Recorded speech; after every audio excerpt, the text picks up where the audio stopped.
Last time, Farah didn't die. Which means this time she probably will.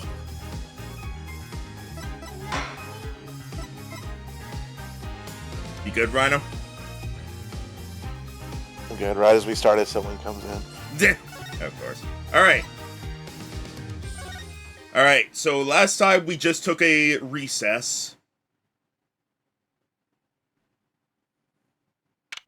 And now it is 124. Yeah, you know how it is. Drop a logic bomb, and then the court's like, hold on, I need to process.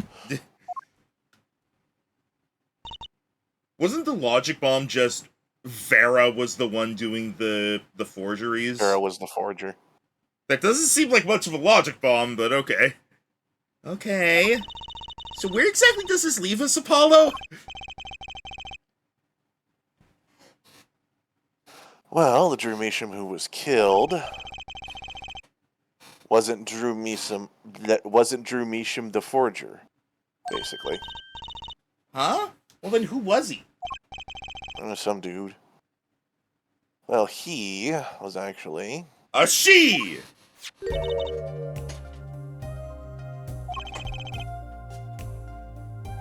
doing her nails. So that whole thing with like doing her nails and like the nail polish thing, that's absolutely gonna end up becoming like crucial evidence, right? Something about it. Yes, this hand thing is like essentially a really weird nail polish like container, yeah. Yeah, there's gonna be something of like her nail polish was found here, and then we use this to prove that it's her nail polish or something. Like, they would not keep showing us this if it was not important. Yeah, we have to make the characters quirky.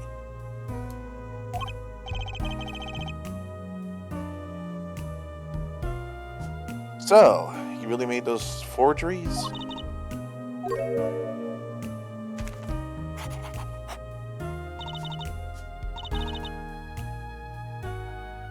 Alright, also me. Yes, for father. I know it was wrong. Could you tell us how it happened? My father was a painter. I loved painting ever since I was a child. One day, father saw it in me. He saw that I had the talent. A talent for making forgeries? How should I say it? It was not only paintings I made. Given the materials, I could make anything. Anything? Happy. Father was so proud, and I so happy.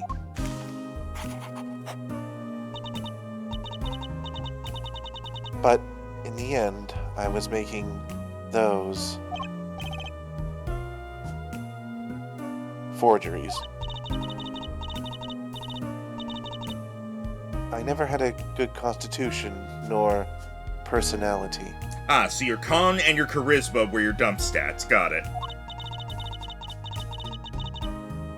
I know very little of the world outside my door. Now, because of me, Father is... Do you know about this red envelope?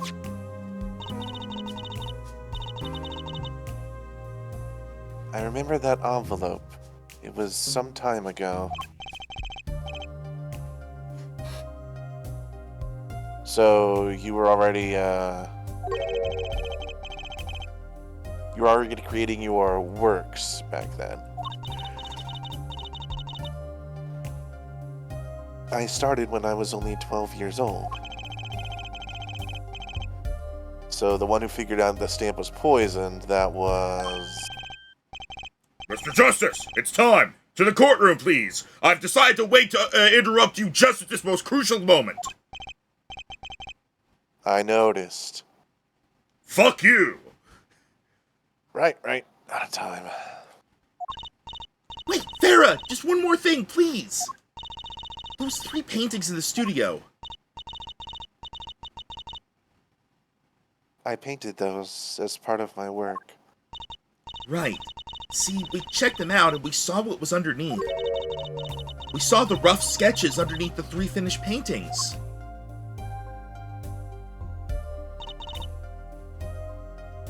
I see.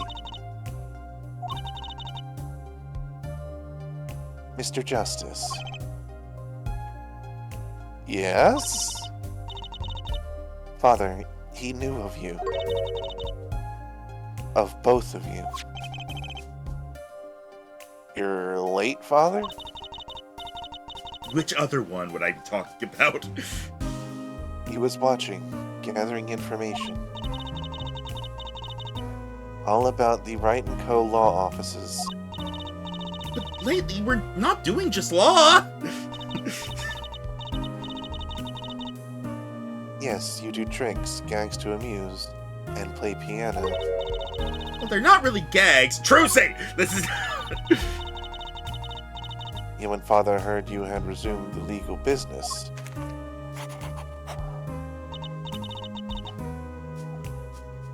how pleased he was. Did that... No, I heard something in my room, I thought. Probably a cat. Who was Mr. Misha? You'll never find me! How am I supposed to know? What if he was Daddy's daddy? Judging from the relative ages involved, I'd say highly unlikely. Now I'm curious. 33... 52. It could still happen.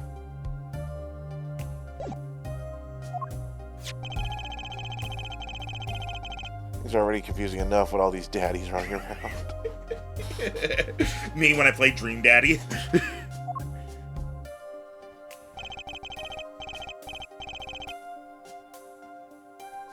You know the victim's daughter Vera was the forger. What's this mean for the case? Guess we're about to find out.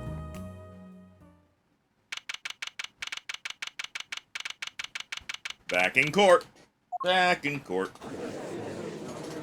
Oh, I think she's on the stand now. Court is now back in session. Yep. Vera seems pretty tense. She's practically chewing her fingernails clean off. Oh, right, this fucking guy. Perhaps you could begin I'm guessing her chewing her fingernails is going to be her tick, by the way. Oh, probably. Perhaps you could begin by telling us how it all worked. How did you set up this Drew Misha forger persona?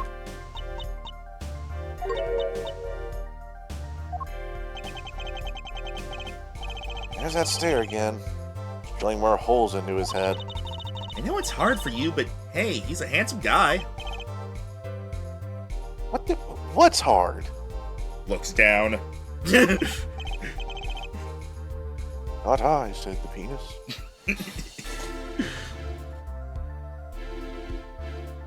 Very well, miss, if you would. Did you really make those detestable forgeries?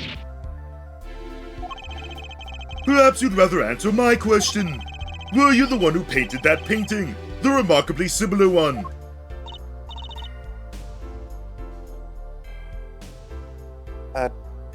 Yes. I painted it, yes. Father praised me quite highly for it. She's really good at recreating that exact face every single time. Secretly, it's just the same 2 pages, and she just has a little tape recorder inside that she pushes a button and makes a scribbling sound. So, she was the one who made the forgeries. Yet she did not wish to reveal the truth of their operation. So the victim was a stand-in, a decoy. To the world at large, he was the forger, not her.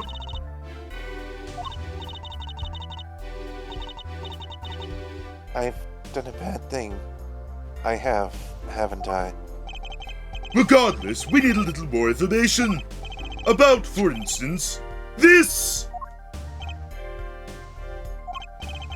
You have seen this before, James.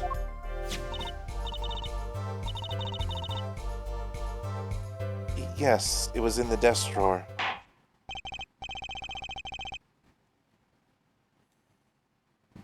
Very well, you may proceed with your testimony. Tell us everything you know about this envelope. And then we will have the sniper shoot you. The red envelope. I created things and Father sold them.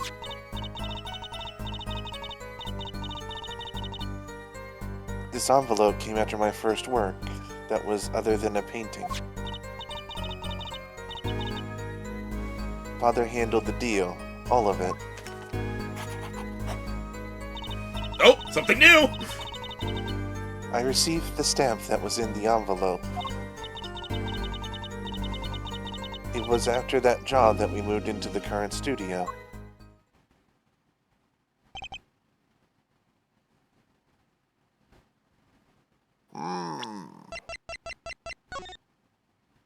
Yeah, I imagine you'd be able to move for $100,000.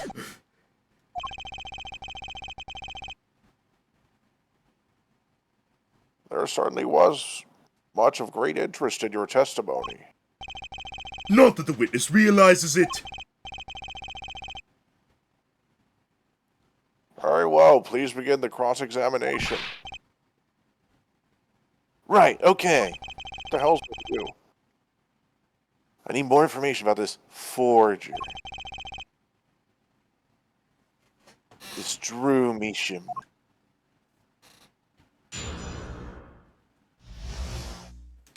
Alright.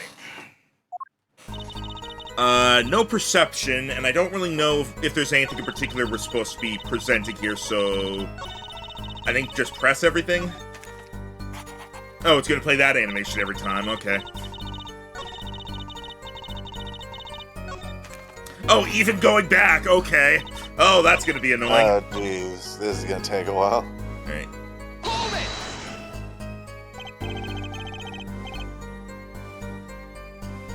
So these things you were making, you mean paintings identical to other paintings, right?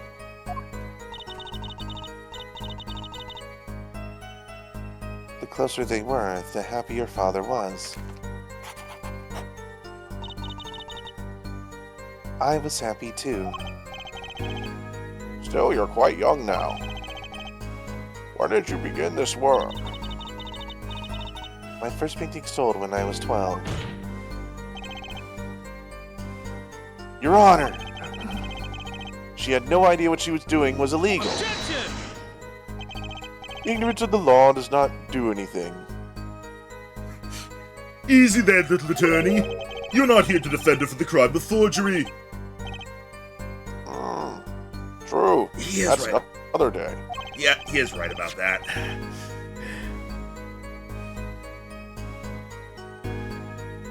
Please tell us more about this envelope. This envelope that may very well have killed your father. Why do you have to remind her of that? Alright.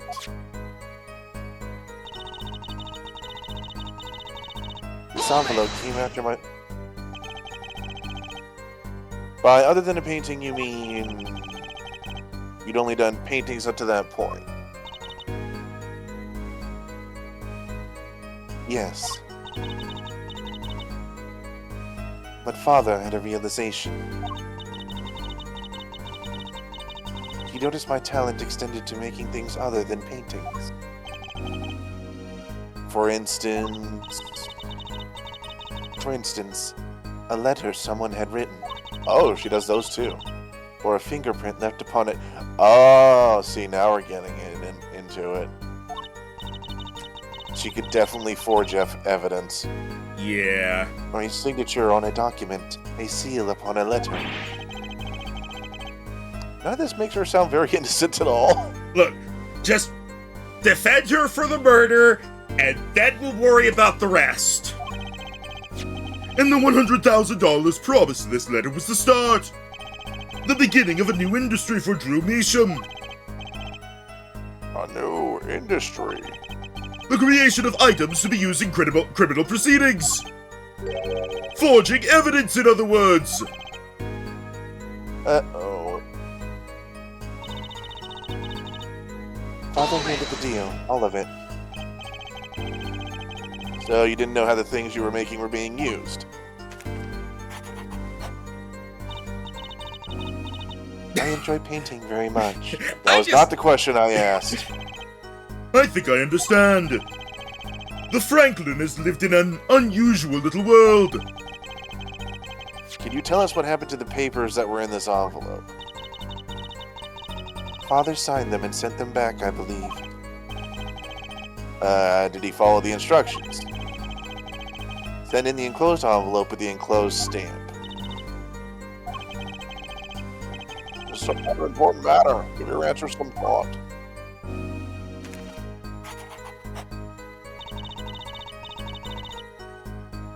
I received the stamp that was in the envelope.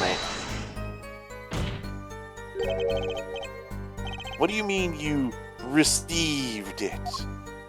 I mean, he threw it and I caught it. It was like football. Did I do something wrong? You didn't use that stamp because it was dangerous, correct? Deadly poison on the back. Atroquinine. The poison! Have you not been paying attention? A moment, Herbert Forehead. You can't force an answer upon the witness. That's literally all you do! Now then, perhaps you would tell me, Franklin Vera. Why did you receive this stamp? Something wrong. It was beautiful. Ah, you mean it was one of those commemorative stamps? How many times are you going to draw the same stamp? 50,812.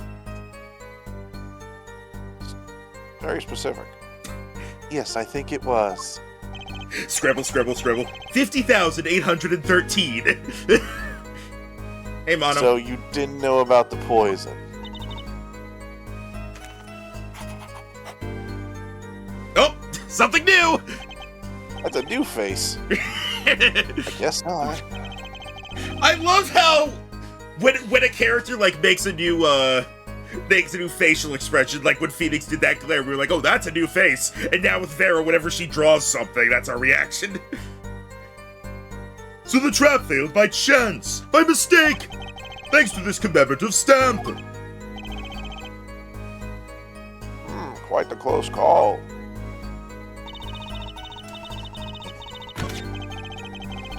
Whoops. I did not mean to, I think I accidentally hit basically going forward. Hang on. I forgot to update Nightbot, because we're at 19 for the sub count. There we go. Alright. Makes it large from the plane.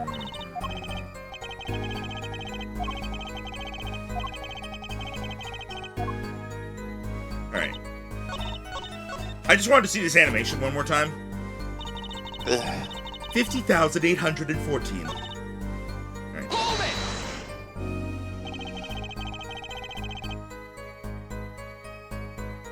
You mean you moved to where the current Drew Studio is? Drew Studio. Yes, we saw very few people there. I began drawing picture books. This single job had tied them to the criminal underworld. I think Mr. Measham wished to reduce their visibility in the world at large.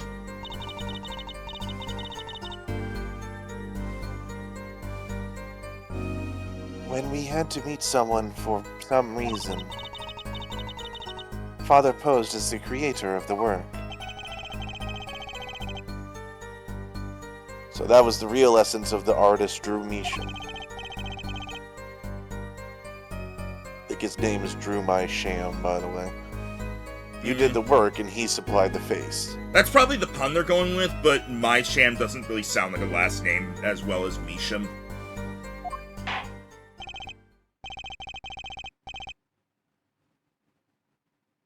So you really didn't know anything, did you? You had no idea how much danger you were in.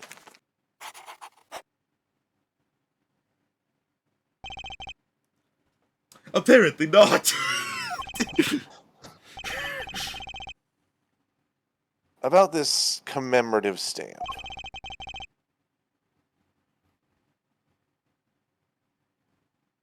Could you tell us more about it?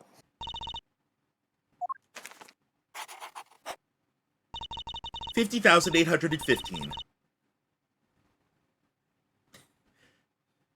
It was very pretty, and more than that.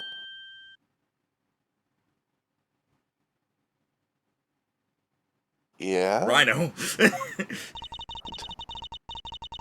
It was a picture of people I liked at the time. What? Well, this is something new.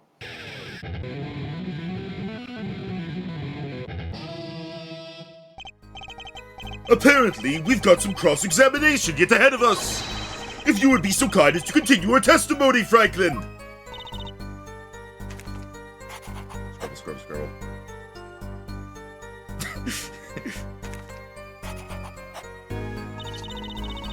$50,816.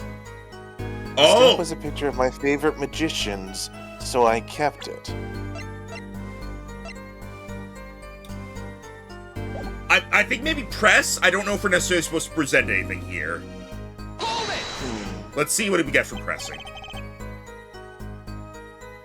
Magicians? I love mysterious things. I always have. Even though she fainted when she saw Mr. Hat?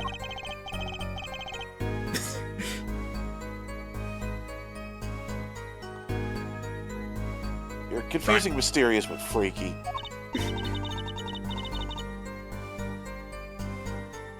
Father took me when I was very young. It was a great magic show. I loved it so much. See? Isn't magic great? Fine, great, yeah, sure, no need to get all excited. Magic! But the magic troupe we saw disbanded soon after.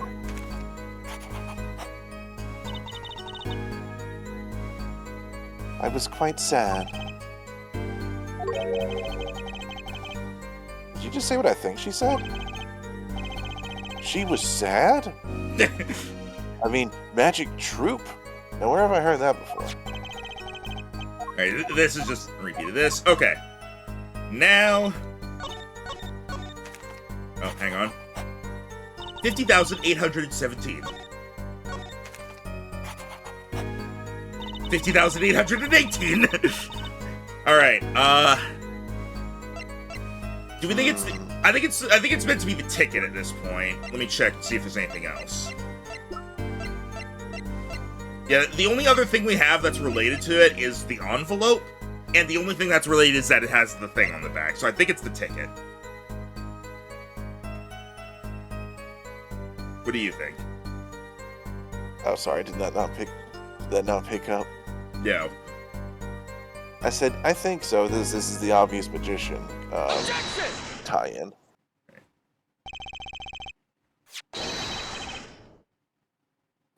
Those magicians you liked, was it this bunch?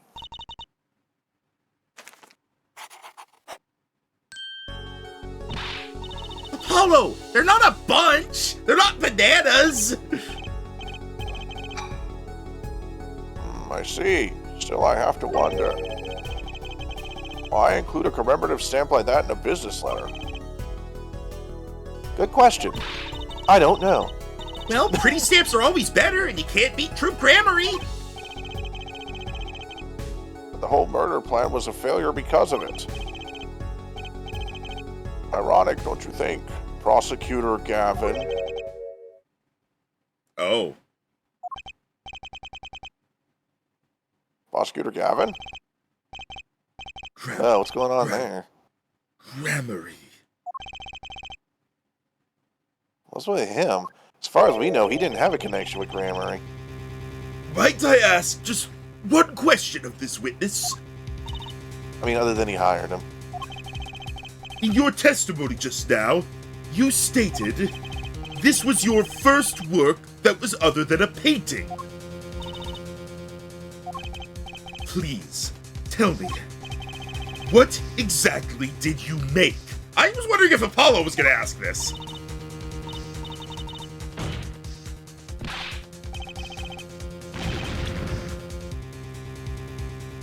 Can I ask what? No! Answer the question! No! What's got him ruffled? Yeah. Prosecutor Gavin.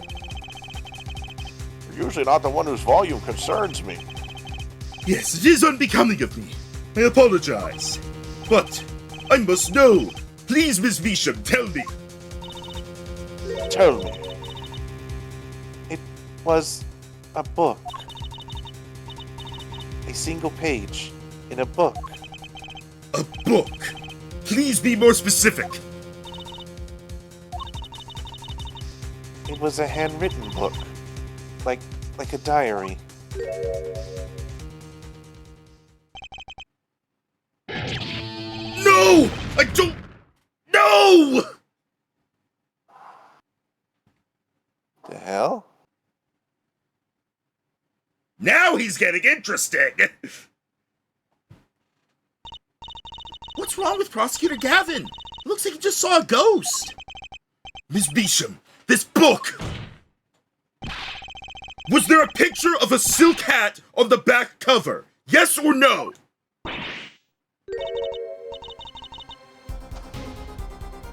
How did you know? Objection! Because I am a grammar reader. Prosecutor Gavin, the defendant is answering all your questions. Stop badgering her.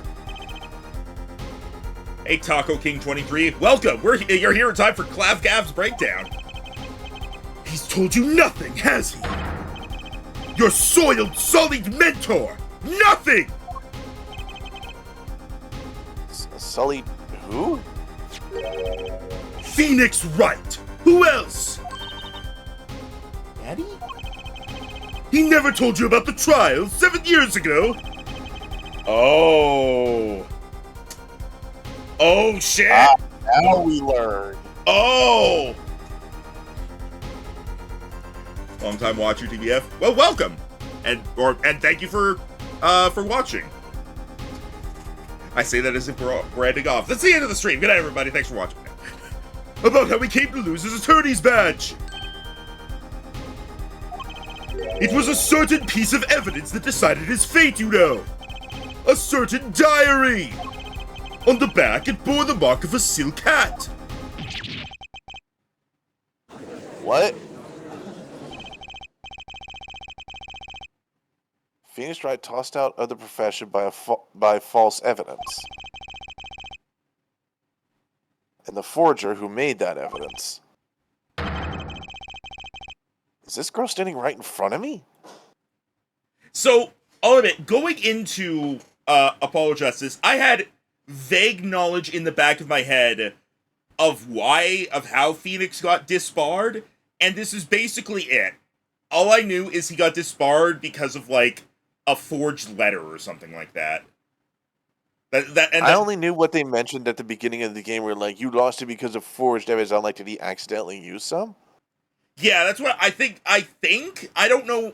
So far, that's all I know is just, like, he was disbarred because he presented forged evidence, and the forged evidence was...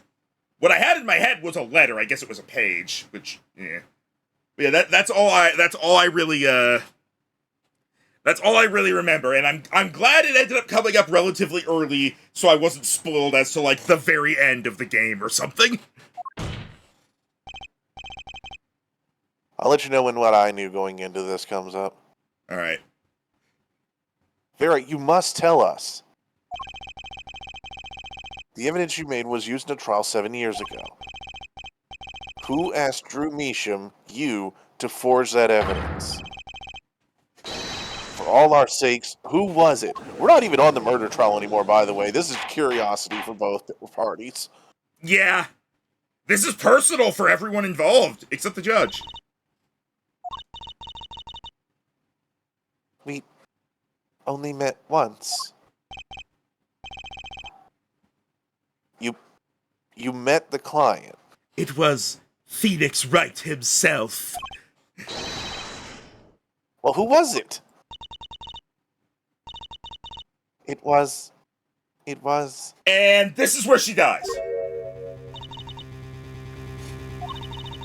What's going on with Vera? She's staring at Prosecutor Gavin's face again. Was it his brother? Oh. Oh, so I think Phoenix was framed. He was given evidence and didn't know. If it was Kristoff, then that means That means Phoenix has planned this for so freaking long. For 7 years. And it also explains why Kristoff, was trying to get Phoenix arrested in the first place. In the first case. And also why he was Super J whenever we presented the card, which we learned was forged evidence. He was like, "Oh, you bitch. You used it against me." Oh. And they have been constantly saying that she's staring at Clavier, and he's just kind of like, what? What? Yes. Just trying to place it. Yes, what? Is there something about me? I remember clearly. I remember who gave me the book, the diary. Then say it! It was... dies. That's what's gonna happen, by the way. I'm pretty sure that's what's gonna happen. Let's find out. Who was it? I remember who gave it to me, and I'm going to tell you their name right now. I'm not going to wait any longer. I'm going to say their name in 3, 2, 1. One half. 1 quarter.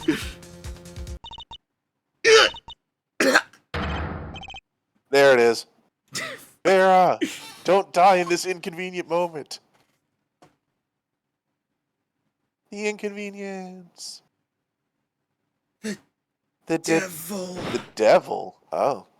Hey, why'd you take my line? Oh, sorry. For some reason, because I was doing the whole joke thing with Vera before, I thought I was voicing Vera. Defendant Vera Measham, condition unconscious. Examiner's diagnosis, acute atriquinine poisoning. Holy shit. Oh, she got poisoned during the break. Rhino, she poisoned herself. You know how she was nibbling her nails? You know how she was doing her nails? Someone poisoned her nail polish. Yeah. I knew it was going to be important. May not necessarily have been her, but... No, sorry. When I said she poisoned herself, I didn't mean she did it to herself. I mean, she did it because she kept nibbling her nails. I didn't mean she knowingly did it. This ends the recording of the trial for the murder of Drew Measham. What do you mean? Vera Measham was, during the trial, poisoned by an unknown assailant. The dosage was just under the lethal amount, sparing the defendant's life. How convenient. Wait, isn't the lethal amount? What was the lethal amount? Ridiculously low. It's not even. It's really low. If you put that on your nail and then you bit your nail, it was wasn't it something ridiculous like 0.002 milligrams or something? Something like that. It don't take much. I'm pretty sure she would have ingested that much just from inhaling while the nail polish thing was open. That's one way to stop someone from chewing their nails. It's true. They would never chew their nails again. He's currently in intensive care. He is currently in intensive care and is not to be disturbed for any reason. I don't know who this is. So. A very simple case at first glance. Until it finally began to show its true colors.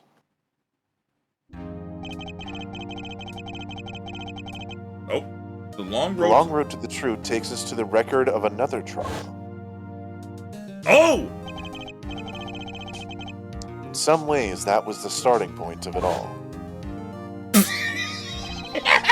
Look at young Kristoff. He's such a fucking douchebag! Wait, is that Kristoff? Because that's Gavin's. That's Clavier. Because remember, Kristoff was a defense attorney. Yeah, that's what I was saying. Clavier is the one who wears the necklace. Yeah. And that is where we must go. We're about to have a flashback. She's a magician! Trial? Tiny Druzy! She's so tiny. Tiny Druzy! To find the whole truth. And this tiny girl. To be continued. Baby. Babby. Are we getting a flashback case now? Is Phoenix back? I think we're getting a mid-trial trial. Am I the lawyer now? Why does the recording end there if the trial for the murder wasn't done? Showdown time. Oh, it's this thing again. I lost. It's only a game of poker. A game I've played for long. I don't know who's saying one, and only lost twice. Who was the first? The man I killed, of course. What the? Well, it seems I found the partner I've been looking for all along. Over a game of cards? Why, yes, over a game of cards. So I guess you're daddy. I guess? I don't know. I'm kind of just going with it because I don't understand. That's how we met. 7 years ago. 7 years earlier, Phoenix Wright's final trial.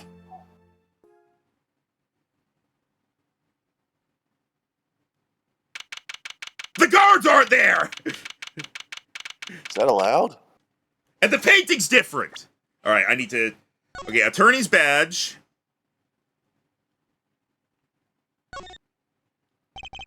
Each attorney's badge has a number engraved on the back. No two numbers are the same. So if you drop it, people will know it was you. I'm gonna make sure I don't lose mine. Crime scene photo. Body found in hospital room, shot in the head. No, they shot the wizard. Wait! They shot the clown doll in the corner! What the fuck? Look at that! Is that a voodoo doll? I bequeath everything I own to my clown. We had to kill the clown. What the fuck? Alright, just checking something real quick because I got pinged. Okay, there we go. Rip Bozo? Question though, why did they take his IV out and tape it to his pillow? Or his mattress? I don't think it's taped to the pillow. I think that's just the tape that's on the IV. Admittedly, I don't know why they took it out if they were just going to shoot him in the head anyway. But yeah, that's my question. Also, it makes sense they only needed one gun. It was or one shot. It was the golden gun. Also, it was in the head. Killed two things. Well, yeah. They reloaded it, Rhino. And Magnifi. Wait. Oh. Cause it as the Elder Grammary. This is the guy who died in the first case. Shadi Enigmar usually goes by his stage name Zach Grammary. Rhino, this is the guy who died in the first case. This is Shady Smith. Oh. Are you sure? I think so. At the start of this case, not this session, but at the start of this case, they did a mysterious green fluid in IV. I think that's what's supposed to be in the IV. It depends on the IV. I guess. But yeah, at the start of this case, when they were like doing the flashes of stuff. Oh no, when they were showing like the announcement on TV about the performance, the magic show, they were showing like the Grammary troupe, and I saw this guy, and it was only there for a flash, but I saw him and I was like, that looks like the guy from the first case. And then this happens, and his name, and he has like the same first name, and he was seen playing cards with Phoenix. Maybe this will explain why he had the locket with Trucy in it, actually, because we never figured that out of why Shady had that. Well, Shady is Trucy's actual dad, if he's Zach Grammary. Huh. So, did Phoenix kidnap a child? Wait! No, I literally hold- think he was watching her, and then, like, this was a plan between the two of them, because they said, I found my partner. So I think this was a plan between the two of them after Magnifi died, and he ended up dead, which was not intended. And that's because defense attorney Gavin was there to get him. Maybe. And then Magnifique Grammary. The victim in this case died after being shot in the head while But that doesn't explain, like, why... Like, it doesn't explain some stuff about the first case, like, because wasn't Shady the one that hired the lady to count the cards, essentially? Yeah. I will say, it's entirely possible that, considering the way he looked now, it's entirely possible Shady didn't know Phoenix Wright was Phoenix Wright back then, and didn't recognize him, so it's entirely possible he was just doing that as a way of, like, he was just trying to get some, from his perspective, just some poker champion. But, I don't know. Also, this guy's I know it's supposed to be like his mustache, this guy's sideburns go into his nostrils. Ah, so he's a One Piece character. My hair smells delicious. Also, wow, they are really stingy on what we have to work with here. Ooh, boy. Guess you won't have choice paralysis. Yeah. Neck horns. But yeah, there was another thing I noticed. I was focused more on this guy. I wish that picture would show up again. I hope that picture shows up again, because I swear I noticed something else about one of the other characters that was on screen. Like, another one of them looked familiar. But I need to see that picture again. It was only there for, like, a second, like, one line of dialogue at most. I could go pull up the video, but let's just wait and see if the game shows it to us. Until then, so... Alright, let's see what happens. The original music! The original protagonist. Okay. It's been a long time since I felt like such a rookie. Gotta try and relax. Good morning, Mr. Enigmar. Oh my god! Enigmar, he's wearing red. Rhino, it's E! Gasp. We gotta pull him in to voice the character. I voiced him just because I didn't know what was going on. The text was advancing on its own. Do you want to voice him, or should I? I mean, I'm the other Grammary, so shouldn't this one be you? I guess, yeah. It's up to you. I know I was both the witness and the defense attorney just now, so it's up to you if you feel like being that. I'll take him, it's fine. I'm sorry to have sprung this on you so suddenly. I received the files from your previous attorney only yesterday. Honestly, I'm not entirely sure I'm prepared. I understand I am asking the impossible. Yes, well, you haven't really told me what happened yet. All we did was play cards. And that was enough. Also, it bothers me that he's, like, the club guy from the whole suit thing they have going on. But his sideburns look like diamonds. Actually, it wasn't. Well, he can't shave his sideburns into clubs. That's too complicated. Rhino. Like, he had time. Actually, it wasn't. Trust me. They don't see! Aw, she matched his colors. Ooh, morning, Daddy. I'm so glad you came. You okay, Daddy? Are you picking on you? I am fine, as always. I'm sure someday another person wearing red will take that as their catchphrase. I will say, this personality much different from what we were believed to think the other Shady's personality was. To be fair, 7-year difference, and the Phoenix that we see in Apollo's timeline is very different than the Phoenix we knew. I mean, Apollo in our timeline has just either had weed or chilled out. You mean the and also Phoenix? become a mastermind. Plus, also, like, to be fair, I assume based on how this is going, you know, Phoenix's final trial, he gets disbarred. I assume this guy gets pronounced guilty. So that would probably, tick And him it's like off. a mistrial or something because of the fake evidence. Maybe. I'm fine as always. This old boy is here to help me, after all. That's young man to you. Good morning. That's a cute outfit you have on. Thanks! My first show's today, after all. Oh, I'm sure it is. What is she talking about? Oh, old boy! Me? Let me started. Here.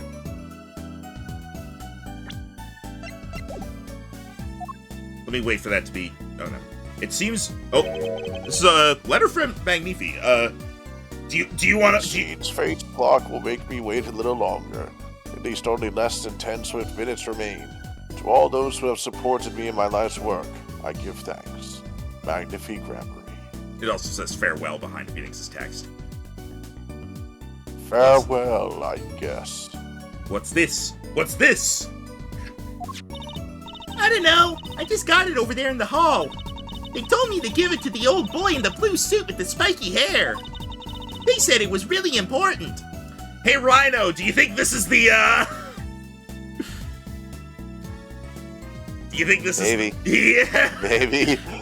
Oh my god. That means that Trucy unintentionally presented Phoenix with the fake evidence, and then 7 years later presented Apollo with fake evidence. This was all a ploy. I'm the evil I will slowly mastermind. rid the world of all defense attorneys. What's this? What's this? A memo for you or some such? Not from the looks of it. What is this? Looks like a page from someone's diary. I'll give it a read later.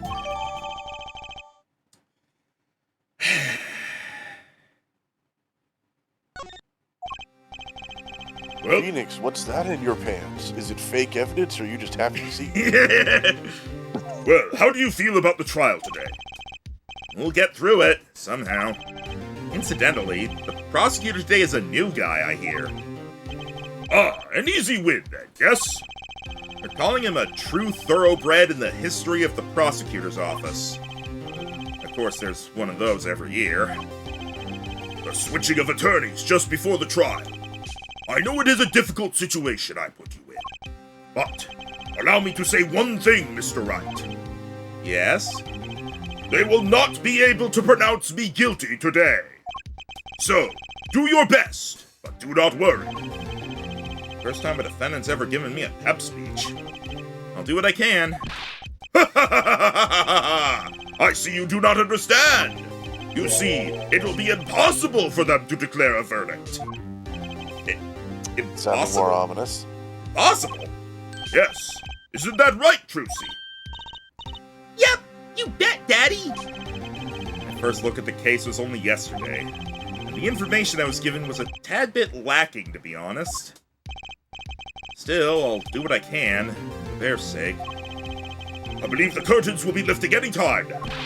I am in your capable hands, Mr. Wright.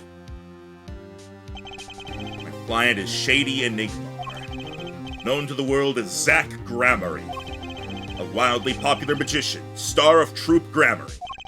His mentor, Magnifi Grammary, was a rare breed of magician.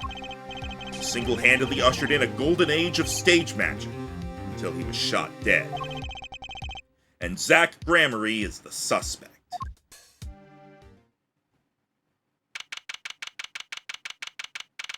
Well, 19th District Court.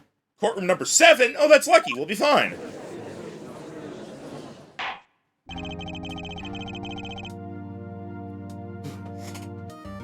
Court is now in session for the trial of Shady Enigmar. The defense is ready, Your Honor. Oh, I gotta be both sides now. Maybe I should be shady, but Nah, otherwise I'm just the judge. I'm sure there'll be other witnesses. I'm sure it's fine.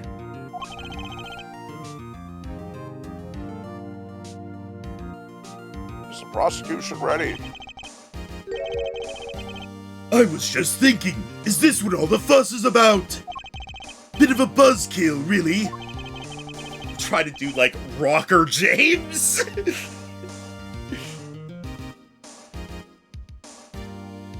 Buzzkill, is this some kind of new crime? One of the worst. This is a trial. James. Where are the sweaty palms? The pounding hearts? A Gaviner's concert's got 10 times the thrill this gig's got. Who were you again? Clavier Gavin. I came to get the party started. Legally, James. Gavin? Defense attorney Christoph Gavins? Figures my bro's more famous in this part of town. Clavier Gavin, lead singer for the mega hit band The Gaviners. You're out of your league, rock boy. I know what you're thinking. You're out of your league, rock boy. Why is everyone able to do that? True, my debut single, 13 Years Hard Time for Love, went platinum overnight. But that's just a hobby for me compared to this, James. Talkative, aren't you? I like your affected Euro rock accent, by the way. I'm just getting warmed up, Herbert Attorney, right?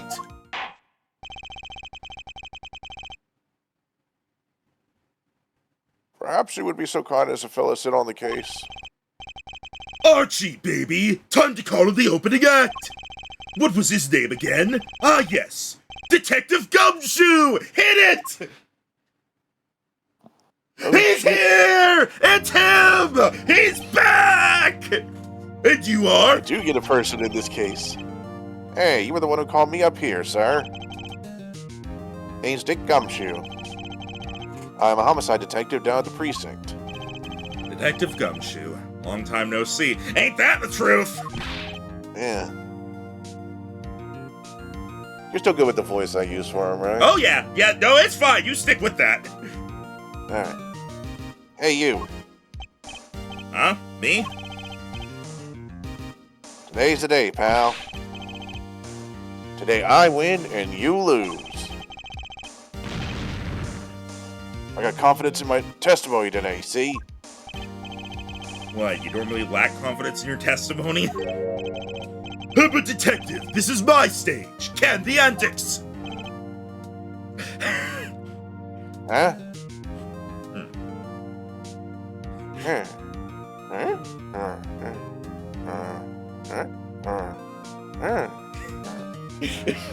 I missed that.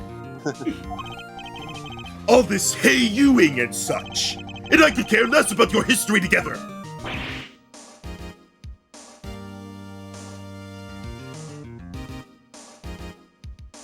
Right. That was a Discord lag. That was not me. Okay. Very well, Detective Gumshoe, if you would. Please tell us about the case at hand.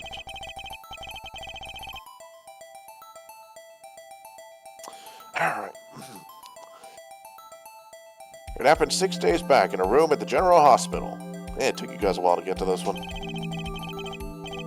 Facts are as simple as they come. Here's the crime scene. Victim was a patient asleep in a hospital bed. Killer comes in, puts a pistol to his forehead, and bam, lights out. Them's the facts.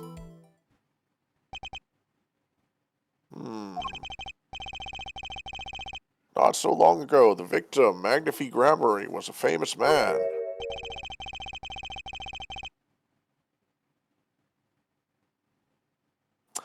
Sorry, I was distracted by the turtle standing over there. First I was distracted by the cat, I was like, oh, that's neat. And then I was distracted by the turtle, I was like, oh, it's on his nose. And then I noticed the elephant.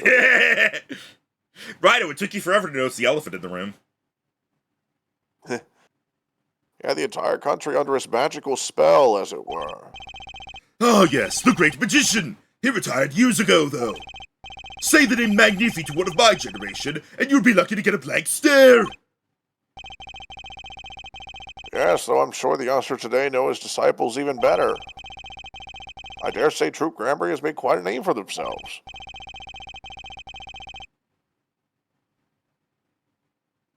Anyhow, the retired Magnifies. Did that not go through? No, Discord did a thing. You broke up. Oh. Anyhow, the retired Magnifi's been in the hospital for the last year. Yeah, what was it? A malignorant tutor or something. Doing something to his liver, I think. Yeah. Yeah, see? Malignant tumor, perhaps? In other words, he had liver cancer, which soon became dior cancer. I'm also a comedian. It took me...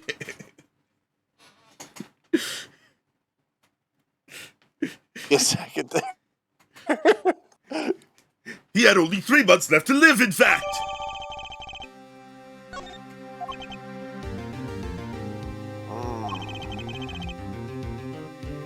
Facts do seem simple enough.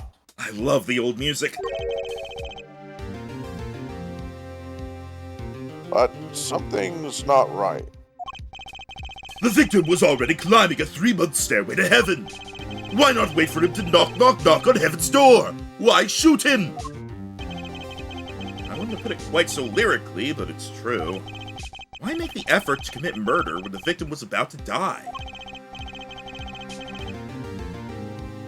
Incidentally, the victim had a serious case of diabetes because he had liver cancer. Diabetes? There was actually...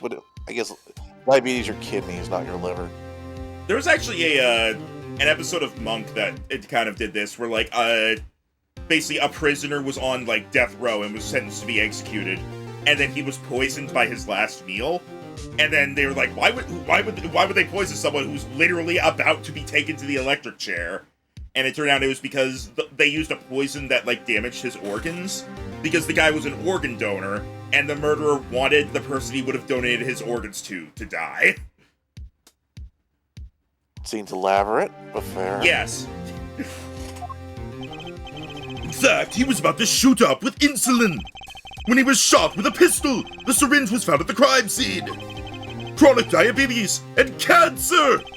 As much as it pains me to say it, the victim was clearly at the end of his life. Has been washed and shows no sign of use.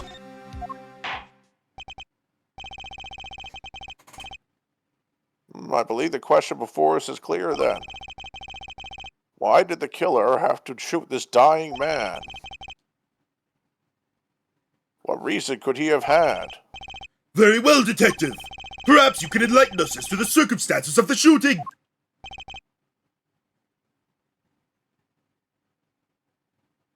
Yes, sir.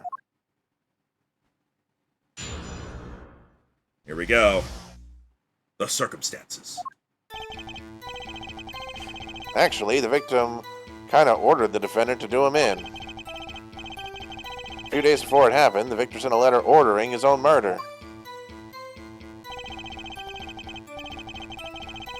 The defendant did what was asked of him and shot the old man in the forehead.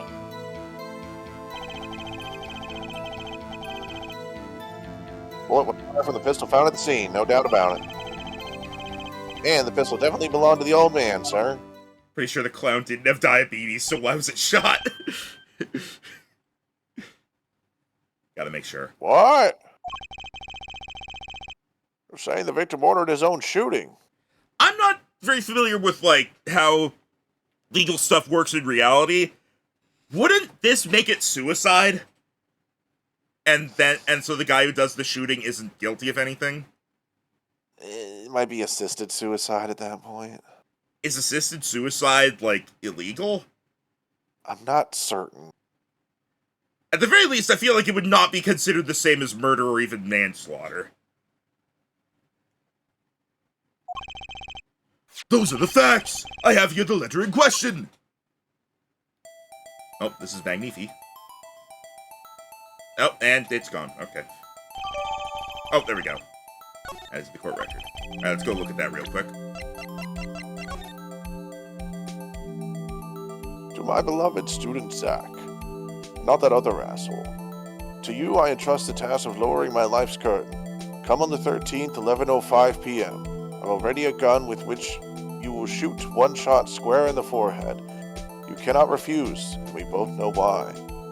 Magnifi Grammary. There we go, I found the voice on the signature. Real quick. Yeah, it's a little odd.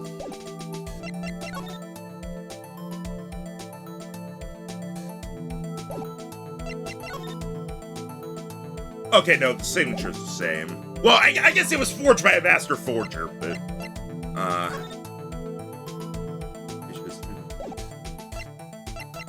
What I'm confused about is, I still don't understand why the clown was shot. Yeah, I don't... Oh, maybe they shot through the clown to muffle the noise. Maybe. It's a pretty standard thing. If you don't have a silencer, you put a pillow between you and them and it muffles it a bit. Even though I'm pretty sure that was like... Even though I'm pretty sure that doesn't work. Estimated time of death between 11 and 11:30 p.m. And it was said to be on at 11:05. So, okay, that all lines up so far.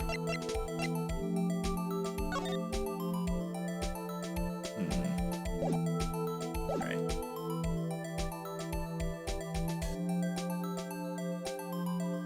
Oh, sorry, I thought we were still looking. Very unusual indeed. Although, could such a thing as a letter really cause one to pull a trigger, I wonder? I believe the answer to that question can be found at the end of the letter. Ah, you cannot refuse, and we both know the reason why. Hey, Gumshoe, can you explain this to the court? Unfortunately, even the defendant won't say a peep about that bit, sir. One thing bothers me about this. Why didn't he just say 11? Why have him come at 11:05 without some specific reason? That was my question, actually. The devil is in the details, Herbert Attorney. Well, was there some reason? As it turns out, there was. Every night for a half hour, starting at 11, the victim, Magnifi Grammary, was given an IV. An IV? 4? There it is in the picture, off the side of the bed. At 11, a doctor would come to set up the IV. 30 minutes later, he would come back for the empty bag. This happened every night without fail. That was the only time they could meet without the chance of an untimely interruption. During his IV. Fair enough. Very well, shall we begin? Mr. Wright, your cross-examination, if you would. What's this reason he couldn't refuse, I wonder? Could have at least mentioned it to me. There are two people you never lie to. Your doctor and your lawyer. Just gonna throw that out there. Alright, well, let's press everything. Ah, the old sounds. Well, actually, no, that was a different voice actor, I think, but whatever. Just because he got the letter doesn't mean he went through with it. Oh, I disagree. The victim was indeed shot in the forehead, after all, just as he had commanded. Could be a setup. Let's not be in such a hurry. Maybe we should let the witness talk for a change. Thanks, pal. You were the one who interrupted him. Fine, I can play it slow as well as I can play it fast. On with the testimony, Detective Gumshoe. You need And this letter was... 2 words. 2 words is all I get. And this letter was sent by the victim? There it is. Gotcha. You're all mine this time, pal. Huh?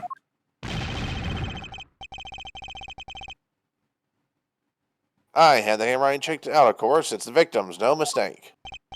Ah, I see. Haha, score 1 for the boys. I didn't lose. I was just ascertaining the facts. Why am I so annoyed?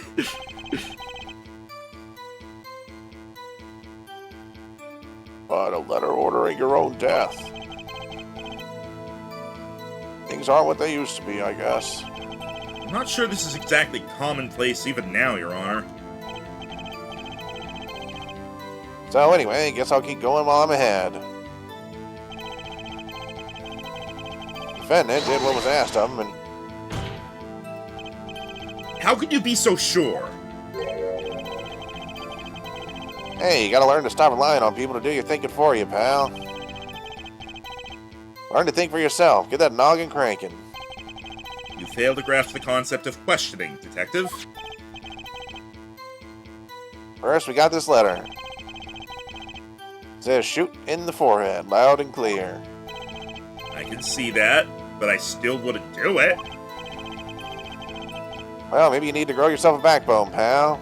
That's rich coming from you. You fail to grasp the concept of shooting people is bad, Detective. We also found the defendant's pistol at the scene. Traces of gunpowder residue shows that it had been fired recently.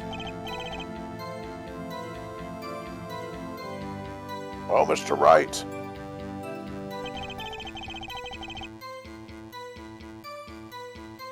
As far as I can tell from looking at this photograph,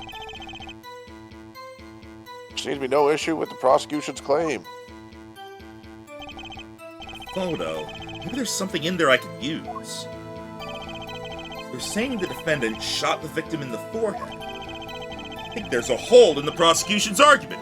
Clearly, Mr. Enigmar shot something else! He shot the clown! Looking at this photograph, another possibility occurs to me. Yes? What does the letter tell us? That the defendant had a reason he couldn't refuse his teacher's wishes.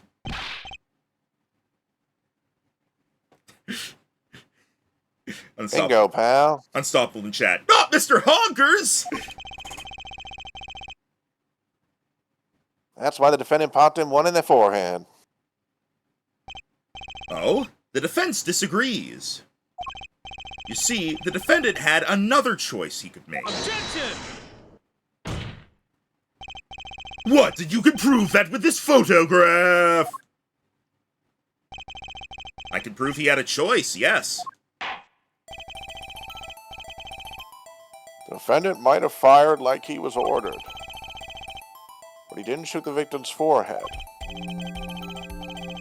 Well, let's hear what you're thinking, Mr. Wright.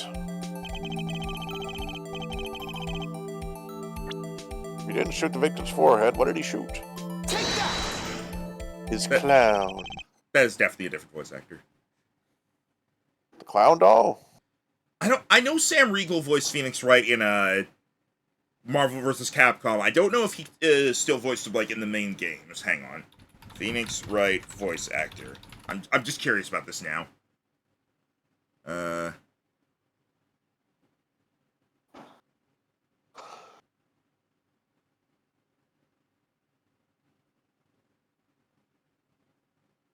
Okay, yeah, so he voices okay, so he voices Phoenix in Dual Destinies, Spirit of Justice, and the trilogy re-release of Apollo Justice, which is what we're playing. So it is Sam Riegel. Okay. Nice. Take a closer look. See? It's been shot in the forehead, too. Ah, there's a hole in its forehead. Yes, and a hole in the prosecution's claim. Objection! Huh, and I suppose you have a reason as to why he'd shoot the clown doll. He didn't just shoot the doll. He shot the doll's forehead.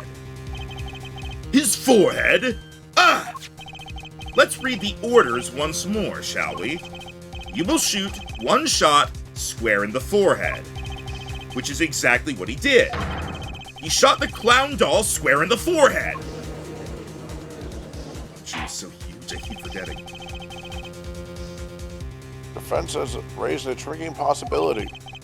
This guy wanted him to assassinate this clown. That hole in the clown's forehead, it definitely looks like it was shot. Bailiff, send someone to investigate this matter. Objection!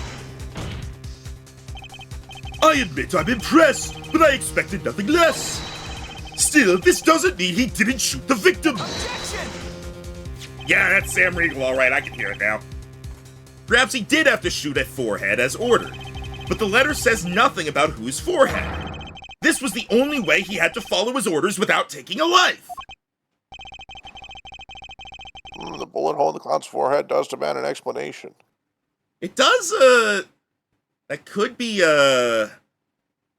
it could be like this was a secret test of character kind of thing.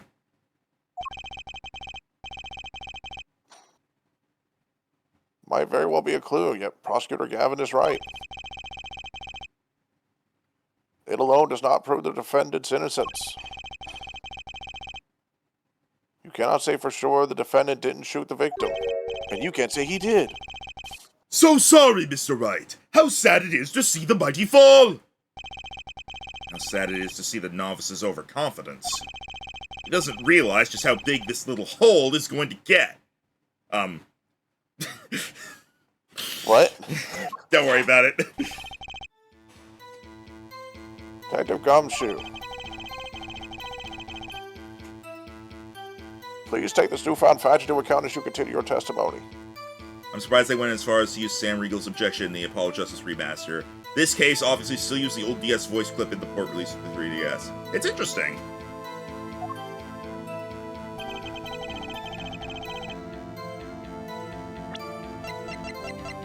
So what if he shot the clown? He still shot the victim, pal.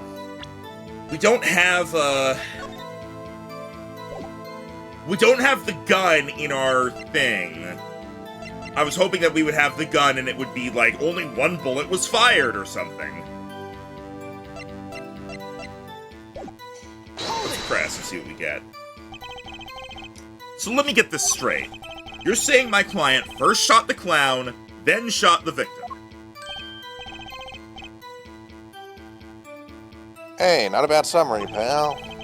More of a confirmation than a summary, but whatever. That was really more of a confirmation than a summary, but whatever. But our defense attorney seems pleased enough with himself. These people ever miss a chance to mock me? Well, now that Mr. Wright's gotten that out of his system, shall we continue with the testimony? I didn't have time to gather all the details before coming in here. This testimony might be my only source of information. Better pay attention and read this letter carefully.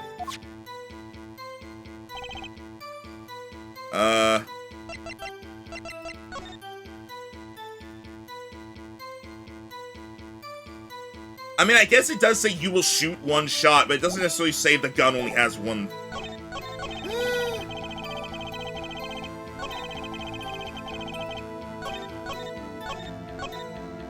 Wait, what?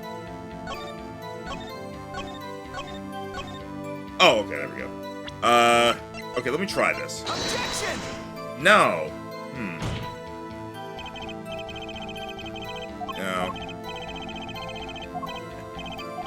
It do be like that.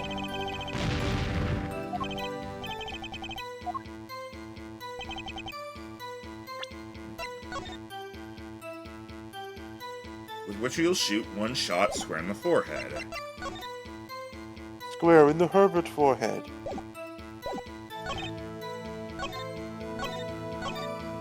Oh, hang on, let me press this. Will it give me any information about the gun? You mean this pistol? The pistol for Kuzco. The pistol specifically for Kuzco. Kuzco's pistol. The one in the crime scene photo. That's the one. Funny looking gun, so there's no mistaking it. We compared the bullet taken from the victim's skull with a bullet fired from this gun. The rifling marks of the bullets were a perfect match. So, you verified the murder weapon, in other words. I'm the attorney now, Rhino! Sorry. You bet we did. That didn't get me the information I wanted. Why are you so certain? What pile of sand has your head been stuck in this whole time, pal? You ever heard of Zach and Valen's quick draw shoot 'em? Huh? What's that? One of the defendant's specialties. There's the picture again. Oh my I could god! balance stand on either side of a girl. Oh my god! What? Am I insane? Am I insane? What? What?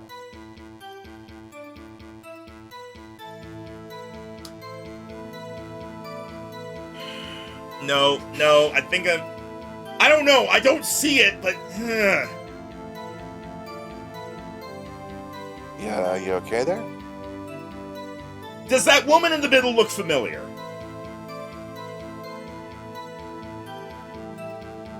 Not really. Am I looking too far into this? I don't think that's Vera, dude. No, not freaking Vera. Just the two braids and the way the eyes are. I don't think it's Dahlia again. Think of last case, Rhino.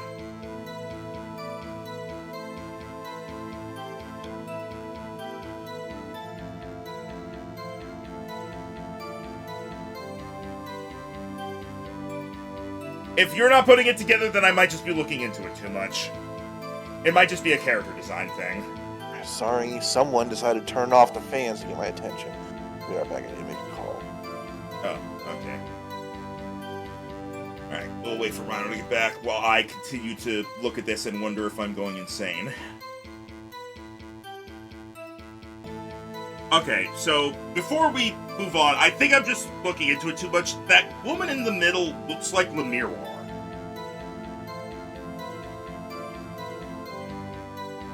I don't see it.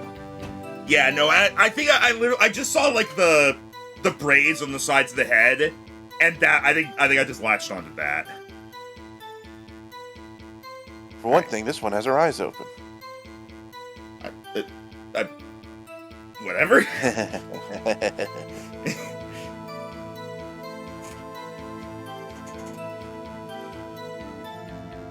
Did you read the line? I did a bit back ago, yeah. Jack and Valentine on that side of a girl. And they shoot. And the girl dies, But the bullets don't hit her. but she still dies.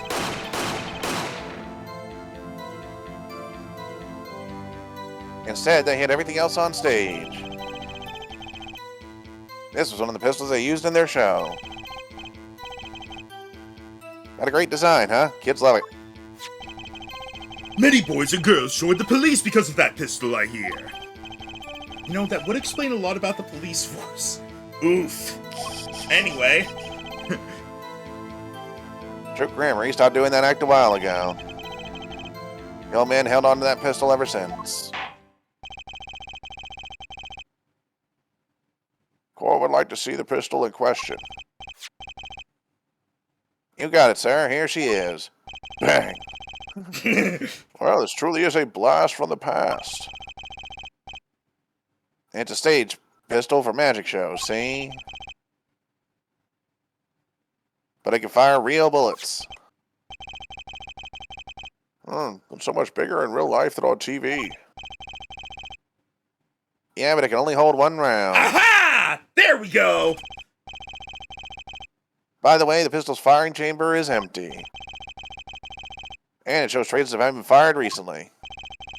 So, were any fingerprints found on the gun? Unfortunately, no.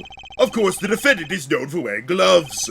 We might say that a lack of fingerprints is, in fact, a fingerprint of its own.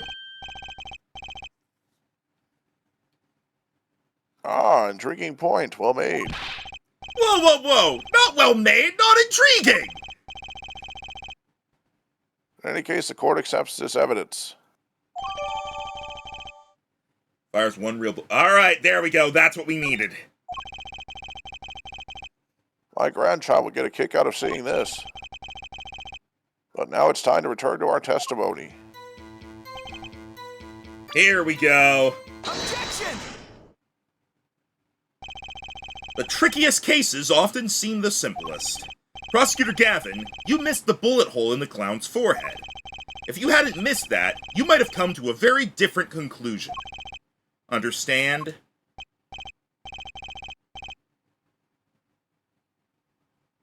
Yeah, but like I just said, pal. After he shot the clown in the forehead, he went and... Objection! Did nothing of the sort to the victim. The pistol proves he could not. Murder weapon? How? It's quite simple, Your Honor. This pistol only holds one bullet at a time.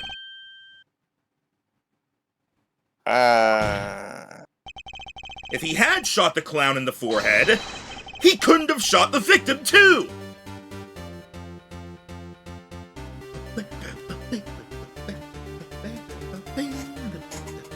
Sorry, we gotta enjoy the classic music while it's here. Objection! That's not a contradiction! Not even close! All he had to do was reload the pistol after the first shot! Objection! Oh? Where did he get the extra bullet? They're not so easy to come by, you know. If you claim the defendant had one ready, then prove to us how he got it! Urgh. Man, it feels good to tell the prosecution to prove something. I had a feeling this wasn't over yet. No, this party's just getting started. And I haven't proven anything yet beyond my good looks and startling record sales. And utter lack of humility.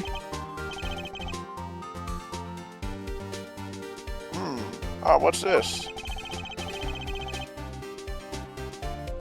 Seems that the prosecution has another witness prepared. Like I said, Herbert Detective was just the warm-up act. Now that the audience has gotten a taste of what's to come, they're ready! Ready for what? For my decisive witness, of course! A witness who, you will find, can prove one thing for us! That it was Zach Gramery who shot the victim in the forehead! Very well. We will pause for a 15-minute recess. This might be my lucky break. I'll need that 15 minutes to talk to my client, Zach. Court is adjourned. To be continued.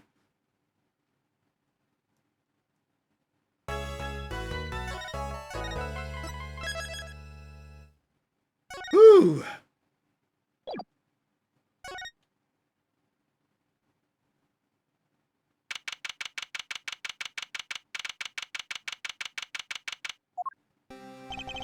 Very impressive, Mr. Wright. I have to say I expected nothing less. We've only just begun. I was hoping you could tell me a bit more about what happened, actually. I did not think you would believe me if I told you. Better that you discovered the truth for yourself. I was thinking of you, you know. I think we need less thinking and more talking. At night in the hospital, what really happened? The way your eyes gleam, Mr. Wright. You'll scare Trucy. Speaking of which, where is she? You have seen the problem yourself. The letter. The one shot in the forehead one, right? Yes, and the reason he speaks of. I could not deny my mentor's wishes, even if it meant my own death. Why not? This is something I will not say, for now at least. What's this for now business? I have done many things in my life, some well, some poorly. But this is a cross we must bear alone to our graves. We? You wanted to know about the night of the incident. Finally. This guy sure likes to take his time getting to the important stuff. Of course, I had no intention of shooting my mentor. I snuck into his room that night at the appointed time. And found there upon his bedside table 2 pistols. 2? Yes, the one I had used on stage. And the one that had been used by my partner, Valent. Oh, for the Zack and Valent's quick draw thing. Rhino, I'm starting to think Valent was the killer here. I mean, I figured that for a while now, didn't you? No, I know, I was being sarcastic. Okay. My mentor had the look of one sleeping. I stood by his bedside, hearing only the light sound of his breathing. Then I took the pistol into my hand. I cannot deny that my resolve faltered then, for a moment. You faltered? You mean you thought about shooting him? Recall there was a reason I could not refuse his request. His last such request, though not his first. So there were other requests you couldn't refuse before. To be honest, I've not always been steadfast, and I fear I've brought pain upon Trucy. Was Magnifi coercing his disciples somehow? Just what was going on in Troop Grammary?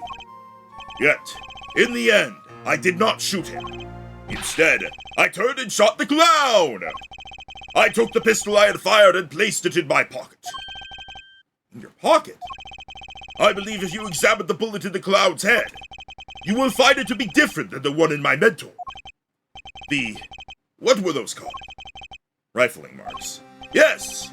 Well, that is all I have to tell you concerning the case. Concerning the case? You mean there's something else you can tell me? Ha ha ha ha! You are a fascinating man, Mr. Wright. Thanks. Yes, there is something. My mentor. His eyes open. What? Magnifi Grammary? The old devil. He was not asleep, you see. Of course, the gunshot would have woken him anyway. And there we had our last discussion as mentor and pupil. It was not a long discussion. Maybe 5-10 minutes or so. What did you talk about? Ha-ha! Mr. Wright, did I not just tell you? It does not concern this case. Zach Grammary. He seems pretty steadfast to me. Or maybe just stubborn. Mr. Wright, presence is requested in the courtroom. Once again, I am in your hands. Right, let's get back in there.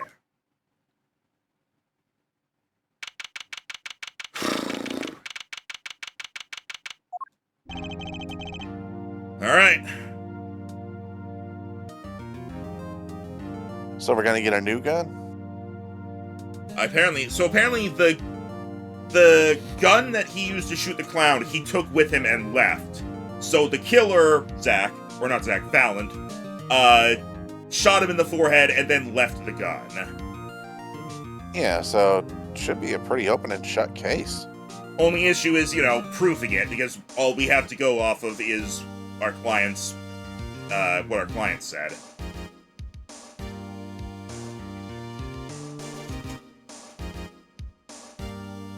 All right, me. Court is now back in session. I don't voice everyone, just most people. During our recess, a bullet was found in and dug out from the clown's head. Well, this is news on the rifling marks. There wasn't time to do a detailed analysis. Convenient. Bullshit. Though they did It was 15 minutes, to be fair. Though they did find the weapon type matches the murder weapon. Well, that's not very conclusive, is it?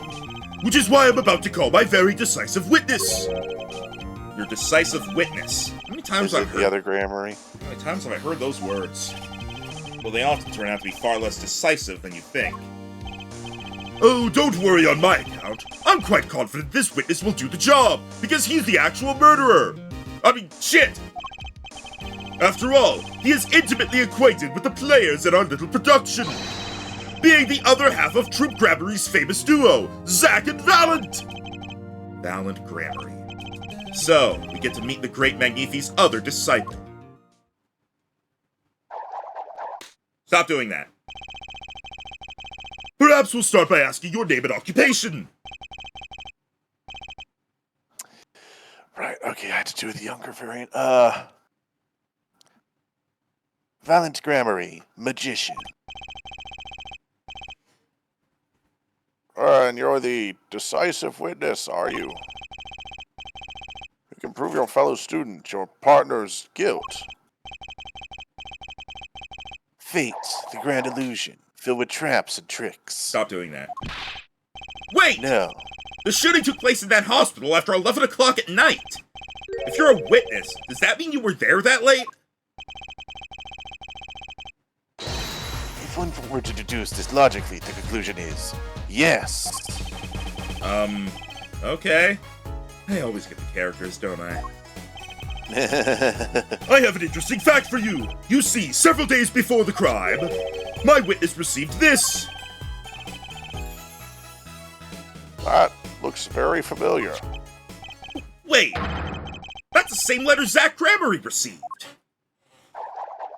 Stop doing that. Yes, or should I perhaps say, ta-da?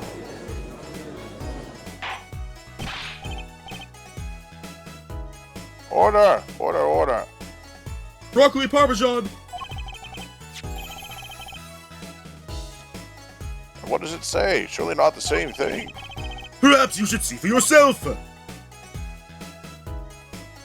Ah, same thing but 1120. Why, it's practically the same. Court accepts this into evidence. This is most unusual. What exactly was going on with you folks? What exactly was your troop Gramery up to? By which you mean? I'm just having trouble envisioning a man who would ask his students to kill him. Both of them, no less. It's just my opinion, Herbert Judge. But from these letters, I'd say he was coercing them, not asking them. We want the magician's band together, and in so doing, shared much of our lives. When people are so close, there is a strain, a warping of relations, you might say. Yet this has nothing to do with the case at hand. Bullshit. By which you mean you're not going to tell us. Which makes me wonder even more about this reason they couldn't refuse.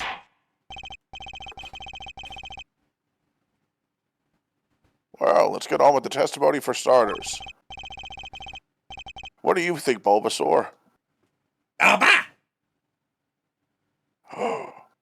No.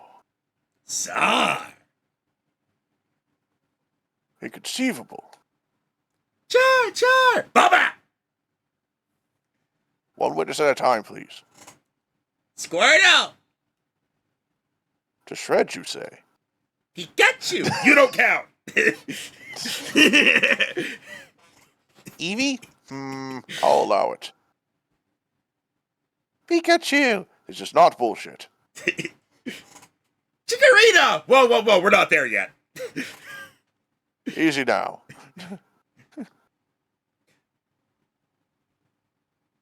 Where was I?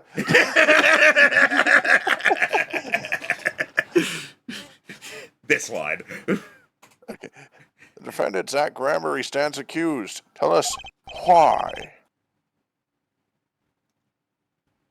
Oh, I'll do more than that. For where he watched the red roses rise, singing hymns to the miracle that is magic. Fascinating. Okay. Though I hardly need to remind you that the evidence could just as clearly point to you as the suspect. The letter, the murder weapon, and now the 2 bullets found at the scene. In fact, the only difference seems to be the designated time. As every magician knows, timing is everything. Yes. And now it's time to get this party fired up.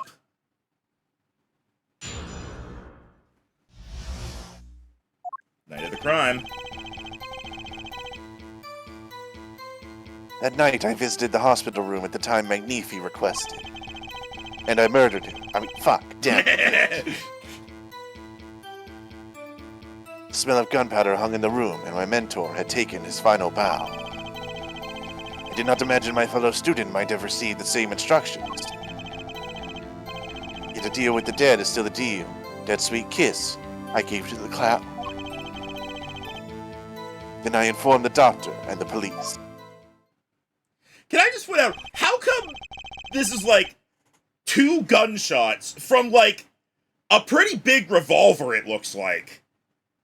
Or not a revolver, but like a big gun. And It's a flintlock. a flintlock, and no doctor came running? Soundproof rooms?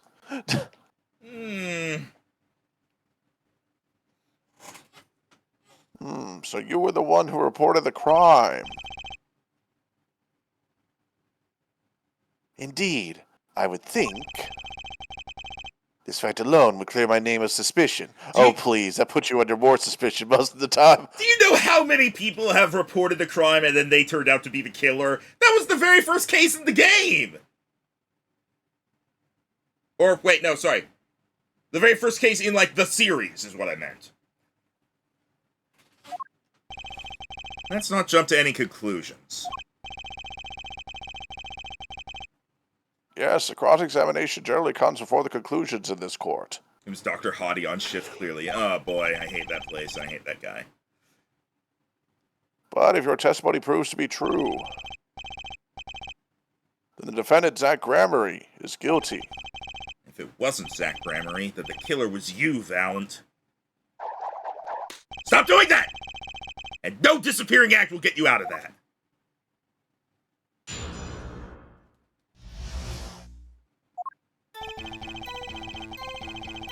Hang on a moment. At night, 11:15, 11:20. They said they talked for about 5 or 10 minutes. It's called making way a little longer, at least only less than 10 swift minutes remained. All those who have supported me in my life's work, I give thanks. Farewell. yeah, this one kind of sticks out compared to the other two, doesn't it?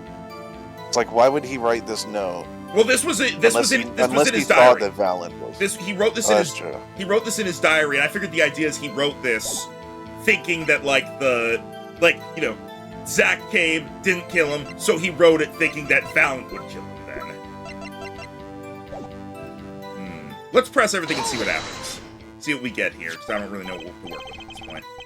Which, according to the letter, was 11:20 p.m.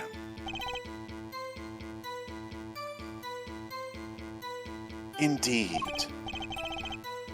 In magic, timing is everything. Right. Why do you sound like Franziska now? Consider the illusion of teleportation. If I were to appear on stage before my stunt double has left, how would that look?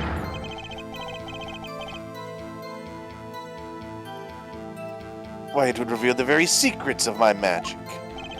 Now that you've revealed the very secrets of your magic for all of us, let's move on! You went at the designated time. What did you see?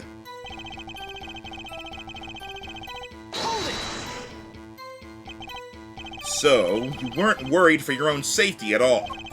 I mean, you smelled gunpowder, yes? What if the shooter was still nearby?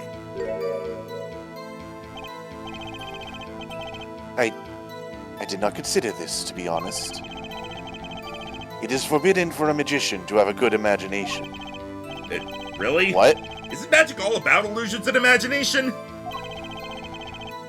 How about this? You were the shooter, which is why you weren't afraid. Now you are the one imagining. It is forbidden for a lawyer to have a good imagination. Will the witness refrain from pausing so suspiciously before responding? My forbidden imagination is starting to imagine things.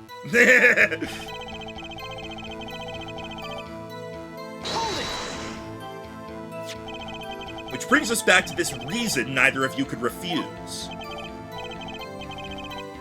So it does. And my partner, he did not refuse. But Magnifi wrote the same thing to you. Why could you refuse if Zack couldn't?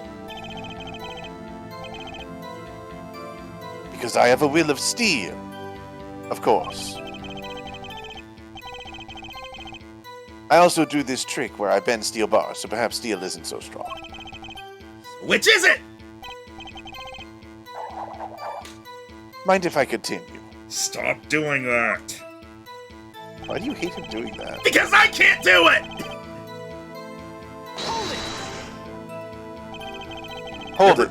How are you doing that? Hold it! And stop spinning it! There were 2 bullet holes at the scene. One in the victim and one in the clown. You're saying the one who shot the clown was you. No doubt my partner Zach says much the same thing. Yeah, because whoever didn't shoot the clown committed murder. I better dig around here a bit more and see what I turn up. Mr. Valent, let me ask about something else concerning the crime scene. Mainly, I think the number of pistols, because if he says there were he would say there's only one pistol, right? Yeah, he wouldn't know there was a second one. But does that prove anything? I don't know. The bullet and the pistol, the location. Well, the number of pistols, maybe because, like, there's the fact that each pistol can only fire one bullet.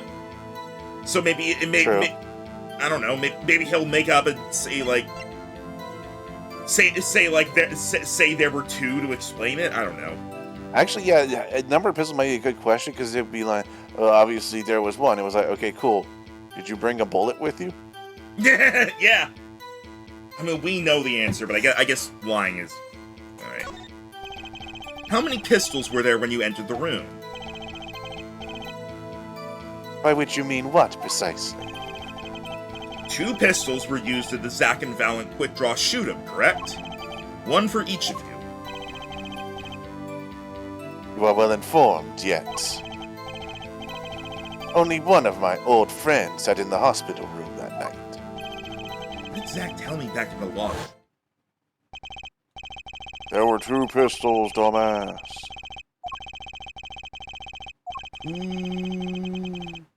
I kept one. I see no problem with that statement. Only one pistol is visible in the photograph of the crime scene, after all. So you picked up that pistol and fired it. Indeed I did. Alakazam, alakazing, alakaboom. Wait a minute! The pistol that was found at the scene is the one that has the rifle marks that match the bullet in the guy's head!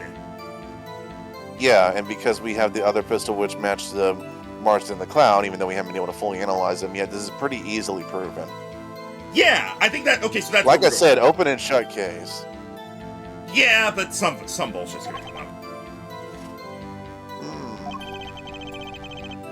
Is the number of pistols really so important? Yes. The number of pistols is quite important, Your Honor. Very well. Please add this detail to your testimony. What can I do but obey? If you can obey, then stop doing that! I can't hear you, la la la la la. Do we have... We don't have the bullet hole. Oh! Barrel marks match bullet found in victim. There we go. Objection! According to the defendant, Zack Gramery, when he entered the room, there were 2 pistols on that table. 2? One of those pistols he used to shoot the clown in the forehead. Then he left with it in his pocket. Of course, this is what he would say. Unlike the hapless clown, we must assume our defendant has some brains in his head. Well, what about what Mr. Valent has told us? You see, there's something about his testimony that doesn't make sense. What might that be? I told you. I took the pistol that was there and shot the clown. That's your story, at least. But the rifling marks tell a very different story, Mr. Valent. Recall what Prosecutor Gavin told us. We compared! Match! Ah. Mr. Valent, if you fired this pistol, then you shot the victim in the forehead!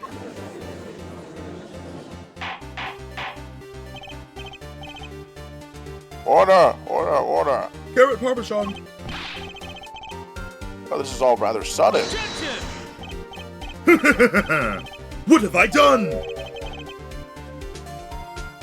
Prosecutor Gavin? I owe the court an apology.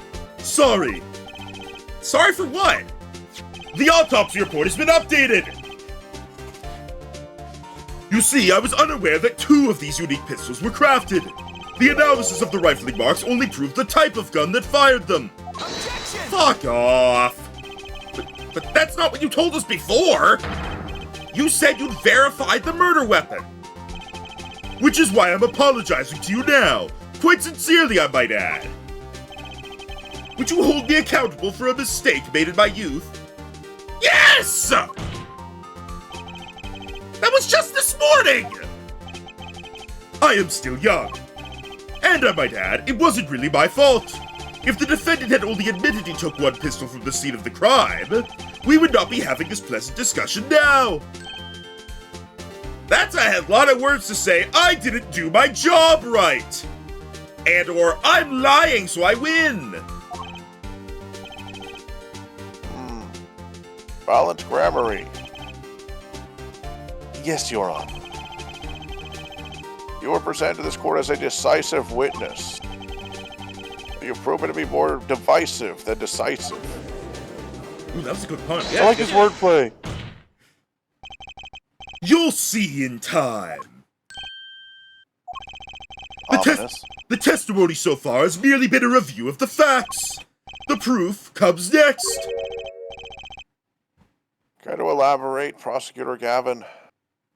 Also, can we point out how we're just moving on from this now, apparently, and just be like, hey, here's a point. Cool. Anyway. When Mr. Fallon entered the hospital room, the victim had already been shot, So it says.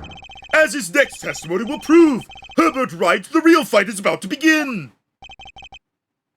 Bring it. Bring it. Oh, sorry. Wow, I feel like I really wanted to say bring it to Prosecutor Gavin. It's fine. We all would say that to Prosecutor Gavin. Very well, the witness will now testify to the court.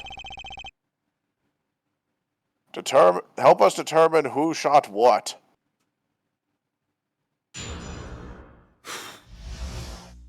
Who shot what?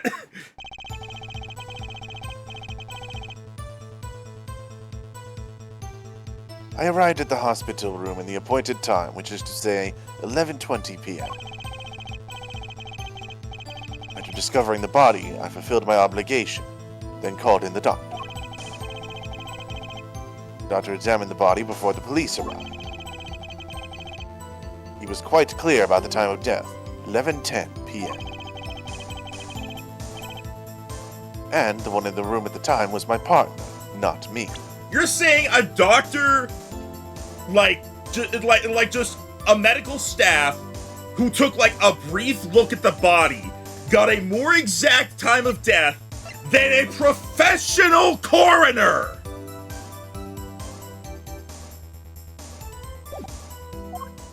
Yes.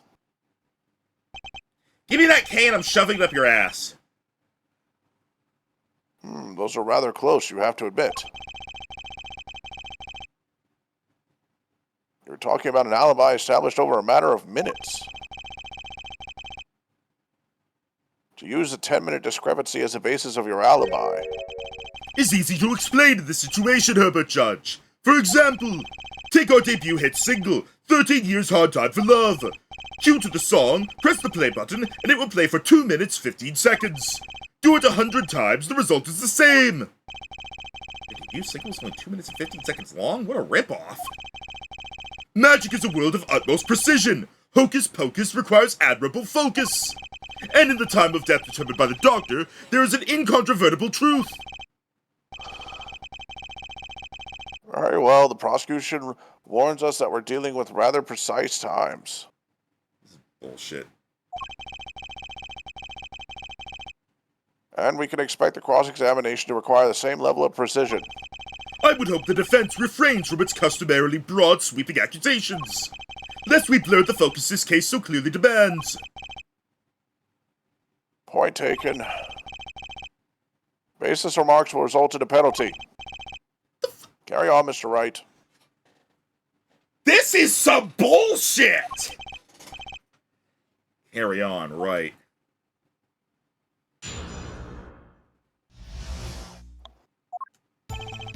I think that means we can't even press. Jeez.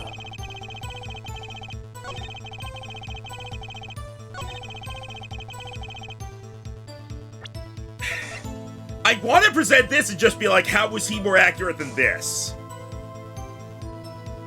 But I don't know if this is correct, but also we still have full thing. I'm trying it. Objection! No, okay. That makes me very, very mad.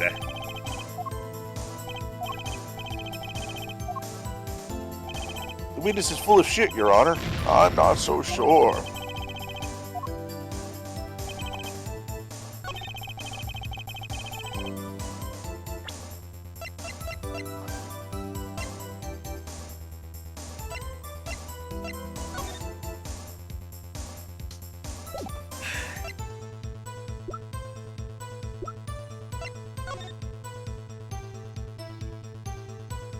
It could be this, but I mean, they could easily just say he was there for a few minutes first.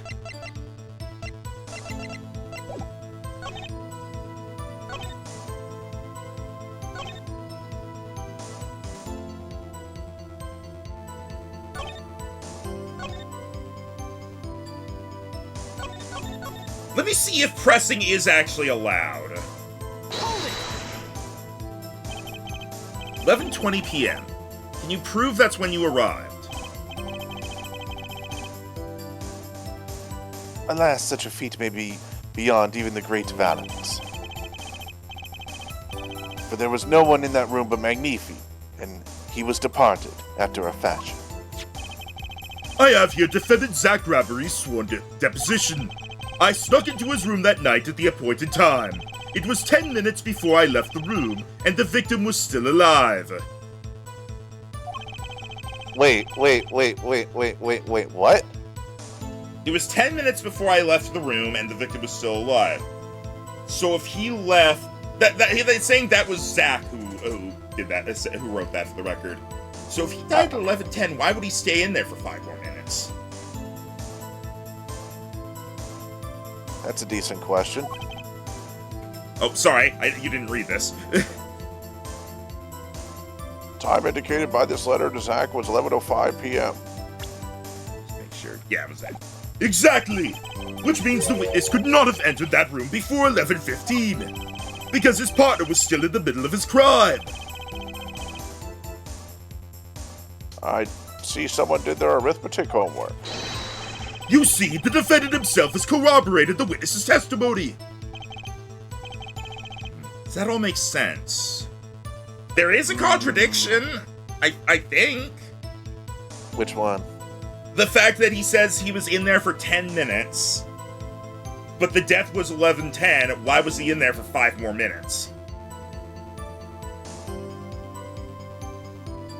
I mean, we could try that. I don't do this often, but because this is a bit difficult, I'm gonna do a save. Yeah, I'm gonna do an extra save here, just in case, like, something fucks up.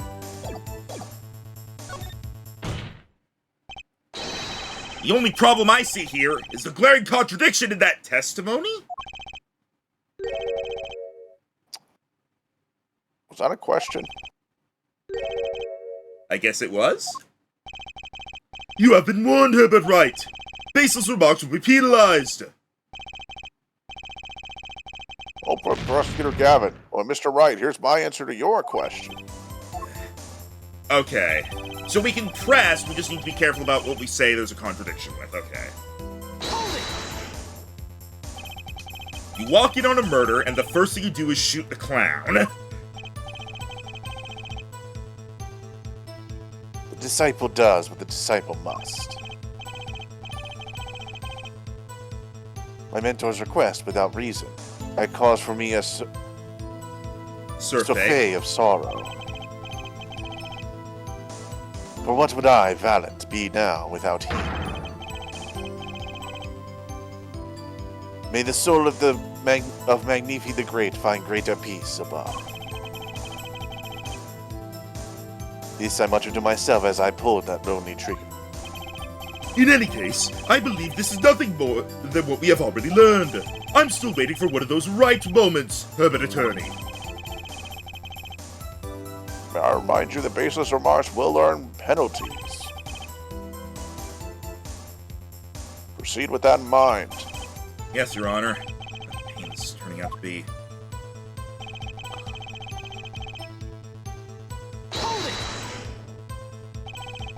Did the doctor say anything concerning the cause of death? Why yes, I believe he screamed, "My God, he's been shot in the head." I think a doctor noticed that. I probably would have screamed the same thing.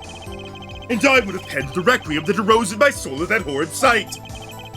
Whatever happened to good old-fashioned investigation? In any case, I believe this is nothing more than what we have already learned, so waiting for one of those right moments. Learn penalties, proceed with that in mind. Yeah.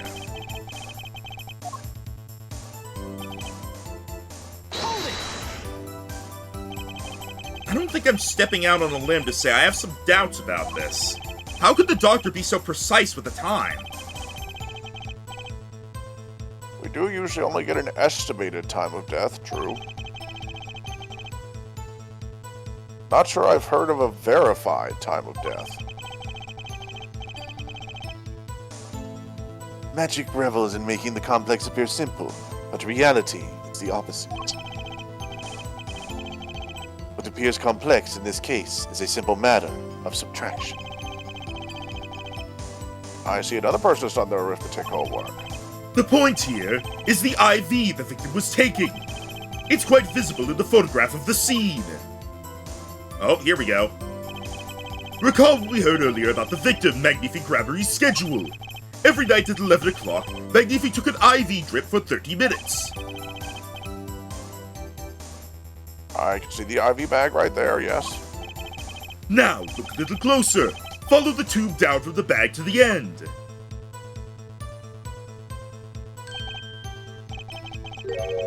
Ah, the needle's been removed.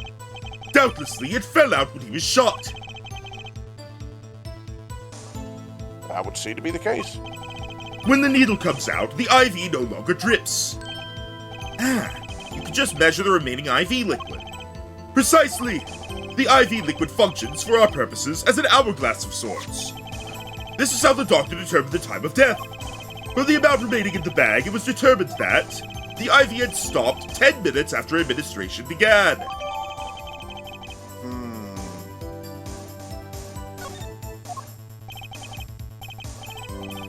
And so it was when I, Valent, entered that room.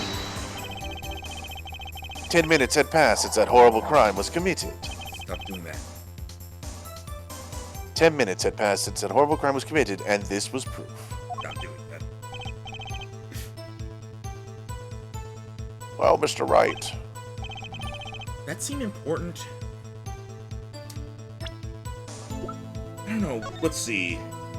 30 minutes required to administer full IV. From the amount remaining, IV stopped 10 minutes after administration began.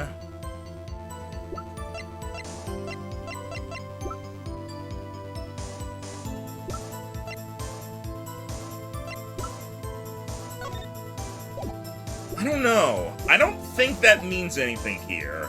I don't think adding that matters. What do you think? The fact that we got the evidence, I think, is enough here.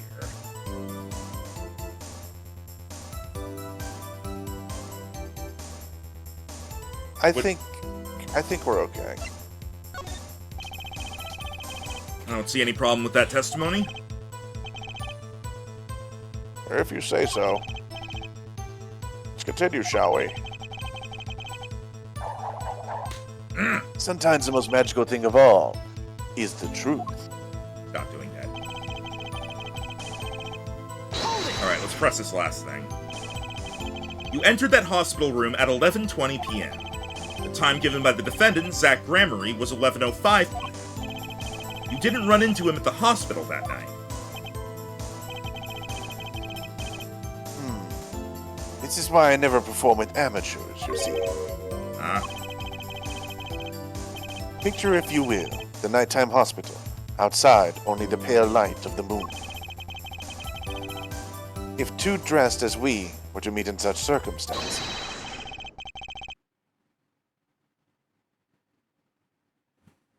I dare say that would ruin the mood completely. The mood isn't in question here. I believe the witnesses say they didn't meet James.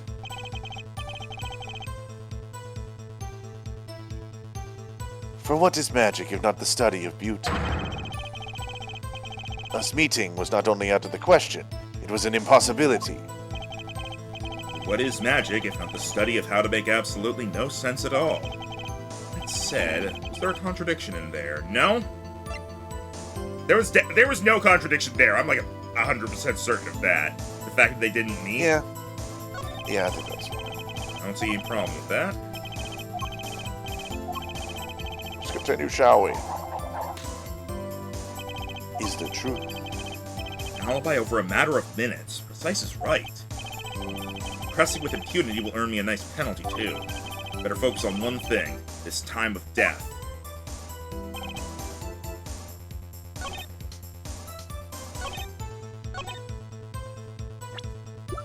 It's gotta be this, right? Well, this doesn't quite make sense. Time of death was 11:10 p.m. and IV stopped 10 minutes after administration. I mean, that just proves the point, really. So there's no... I don't think doing that here matters. The fact that we got that thing... 20 p.m. Owed by obligation.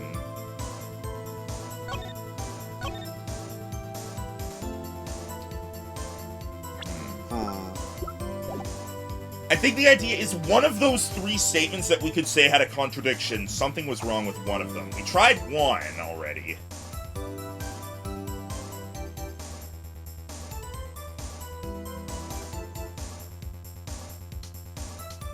Is there anything... Do we have any evidence that contradicts, them meeting? This syringe keeps bothering me because it has not come up yet. Oh, did he re-inject the bag? I always hated getting shots. This Magnifi was giving himself the insulin shots. There's no way I could do that. Ugh. Wait. If Magnifi used this to inject his insulin, why are there no traces of it having been used? That's something to keep in mind. Aha! Rhino, I think you're right on that. Yeah, he refilled it. Okay, so let's get back here and we'll say there was a contradiction there. Game? That was weird, the game stopped responding.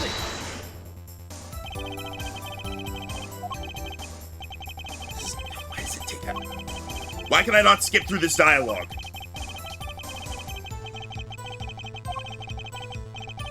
Yes, okay. Subtraction. The IV.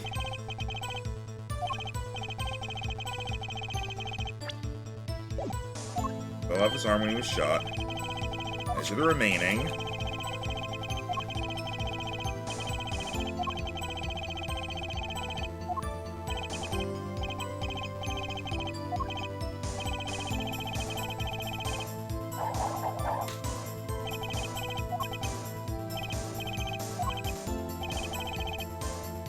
Okay, that is important then. Well, seeing how it is the biggest clue we have to the time of death, I'd say it's very important. Agreed, it would be hard to imagine a more precise way to determine the time. Behold the power of arithmetic! Very well. Witness will add this detail to his testimony.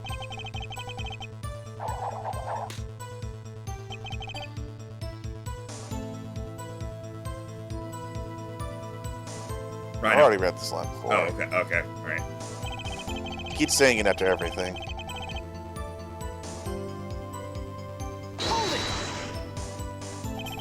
Did you notice the IV yourself by any chance? When I first entered that room, the stench of gunpowder assailed me. Next, the mark of death upon my mentor's forehead. And then, its left arm did I spy, a rose, drooping and wilted. Its thorn, the discarded IV needle. Knocked from the vein by the force of the shot. Luckily for you. If that IV had not been there, why, you might be a suspect. Indubitably so. I might say it's thanks to my lucky color. Your lucky color? Indeed, even today I wear it proudly upon my suspect self. For it always, without fail, brings me luck.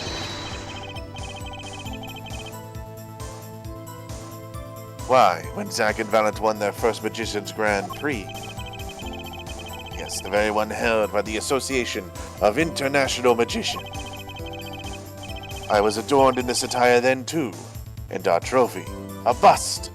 Oh, what a day it was. This is one trip memory lane. This is one trip down memory lane no one needs. My lucky color, yes indeed. And that IV too. I say I think 'twas hewed especially for me. Valent.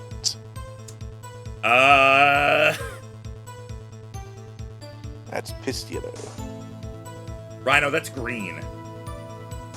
And I could be persuaded to think it was the lighting. Maybe, but there's also something actually yellow directly underneath it. That thing on the machine. Oh, you know what? That's fair. Also the gun. That is absolutely green. Yeah, but I mean, like, all the lights centered on, like, the victim and guns in his lap, but okay. I think that's what this is going for, though. Does seem to be a case indeed. Well, Mr. Wright, any thoughts on his testimony? Man sure looks happy with himself. Hey, how about this lucky color testimony? Yeah, there's a contradiction. It certainly sounds like your lucky colors brought you plenty of luck, but not this time. Mr. Valent, your lucky colors betrayed you. I'm afraid you've lost me. Your Honor, the witness's testimony just now clearly contradicts the evidence.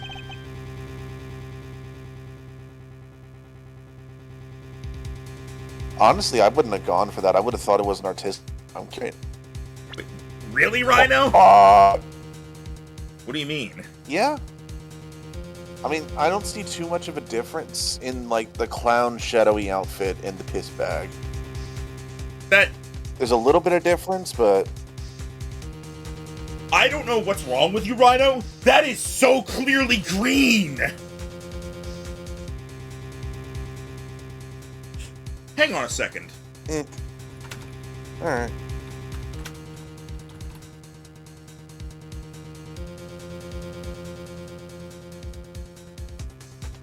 Max taking a picture, getting the color picker. You know what? No, fuck it. I'm gonna do that now. Fuck it. I'm doing this now. I'm not. I say I'm not losing this. This is. I'm not crazy. That is absolutely green.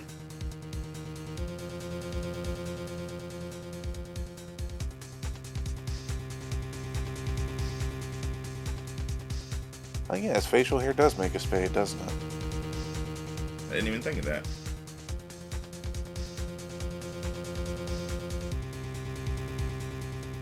Alright, so voice chat spam. You still think that's yellow?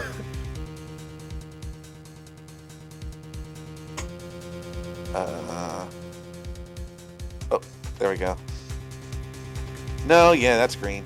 Okay, thank you. That was... That's not what I thought you were going to do. I literally thought you were going to take a picture, put it into Photoshop, take the eyedropper tool for each one, put it next to each other, and then send me that. I was going to do that if you said this still looked yellow. Nah, I get you. Alright. It's a subtle enough color difference where I think I wouldn't have called him on it, but I'm glad you did.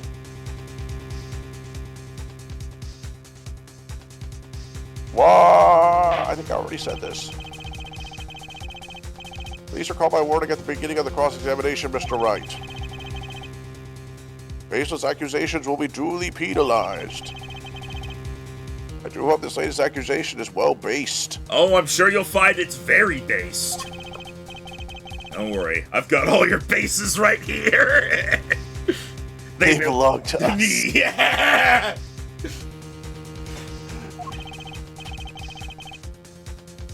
Alright, well, let's hear the defense's claim. That's green. Shit, you right. The crime scene tells all, Your Honor. The photo of the crime scene? All this talk of color has me yearning for black and white, clear-cut simplicity. Tell us, Herbert Wright, just where is the contradiction in this photograph? My pleasure. And I assure you, it's quite based. I mean, simple. But I can't promise anything in black and white. I assume this is some wordplay, Mr. Wright. Let's hear it.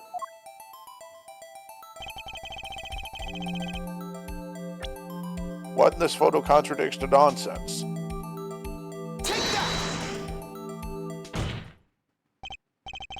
Valiant Grammary, let's get one thing straight about your lucky color. It's yellow, yes? Kind of takes the mystery out of it, but yes. Something wrong with yellow, Mr. Wright? Yes. You look like a banana! Oh. Yes, there is. Decisively wrong, in fact. Take another look at the photo of the crime scene.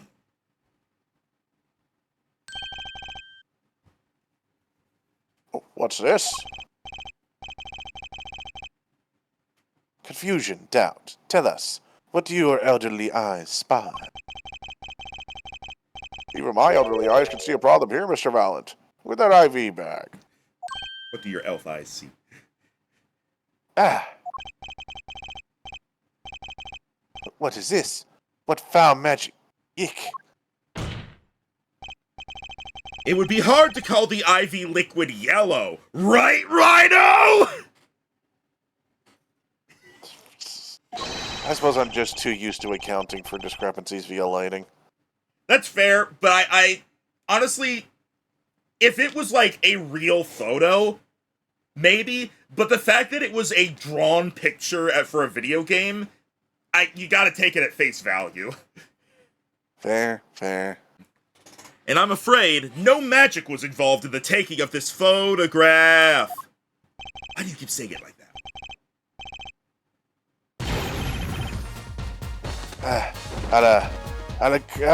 No. Bunnies. Order. Rabbit Parmesan. Rabbit stew. No. What does this mean? I hate this wall! This is some kind of mistake! Yes, Prosecutor Gavin. Your witness's mistake. Shit! The greener they are, the harder they fall. I suppose there's no substitute for experience. Valiant Grammary, as you reminded us several times, your lucky color is yellow, but the IV is clearly not. What's a lot more green in that picture? Well. This contradiction can mean only one thing.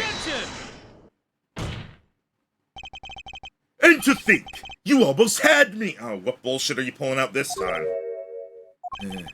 I see your true colors now, Ace Attorney Phoenix Wright. No, it's Phoenix Wright, Ace Attorney. Something you'd like to tell us, Prosecutor Gavin? As far as this court can tell, the witness's testimony does contradict the evidence. Yes, a contradiction. One that I shall be pleased to hand right back to Mr. Wright. How do you mean? How? Because the witness has made no mistakes. I agree at a glance the IV liquid does appear as Are you fucking serious? Okay, that picture, it's clearly like neon green. In the original one, Greenish yellow. Are you?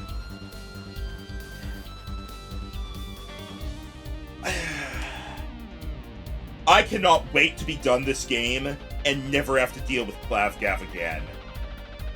Joke's on you, I'm a recurring character. But I assure you, the liquid itself is quite Oh, wait, no, I get Oh, is he saying because the bag is because blue? the bag is blue! But that doesn't You know change. what? I'll give him that. But how would he know what color the stuff is? Exactly! What, you think he looked at the bag and was like, it's green, but the bag is blue, therefore my lucky color! Yellow liquid. How could you say that? piss! Piss. Did you say, piss? No, I said, piss. Okay, I won't quote it. far as I can tell from this photo, it's green. Yes, but what color is the IV bag itself? The bag? You mean the plastic bag on the hook? It looks like a, what do you say, light blue? Precisely! Figured it out yet? Put a yellow liquid in a blue bag and... you get green! Yeah, green. Why did I say Rhino! Apollo has not become an attorney yet! This, incidentally, is the liquid's true color! Okay, that's yellow. But if your piss is that yellow, drink more. that? Or you drink that one thing that makes your piss neon yellow? Yeah. I see. Your explanation does have a ring of truth to it. Objection! I still think he's full of shit. As I thought. There's no substitute for experience, Prosecutor Gavin. Phoenix knew. What? And now my secret weapon! Soundboard team! God damn it.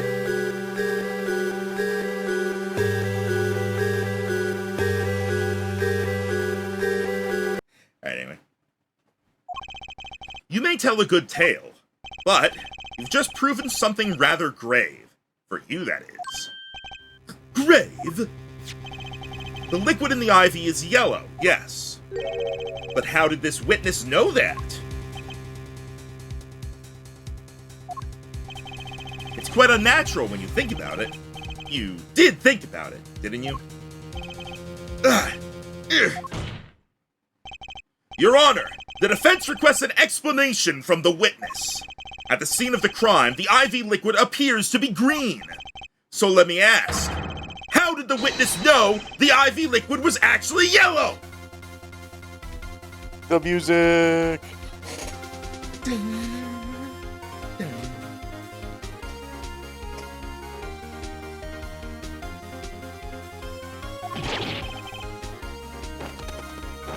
Alaka's OMG.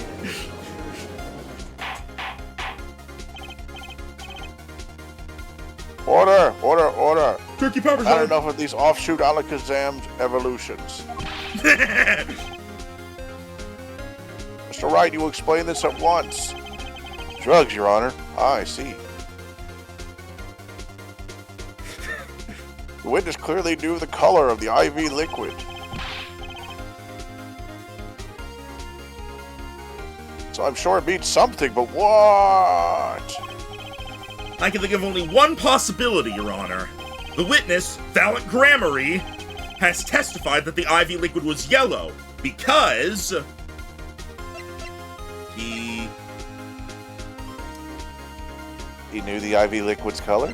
Yeah, I knew it was one of these. We knew it because he knew it.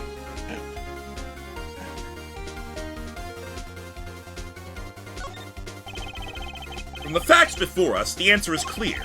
The witness knew that the IV liquid was yellow. Why? Because he'd seen it before. But not inside the blue bag we see in the photo. For the record, I chose the third option, not he'd seen it before. So I was confused, by the way. I was like, what happened? No? Yeah, see, there.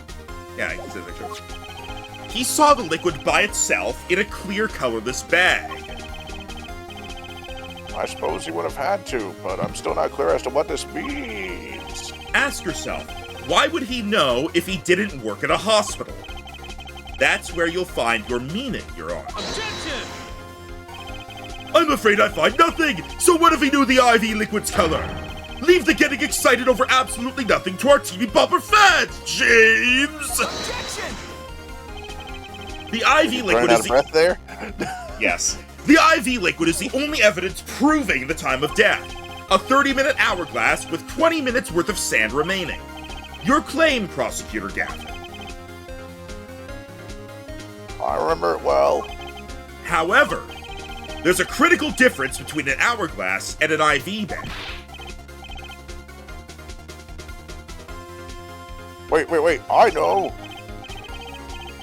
An hourglass uses sand, but an IV bag uses liquid. I'm right? Right, Mr. Wright?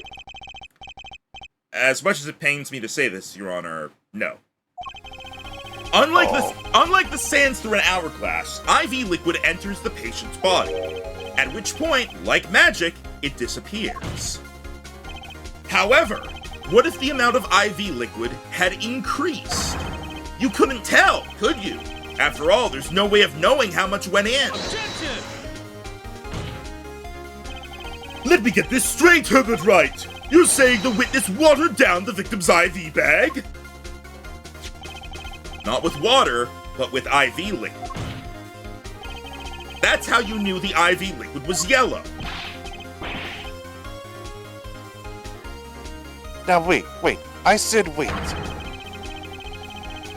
How might an amateur such as myself essay to perform such a task? Objection! I'm an amateur too, but I can pour water into a cup. Objection! I'm afraid there's quite a big difference between a cup and an IV bag. Quite! Can you prove our witness is capable of such a feat? He has a point, amateurs. I at least would have some difficulty pouring IV liquid into that bag. You don't need to be an expert to see the look on the witness's face. He added liquid to that IV to throw off the time of death. I tire of these fairy tales lacking evidence. Well, Mr. Wright, any solid evidence to bring us back down to earth? Valiant Grammary. I'm afraid your magic won't serve you well in a life of crime. Might I ask what you're strongly suggesting? Magic relies on props, and props become evidence. Our witness was certainly able to increase the amount of IV liquid in the bag. All he had to do was work a little magic, and the prop was this syringe! Take that!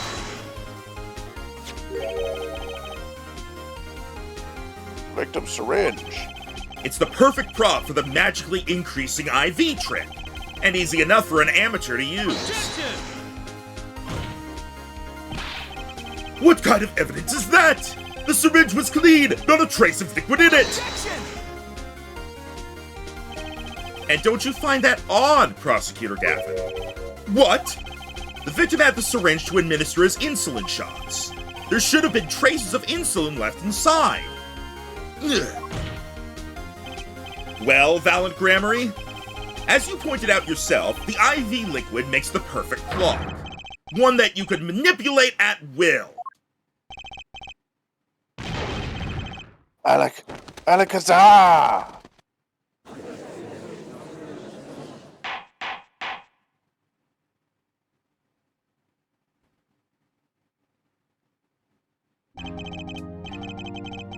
I do believe, well, this being his first, and the burden of this trial has been a bit too much to bear for Prosecutor Gavin.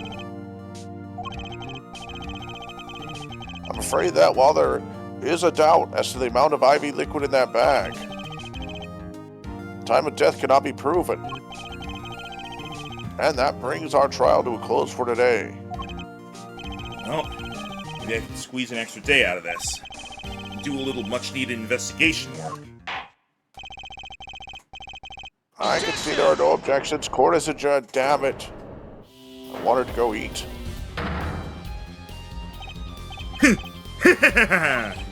Truly, there's no substitute for experience. Nothing blinds one to the truth so effectively.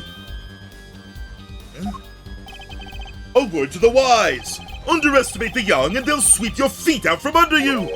In a way you never ever expected. You see, I know exactly what you're thinking. Huh? What's he talking about? You say the witness used the syringe to manipulate the level of the IV liquid. But there is no proof. Fucking serious. There's no proof he didn't do it either. Yes, quite true. Huh? He's admitting it. Nor was this witness quite as decisive as I'd hoped. This, I admit. After all, why linger in the past when the future holds so much? You have something in mind, Prosecutor Gavin? Proof, Herbert Judge. I have another way to prove my case. With evidence, no less. This No, I'm gonna pay for present badge next shit's I but I can't pay the candles for it. I also took that off because it wasn't really doing anything funny. It was just you get a random you get the this is stupid dialogue. That's basically it. What's this? This is the victim Magnificrammary's diary! Diary. After going into the hospital, Magnifi began writing his memoirs, it seems. The story of his birth, his startling debut, and of meeting his disciples. It seems he intended for the last chapter to end, quite appropriately, with his death. Wait, that book doesn't say what the reason was, does it? The reason why his disciples couldn't refuse his last request? Sadly, it does not. What's important here is on the last page. Apparently, the victim wrote in his journal that night, even after the IV had begun at 11 p.m. Let's read it, shall we?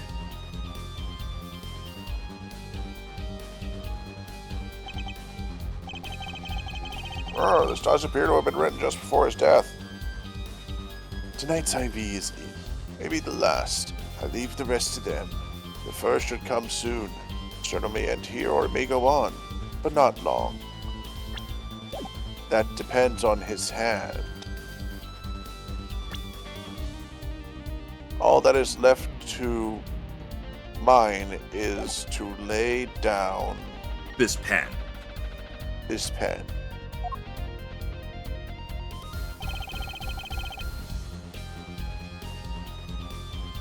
Court accepts this into evidence. Is nobody gonna address the torn out page? Read the very last part with particular care. This journal may end here or it may go on, but not long. That depends on his hand. Of course, by his, he refers to our defendant, Zach Grammary. That would make sense, yes. He was the first scheduled visitor after all. But look at what he said before that. This journal may end here or it may go on. It may go on. Magnificramary intended to write again. That is, if Zach Grammary didn't pull the trigger. Are you fucking serious, dude? Yeah, you can tell a page got ripped out.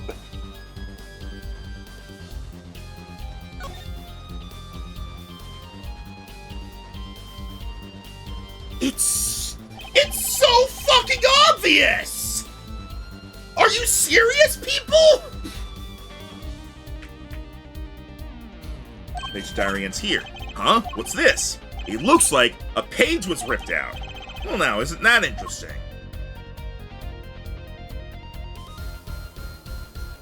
Are you fucking...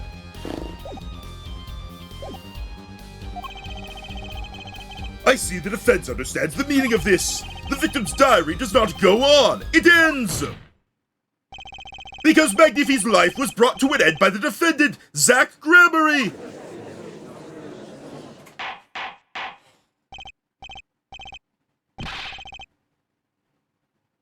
Order! Order! Order! Prosecutor Gavin.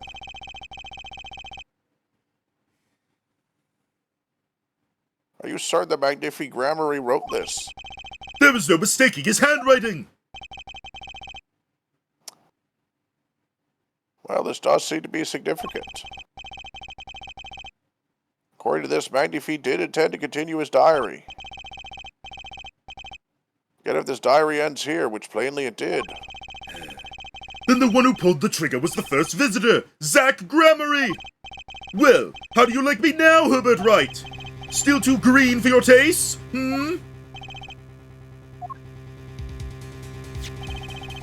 Right about the diary being pretty clear. Still, I find it hard to believe that he overlooked such an obvious problem with his precious evidence. I'm glad here in Phoenix is like, is this guy an idiot? well, Mr. Wright, witness testimony we heard was lacking. But put together with this evidence, it seems quite sufficient for a case. The diary's accepted like this, the trial's over. Maybe it's time for me to show them something. I mean, Go ahead and show him it's fucking yeah. ripped out. I'm left with no choice but to show my own evidence. What? Oh, wait, are we producing the ripped page? I think so. You want some evidence that overturns this diary? It's not too late to rethink this and avoid more embarrassment. Very well, please show us your evidence, Mr. Wright. Incidentally, don't even think of showing us this diary I've just showed the court. What? Why? Now that we've come this far, I hope you have something a little more decisive. Show us evidence that proves the victim continued writing his diary. Alright, I'd be happy to. The decisive evidence proving that the diary didn't end with this page is... I mean...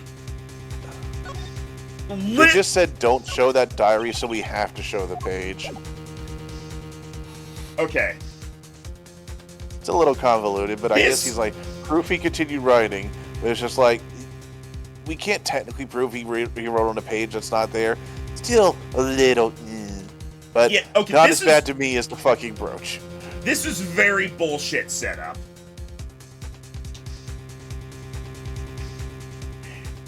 You know what? No, fuck it. I'm presenting the diary. I want to see what happens. Take that!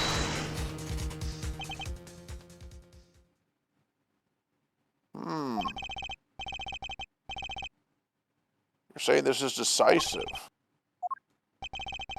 We don't need proof that he might have continued his diary. We need proof that he did continue that diary. If such There a it thing is. exists, of course. Okay. That's better. Okay, if they had said that beforehand, that would have been better.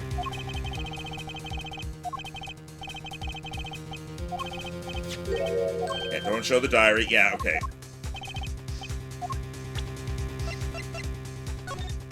It would be, yeah, it's this. Take that! First, take a close look at this diary. Look at this diary. Note that a page has clearly been ripped out. Note that a page has clearly been ripped out. What's this? I hadn't noticed that at all. Fucking idiot. And that's why we're still here talking about this. As it just so happens, I have here what I believe to be the missing page. Alaka, I don't believe it. Looking at this page, it's hard to imagine that the first visitor that night shot Magnifi Grammary. That's the defense's position. Oh, wait, let me see that.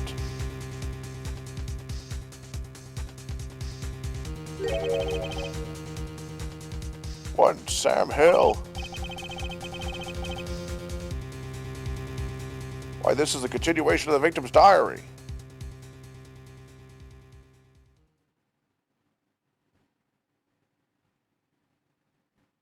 Why isn't Gavin freaking out? Note the torn edge of the page. It's a perfect match with the torn remains of the last page in Magnifi's diary. Quite remarkable.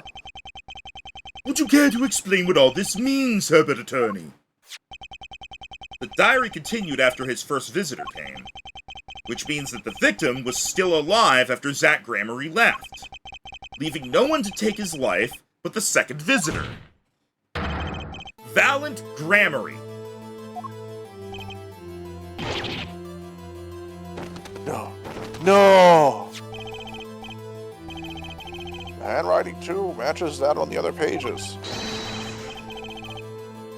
This is, without a doubt, the genuine article.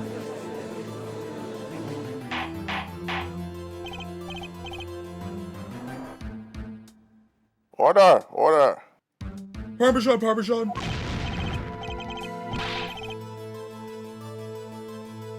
But wait, that's impossible.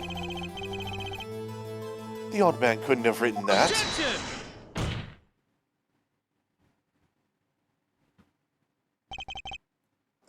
Hello? Finally. You just couldn't resist, could you, Herbert Wright? Resist what? Presenting solid evidence? Herbert Judge? Yes, Prosecutor Gavin? Might I request we put the current cross-examination on hold? The prosecution would like to call a new witness. But Prosecutor Gavin? This evidence overturns the current witnesses. I ask only to put it on hold. Please. My new witness has a very, very important piece of testimony to give. 5 minutes, no more. I promise, Your Honor. Well, if you put it that way, Mr. Wright, what's your take on this? Well, Your Honor, judging from his enthusiasm, we'll have to hear this new testimony sooner or later anyway. So it might as well be sooner. Well, though this is highly, highly irregular, we will put the current cross-examination on hold. Witness may step down. How did Gavin know? Because he Now, did it. Prosecutor Gavin, please bring the surprise witness to the courtroom. I'm starting to think he and That Kristoff were... or his brother told him, hey, he might do this. I think Kristoff and Clavier are working together on this.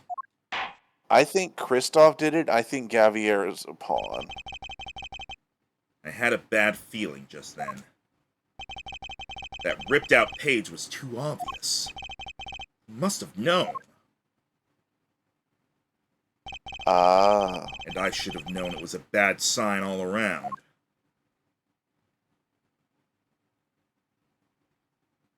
The hell? Oh. Only trial with no audience is a first, even for me, Prosecutor Gavin. I beg the court's understanding.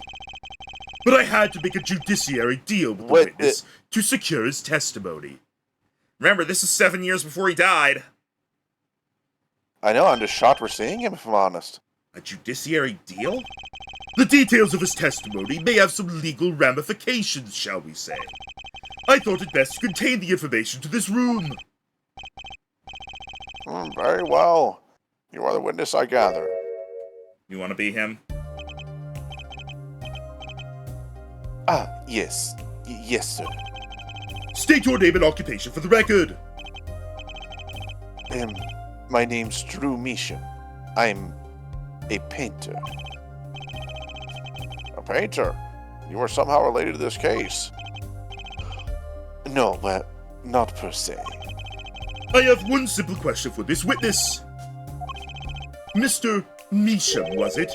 Do you know what this is? Oh, yeah, I know it well. How's that possible? Have you seen this diary page somewhere before? Oh, yeah. I mean, I made it. You... what? You made it? Yes. You might call it one of my works. The prosecutor's office received a tip-off yesterday. Illegal evidence has been prepared for the trial of Zach Grabbery. Illegal evidence? I initiated an investigation. What? Wasn't Phoenix the last-second change for this guy's defense?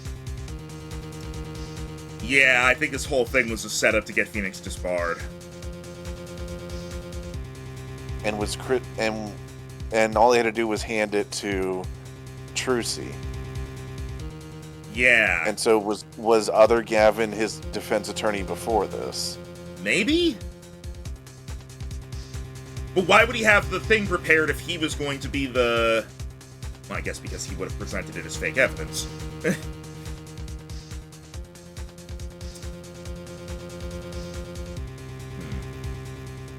I initiated an investigation and found this witness.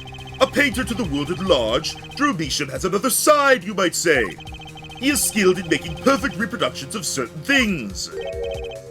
Forgeries, in other words. Forgeries? Well, so we understand that this page here is... A fake! Prepared by a certain defense attorney! Objection! Hold it! I didn't prepare this evidence! Objection! Ah, the attorney speaks! Something about this page, I presume. But what is he saying? It makes no sense! After all, it was you who presented this evidence to us, Phoenix, right? Witness, sir. Mr. Measham, was it? This logic doesn't make sense. They're saying you are the one that put this into court. Surely you, blah, blah, blah. But it had to get verified in order to be put into court. That was a whole, like, plot point. That was a whole plot point in case 1-5. I don't remember that, but we were literally handed this outside the door. This is a lot of bullshit. Who requested this forgery? Who is your client?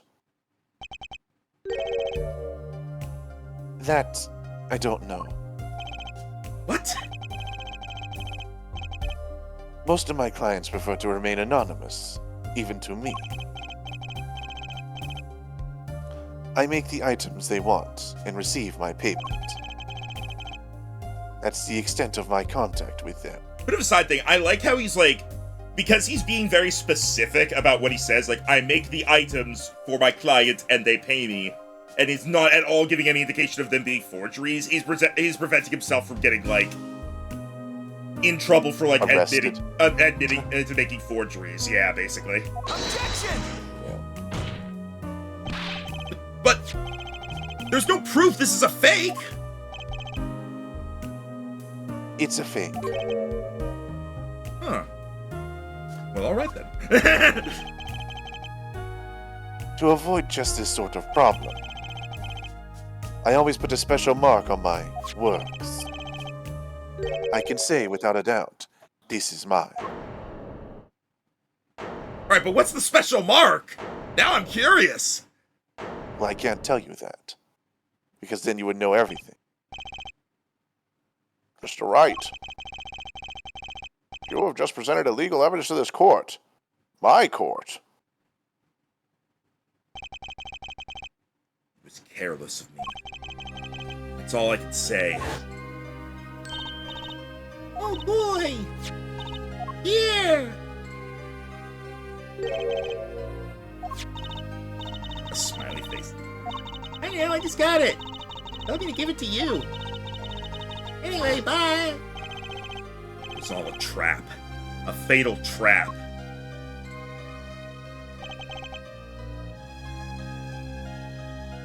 Mr. Wright, Yes?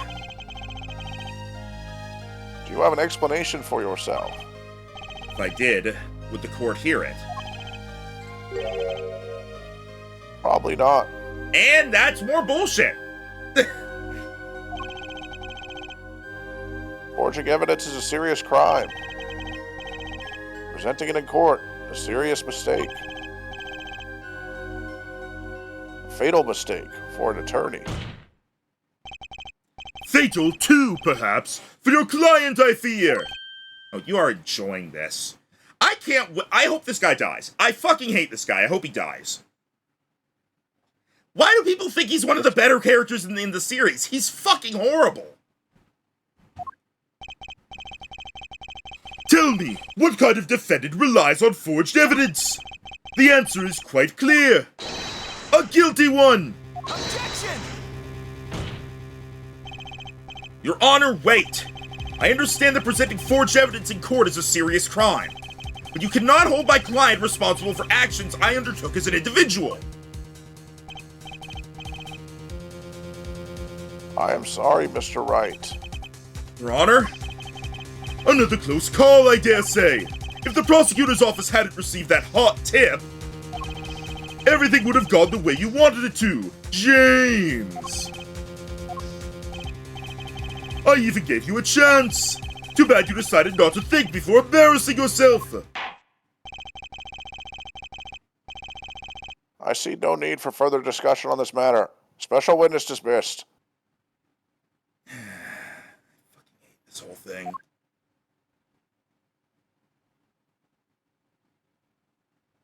It's also interesting that they did it to where Phoenix would essentially have to almost admit to it to try and get it help his client because that's the kind of person he is.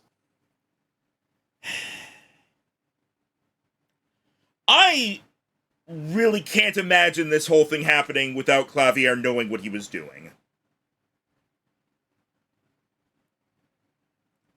Again, a future character is also like this, hated by everybody, but Clavier gets a pass because wham, Modern Ace Attorney is bad. It's literally the Pokemon effect. I thought like Ace Attorney Dual Destinies was considered like the best of the series.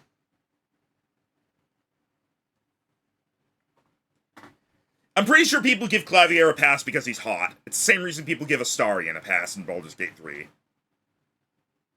Oh, please, darling, I'm much more than hot.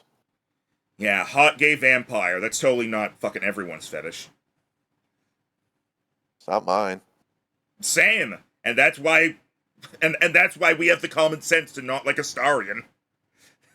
I found him amusing, and then he grew on me as he got better with his character art. Yeah, but there are people who just see him and have like one scene with him and they're like, OMG, husbando. Anyway. Also, this guy's apparently still here.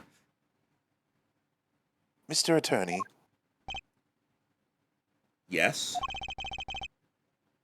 Could I ask your name? It's not. It's widely considered by the fanbase to be the worst. Really? I swear, I thought I remember Dual Destinies being considered, like, the best besides the original. I'm astounded by this. Phoenix Wright.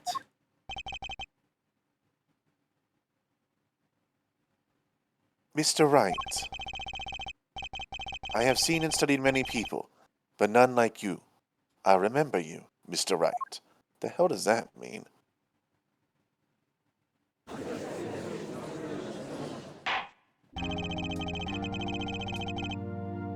Though I deeply regret having to declare a verdict in this way. This trial is over.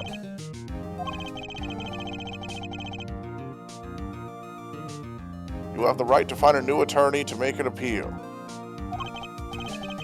However, this court must... Your Honor. Yes, Mr. Zack. There is one thing I wish to make clear. Today, in this courtroom, you cannot declare me guilty. It is impossible. I'm afraid the defendant is quite mistaken. I most certainly had the authority to declare a verdict on you. Except, tell me, how do you plan on announcing your verdict Without your gavel. when your defendant does not exist? It doesn't exist. What are you talking about? I am talking about this! Mr. Enigmar! The defendant's escaped! Find him, quick! Bailiff, close all exits for the building. On the double, he must not be allowed to escape. The fact that he had that prepared ahead of time makes me wonder if... Like, he was already saying beforehand that he was ready to do this, and also it was his daughter that gave us the thing. I wonder if Zack was also in on it to get Phoenix disbarred for some reason. That or he just knew what his partner was like.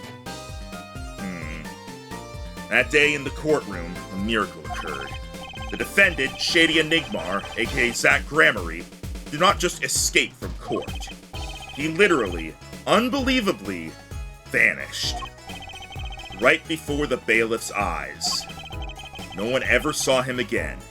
Not since that day. This is the Gramarye miracle!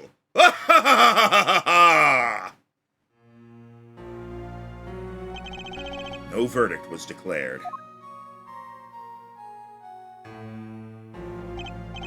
After all, the defendant didn't exist.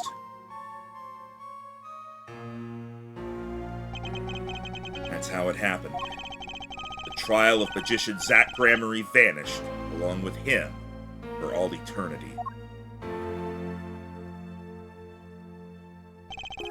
The mysteries that remained behind were all solved, however. But not until 7 years later.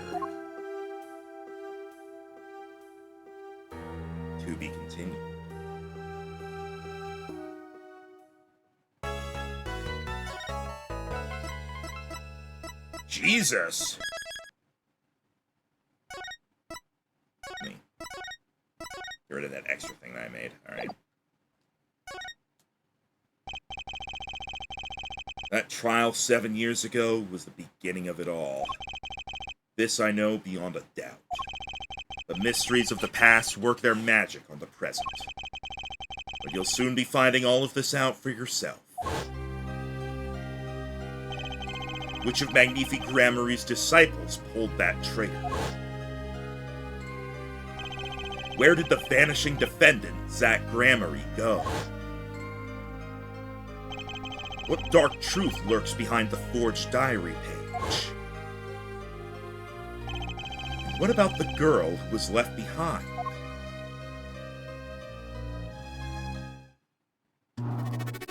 Mason system!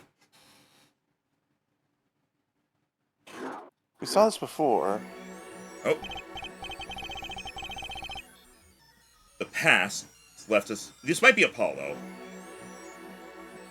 I think it's Phoenix, if I'm honest. The past left us these 4 keys to unlocking the truth.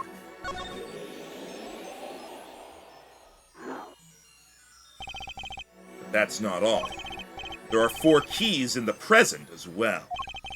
And when all the questions have found their answers, the final trial will begin. But first, you must chase the truth through then and now. Think of it as a game.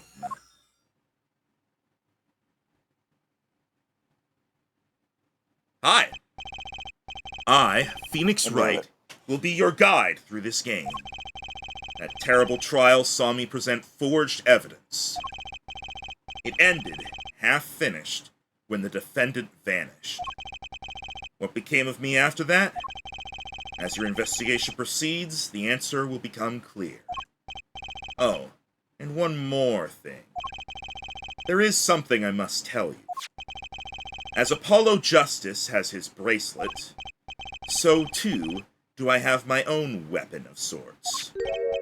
My Magatama. What does it do, you ask?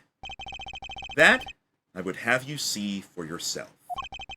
Question, by the way. Who the hell is he talking to? Well now, shall we begin? Use left bumper and right bumper to jump between the past and present. But let's begin 7 years ago, in the past. It is right after my last trial came to an abrupt end. Now that you know the game, let's play. I think I Seriously, know... who the hell is he talking to? I think I understand. This is the Mason system. He mentioned that this was a thing that was being worked on as part of the Juris system. We are right now literally the jury. This is something all the juries are seeing and getting to put together for themselves. I don't know if that includes Apollo, but... Alright, I guess we're... So, he says to start here. Because if we go to the present... Yeah, we can't choose any of these yet. Alright. Detention center, we'll start there. The nightmare trial was over. And the new nightmare of figuring out what had happened had just begun. I wanted to wake up, to walk away. But I figured I'm the only one who could do this. Probably. And besides, I had plenty of time. Thanks to the Bar Association Review Board's decision. It's hard to work when your attorney's badge has been taken away.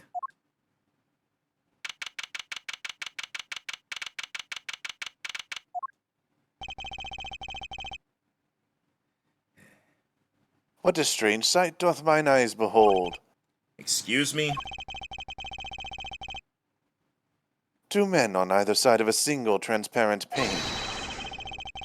It seems fickle fate has switched sides, so to speak. The forger of fakes walks freely. Are the innocent languishes within these plexiglass confines? There's been no proof that I forged anything. nor proof that I took the life of my dear mentor. Yet, these chains cannot hold me for long. The stage awaits. And what, may I ask, awaits you? A little piano and a cold little hole in the wall. But since you are here, what shall we discuss? A shooting of Magnific Gramarye, for one. Who pulled that trigger? Valent or his partner Zack? His partner vanished before the answer could be found. If I'm gonna get any closer to the truth, this is the place to start. Let's see. Okay, we still have all this. Handwritten page, fortune. Okay. A fateful trial. I have to hand it to my partner. He knows how to make an exit. That's talent. Yes. He made my attorney's badge disappear and he never even touched it. Glory's spotlight always leaves someone weeping in the shadows. Yet his very disappearance itself is a revelation. Revealing what? Zack Gramarye killed Magnifi. It is as good as a signed confession. That's certainly been public opinion's take on it. I grow tired of my cage. And the time of my release is near. I must go and prepare. Planning on jumping back into the magic right away? As long as an audience waits with bated breath, there will be Valent. Also, Yes? now that my partner has disappeared, Magnifi's repertoire is mine. Valent Gramarye has a tradition to uphold. Is that true? Seen in this light, the trial was quite good to me, verdict or no. And you can't pay for that kind of publicity. I noticed that he literally just admitted to a motive. The suspicion Yeah. on you hasn't lifted entirely, Valent. After all, you received one of those letters too. You were just as obligated to follow Magnific's instructions as your partner.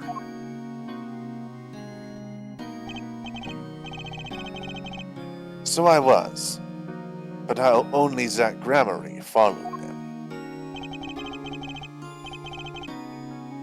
Let us not speak any more of who shot what. Now that my partner has vanished, the question is moot.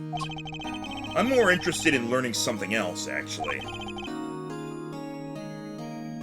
And what might that be? I want to know what Magnifi had up his sleeve. How could he coerce you and your partner to kill him? The trick up his sleeve. Perhaps you do not know. Know what? A great magician never reveals his secret. Remember this, Rhino?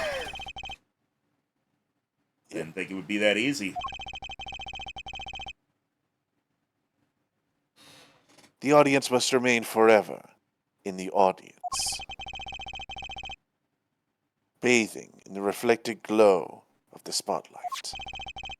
My Magatama, one of my most prized possessions, which I got during a certain case. It can show me the locks on people's hearts. And if I can unlock their hearts, they'll tell me their secrets. The Magatama starts it all. And the Magatama ends it.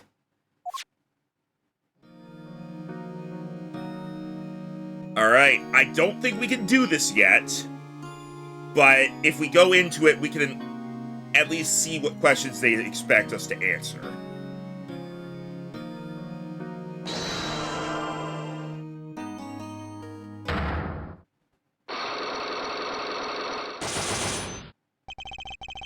trick up his sleeve. I'm flying by the seat of my pants on this one. There must be a path leading from the evidence to the truth.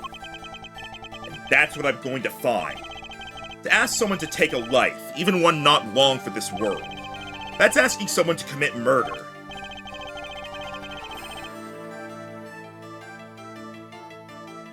Yes, our mentor was fond of dramatic moves and dramatic finales. And he got his wish. His life was taken. What weakness could be so powerful as to coerce someone into committing murder? My guess is it was a matter of life or death. Care to explain? Your troupe lived in a world of showmanship. The flashier, the better. And flashy so often means danger, doesn't it? Let us make this as painless as possible. If you have proof of this danger, then show it. I mean, the gun, maybe? Use them on stage. Take that! Aha! Why, that's one of ours. Specially designed for your show, I gather. A single bullet. One shot. What are you suggesting? We are magicians, Mr. Wright, not murderers. I'm not crying murder, Mr. Valent. I'm crying something far more tragic. An accident. Oh! After a whole game without it, that feels good. I'm curious what he's going for. Me too! Zack and Valent's quick draw shooting. How long has it been since those shots were last heard? Oh, right! They disbanded the act. And I'm guessing that's why they stopped it, is because someone actually got shot. Was the shoot 'em canceled because someone might get hurt? Of course. What other reason could there be? Well, it could have been canceled because someone had already been hurt.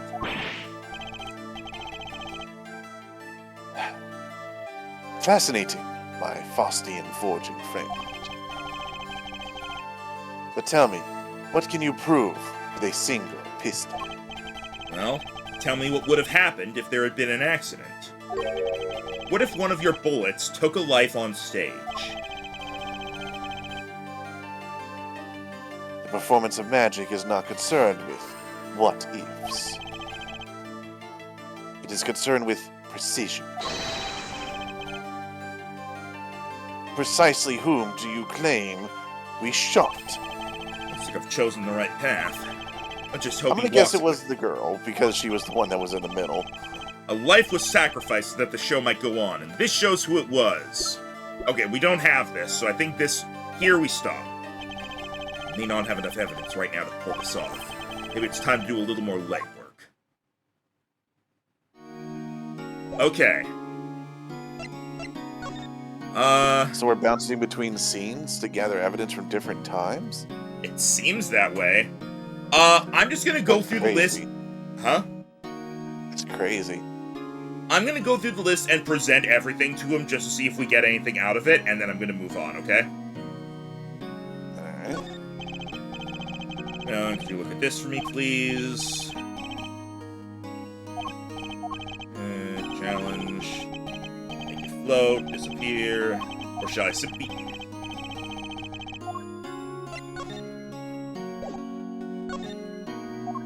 That's nothing.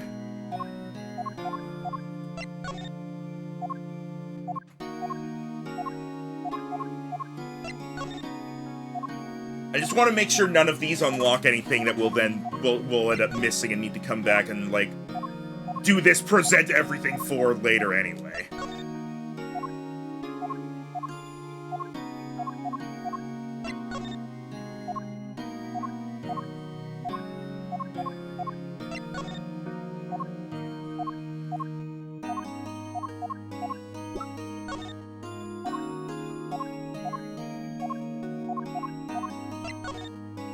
Alright, so I think we're done here for the time being.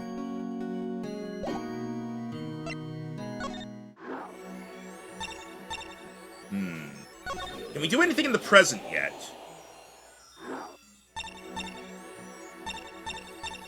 No, okay. I think maybe we have to go through all the stuff here first. Alright, defendant lobby number 2. What's this gonna be, then?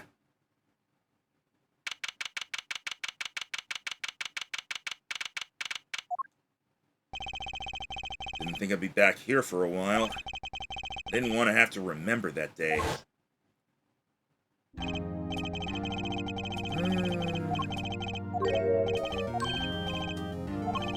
Peace out, bitches!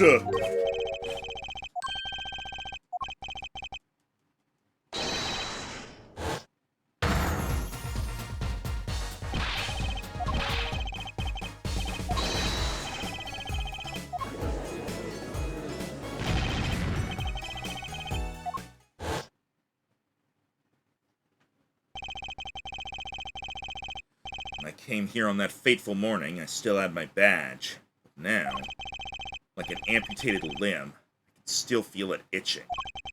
Where do I start? I don't even have the authority to investigate. I have no idea who this is gonna be. It's not Gumshoe. Hey, you there, sir.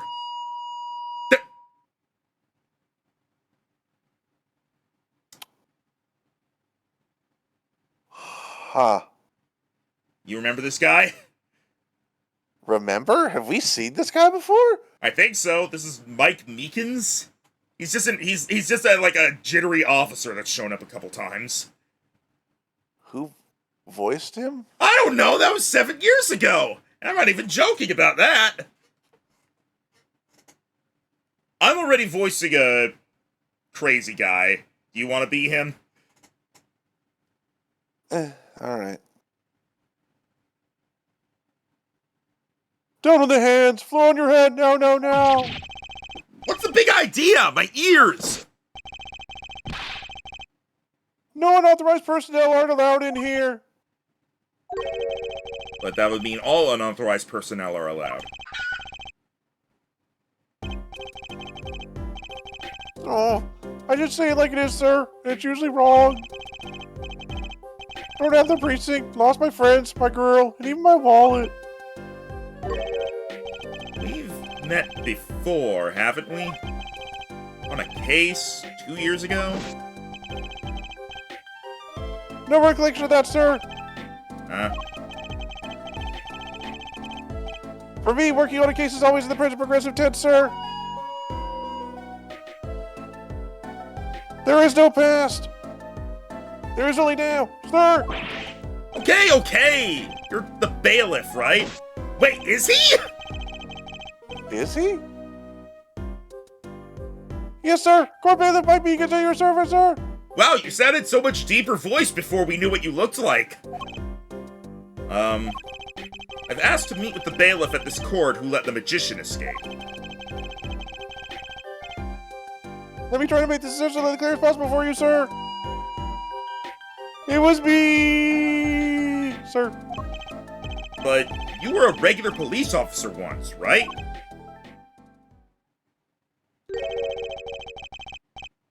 Sometimes bad things happen to good people, sir. Something tells me it's a long story. Let's not go there. So, you were in charge of security at the time of the vanishing? I'm dying over here. Oh, it's a hard knock life, sir. Thrown out of the precinct, lost my friends, my girl, and even my wallet. Guess I wasn't the only victim. Meekins. Last time we met, you were a police officer, right? In fact, you're still wearing your uniform. Sir, I wish I didn't have to tell you this. But last year, tragedy struck a rising star at the precinct. I lost my case files 4 times. In 3 days, they fired me. That takes real talent, actually. They don't know what they're missing. So here I am, sir, forced to start from square one, a lowly bailiff. But your uniform... I took it with me as a souvenir the day I was fired. that can't be legal. It's not. Tell that to Ryan Reynolds. So, you were the one who let the magician get away that day? I'm dying over here. A star rises above the court bailiffs full of hope. Then, tragedy strikes. Is there anything you could tell me about it? About Zach Gramarie's disappearance? Oh, the humanity. That's enough of that.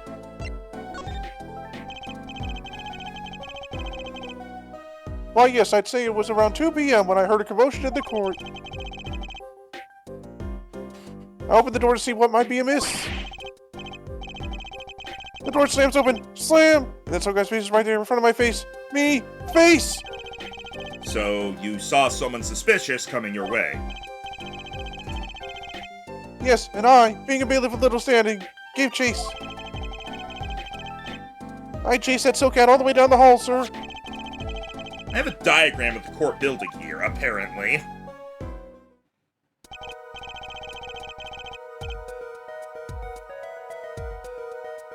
Ah, there's courtroom number 7. That's where I was, sir. All by myself, nary a friend to call my own. Okay. And which way did Zach Gramarye run after bursting through the courtroom door? He went up like this, went around the corner, like that. So I, with no delay, ran after him with no delay.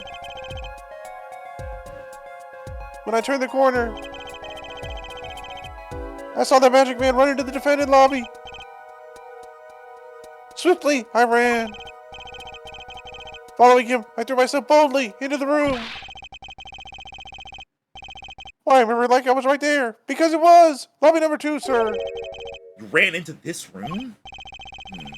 I don't see any place to hide in here. Believe it or not, sir, I didn't believe it. Here, in this room, the magician, gone, finished like a puff of smoke. Except there wasn't even any smoke, he was just gone. That's impossible. Yes, that word. Oh, how many times I've said that word.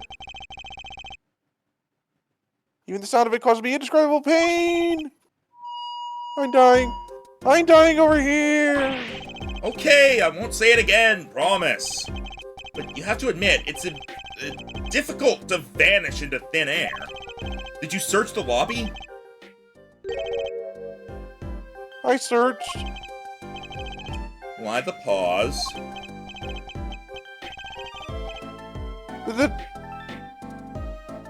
There was nothing here at all, sir. That's right, nothing was here, sir. And Cyclops now. How can he talk so loud and still be hiding something? Really? Huh. The vanishing trick.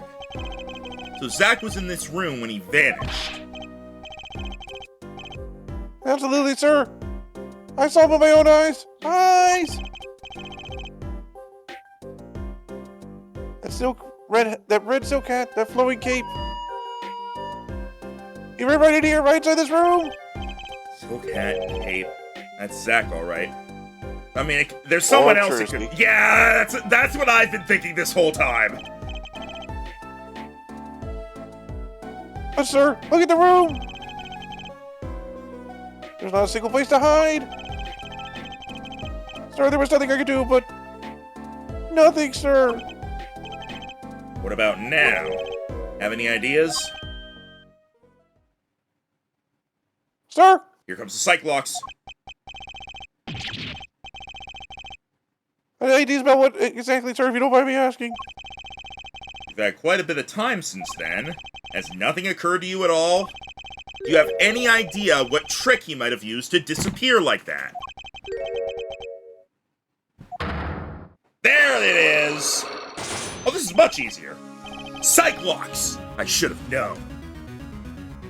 Alright, let's see what we can get out of this.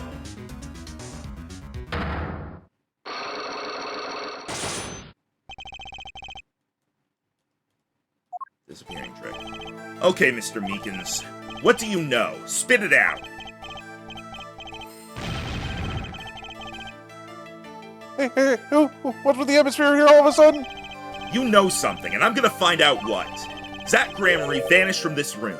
How'd he do it? How so, well, sir? I can't say, sir. Why are you so nervous if you aren't hiding something? Well, sir, I see. At the time, sir, I was here and... Listen, it was impossible! What could such a little girl possibly do? Anyway! What did you just say? Sir, did I just say something, sir?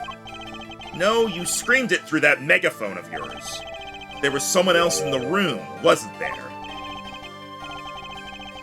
Sir, I'm going to have to invoke my right to remain in a state of not talking. It's okay, Meekins. You don't have to tell me who Zach's accomplice was. I know who was here in this room that day. What the?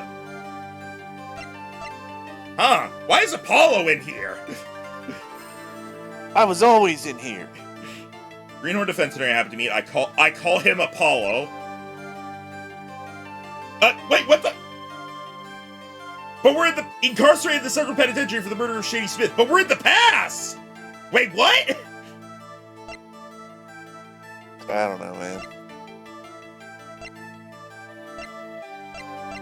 What is it? I guess we are bringing them between time periods. Take that!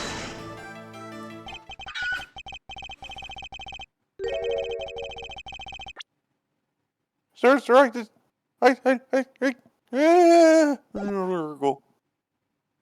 I never see that girl until just the other day. Mr. Meekins, I'm not buying it. Sir!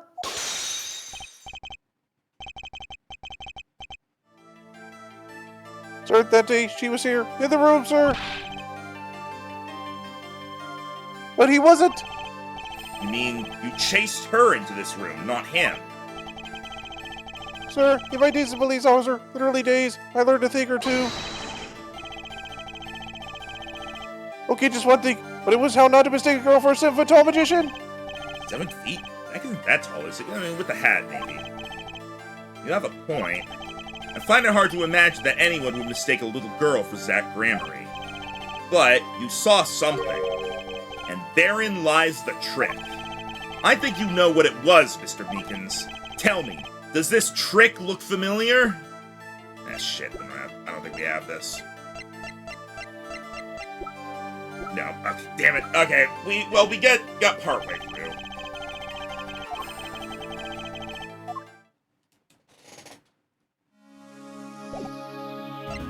Once again, let's see if presenting anything matters. Any thoughts on this, Mr. Meekins? This is an honor. Sir, I've already paid so plenty of things, even things I do not think about. But no one's ever asked for my opinion before. Ow. No need to shout, really. No opinion? None. I know nothing about that, sir. Well, never mind. Right.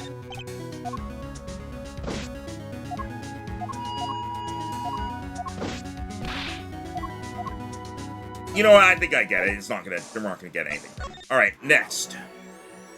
Wright & Co. Law Offices. Sir, I'm also here, sir. Fuck off! 7 years ago, Wright & Co. Law Offices. I found the little girl again, sir. Oh, there she is. Daddy.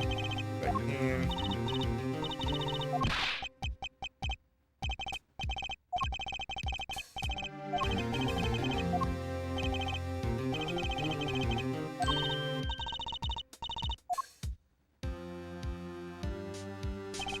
Was her first show helping her dad escape? Maybe. 2 weeks had passed since then. I called her into my office. Trucy, there's something we need to talk about. It's been 2 weeks since your father disappeared. Little Bappy. We need to start thinking about your future. I did some calling around. This is hard to say, but you have no living relatives. So, I was wondering if you wanted to stay with me for a while. Just until your daddy comes home. It won't be long. I hope. Of course, it's totally your choice. If you don't like it here, you could go wherever you'd like. You could look up some places you might like to stay at. This is so weird. Mr. Attorney, Daddy told me about you. He said I could trust you. Huh, really? So if I stay here, does that mean you'll be my family? Huh? I guess so? Getting weirder. Mr. Attorney? Actually, why don't you call me Nick? Or you can call me Daddy if you'd like. It doesn't have to be today or anything. Okay, say Daddy. That was quick. Yes? If I move here, I have to switch schools, right? I was thinking, I haven't paid for lunches at my last school for a year. So thanks, Daddy! Ah. Oh, and this office? It's a little blah. A little color goes a long way, you know? Ah. Oh, and Daddy, you got fired from work, right? Don't you worry one bit. I'll work twice as hard. We'll make it through this. Trucy, how old are you? Oh, I'm 8. Don't let appearances deceive you. I'm a young professional. Stick with me and you'll do just fine, Daddy. Ah, thanks. Why does it feel like she's already in charge? Because you are a doormat. I was going to say because you are adorable. The office. So, Daddy, you got fired for being a lawyer, right? You could at least kind of look aside or something when you say that. It's actually kind of hard for me, for Daddy. Oh, I'm sorry, Daddy. Wait, is that foolish pride? My other daddy always used to talk about that. Actually, that's pretty accurate. So here's my idea. We'll make a new office with blackjack and hookers.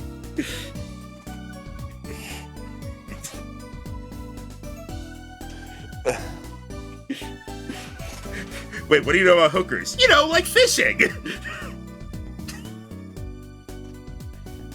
Law just seems so stiff, doesn't it? And no one will be my friend at school that way. That won't do, I guess. Just don't know much about anything other than law. Or even much about law, if you were to ask some people. Maybe the problem is calling it an office. We should run an agency instead. You mean, like a talent agency? Forgive me for asking, but doesn't that require talent? You've got me, don't ya? I'm a professional. Professional? Yep. After all, I am directly descended from the famous Zach Gramarye. Directly descended? He's your father. Oh. And now I'm directly descended from the famous Phoenix Wright, too. I think an 8-year-old just massaged my ego. This is great. It's gonna be so bad when she has Cyclops and we have to break her down. Could you tell me a bit more about your daddy, Zach Gramarye? Daddy? Sure thing, Daddy. Which daddy was that again? Daddy's so amazing. The biggest star of Troop Gramarye, and they're big. Gramarys. They were on television a lot. Haven't seen them on much recently, come to think of it. Big magic happens when you put Zach and Val and Gramarye together, you know. Once they made a giant waterfall right there on the stage. And this giant trout swam up the giant waterfall and turned into a Gyarados. Let me guess. There was a giant fisherman waiting for him at the top. I wish I could have seen more of Daddy's magic. I shouldn't have brought it up so soon. I wonder what'll happen to me with Daddy and Mommy both gone. Mommy? Yeah, what about Mom? I haven't heard anything about Trucy's mother. But I have my magic. He was the girl in the act that got shot. But I have my magic and a great daddy, even if he is unemployed.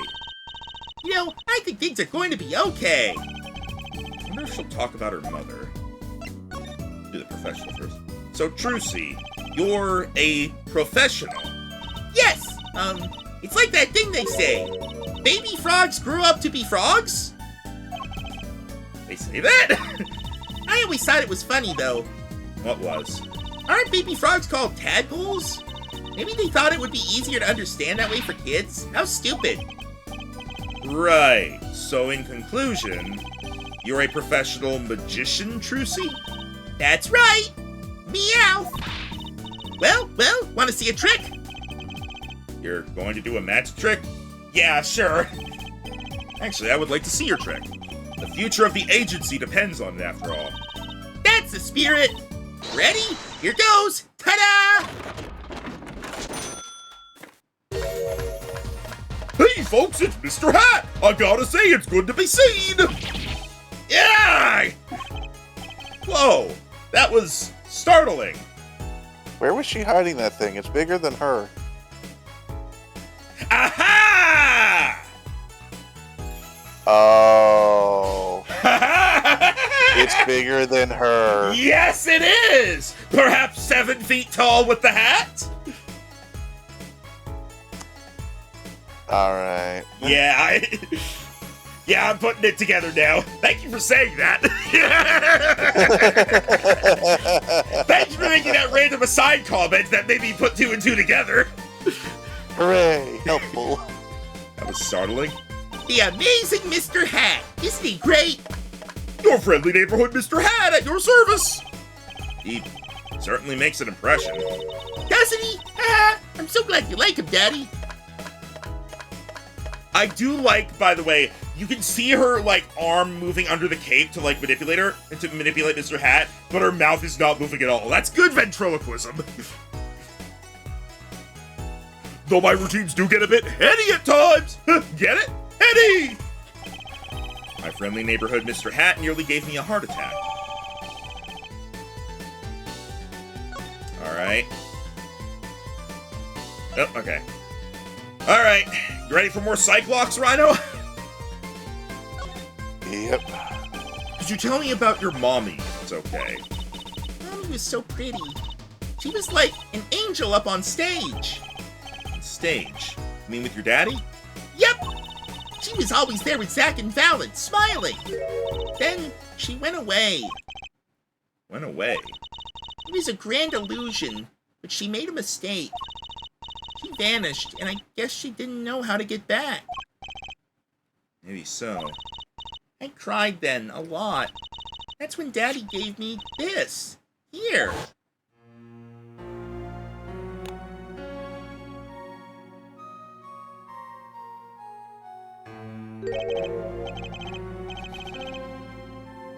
This is your mother? She's beautiful. Her name's Thalassa. Thalassa Grammary. Poor girl. I didn't know her mommy had gone missing. Now her daddy's vanished too, right before her eyes. Daddy, you won't... Don't worry. I won't vanish, I promise. Right! You can't even do magic! You're like a backup plan! Daddy always said to have a backup plan. I guess all I rate as is a backup plan. I think that's probably enough for today. Sorry to ask you so much all at once like that. It's okay. After all, we're family. I just hope you're ready. The Right Talent Agency opens tomorrow. What? But are we representing anyone? Me and you. That makes 2, Daddy. I think you need more than that to make an agency. Besides, you may be a magician, but I'm no talent. Oh, I'm sure there's something you're good at. When you put it that way. You mean you don't have any tricks? No old standbys? This'll not do. A boy should always have a trick or 2 in his pocket. Okay, I'll think of something. That's the spirit. See you bright and early tomorrow, Daddy. Welcome to the team, Daddy-O! Team, right. Where does she go to sleep if she's like, see you bright and early tomorrow? I don't know. Sometimes when magicians vanish, they leave something behind. That's how Trucy became Trucy Wright, my daughter. Be honest, I was pretty lost those first few days. Thinking back on it, it was a pretty dark time in my life. But Trucy, happy, smiling Trucy, she was my light.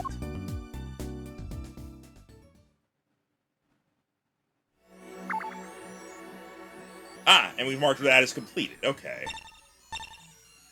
Before we go there, I'm gonna head back here because I think we have the evidence we need for Mike Meekins now. So let's do this.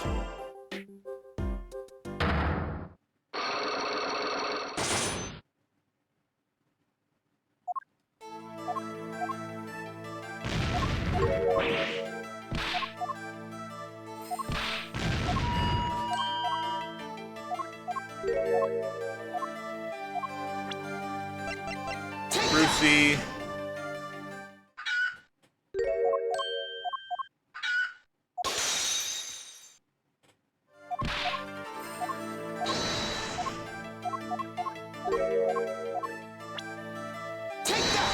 I hit the wrong button because I'm an idiot.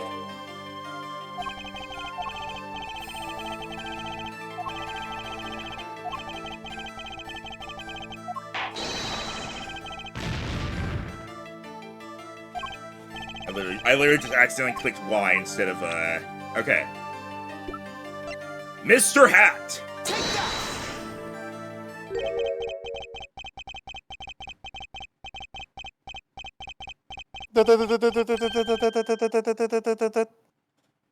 What's that? That girl's favorite trick, the amazing Mr. Hat. She uses it in her show down at the Wonder Bar. Have you been to the Wonder Bar? So, it wasn't a waking dream, was it, sir? Come again? That night on stage, I saw a vision, except it wasn't a vision. It was a hat.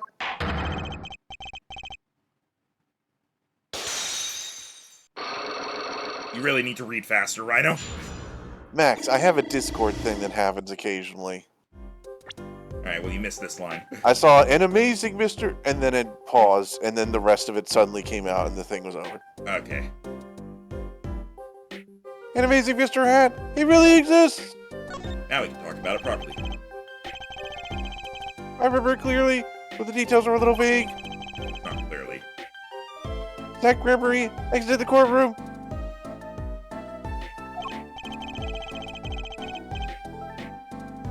I can't chase the corner to make the corner room, sir.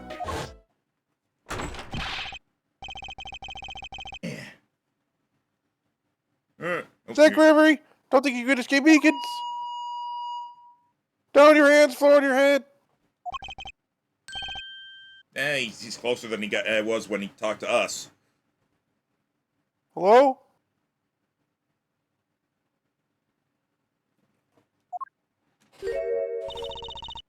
Something the matter, mister? No, that is... Sir, I currently chasing a suspect, sir. Zach Gregory, do you know him? Oh, I love Zach Gramery. His magic is the best. I'm his biggest fan. I see, that's why you're wearing the costume you're wearing. Anyways, the very same Zach came into this room. And no one's been in here except me. But he has to be in here somewhere. Under the sofa. In the trash can.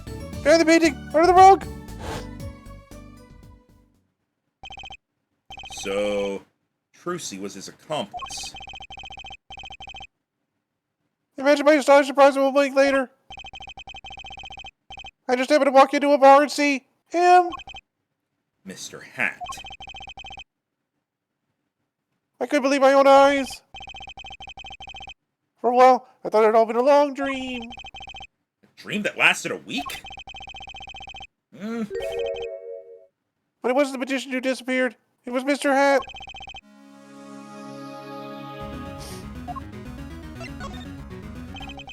Though it seems complex, what really happened that day was quite simple.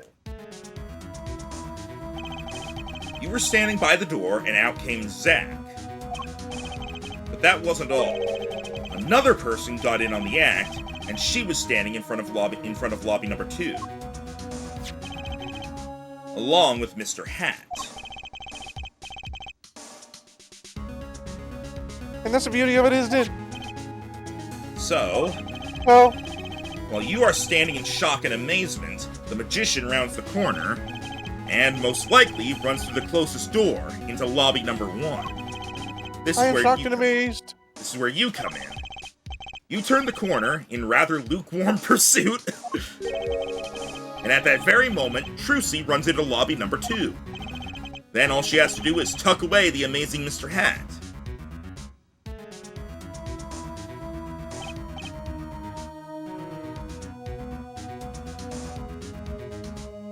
Sorry. Only lost sight of it for the briefest of moments. Then I saw the cape. Zack Grammy's red cape fluttering like a cape. Like a cape, like a cape, like a cape, like a cape.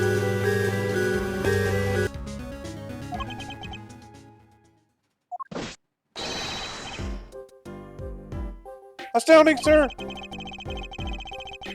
All my days of posing queries and making inquiries and shaking queries wasted! It was as if I could see them melting away like an ice cream cone left by the side of the road to die! Or scattered remains of a messy eaten chocolate parfait! Such sweet sorrows. I'm sorry. I had no idea how much you'd suffered on account of this case. It is an honor, sir. I apologize to many people many times, sometimes more than once. But this is the first time anyone's ever apologized to me. Actually, about that girl, I'm sort of her guardian now. Is that so?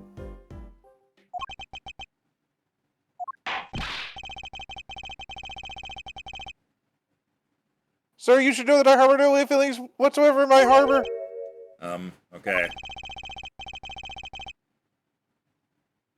How the defendant escaped, that's the so-called truth. Just another step on my way from singing the blues to wearing the blues. Sunday, sir, I'll be standing side by side with a great detective Gumshoe. Or Guamshoe. Guamshoe. Mr. Meekins, this is a free ticket to the show at the Wonder Bar. If you want... It's an honor, sir.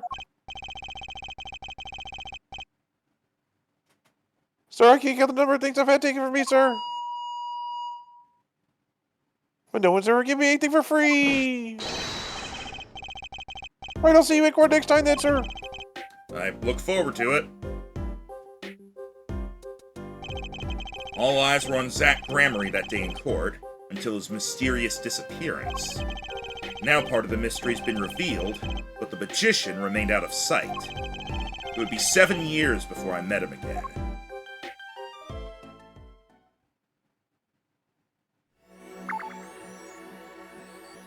Alright, before we go on to the next part, I need to take Pup out. Oh, hang on, it's automatically doing this, for the record. I'm not doing anything right now. Ah! It unlocked that. Alright, but yeah.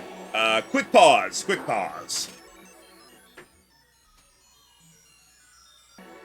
Alright, real quick, before we, continue, Rhino, did you change your reactive image at all? Did I change my reactive image? Yeah, you know the thing that's usually the plushie on screen? It became your Discord icon. Oh, that's strange. Hold on.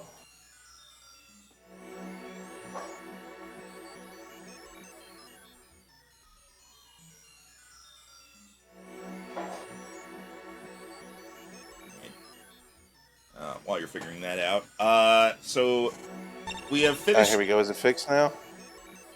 Yeah, there we go. It was logged out. Ah, okay. Alright, so we have solved 2 of the 4 areas from the past, and we have access to one of the present areas. Should we go to that present area now, or should we go to the past area first? I kind of want to go to the last past area. Alright, so that is the Drew Studio.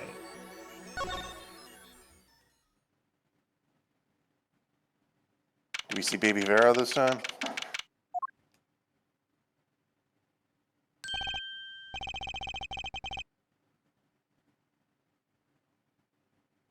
I assume this is your guy. Goddamn, what voice did I do for him? I figured you'd come here sooner or later. I decided on sooner. Drew Measham, was it? I haven't done anything illegal. I didn't come here to whine about past events. I wanted to ask you some questions. I suppose you have that right, Mr. Wright. I love how it zoomed into a flashback of him doing the exact same pose. Damn! That day, the entire court descended into chaos. Only you stood still, your eyes calmly watching. I admit, it made quite an impression on me. I'm used to finding myself in outrageous situations. Phoenix Wright wasn't. I'll answer what I can. I'm not sure, but it feels like I'm being watched. Intensely. Baby Vera! Baby Vera. All the babbies. Ah, this is my daughter. Vera, say hello.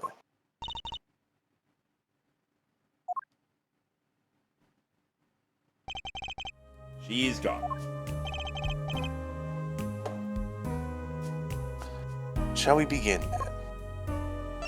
Alright, since this is actually like an area of note, I'm gonna examine the stuff around here.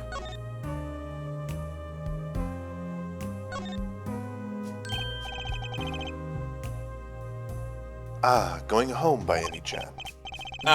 No, I was just checking out the door. Oh, I think I'm far too stubborn to take hints like that.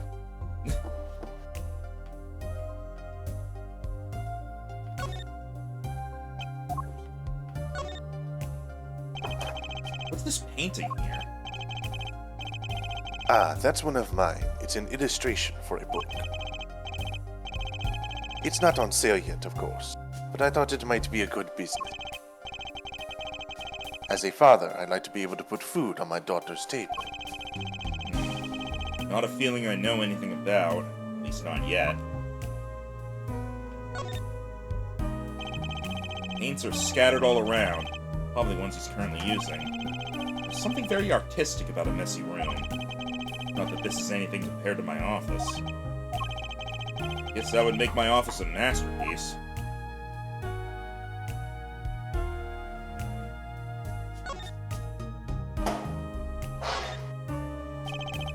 There are some finished paintings stacked here. They don't look all that bad, really.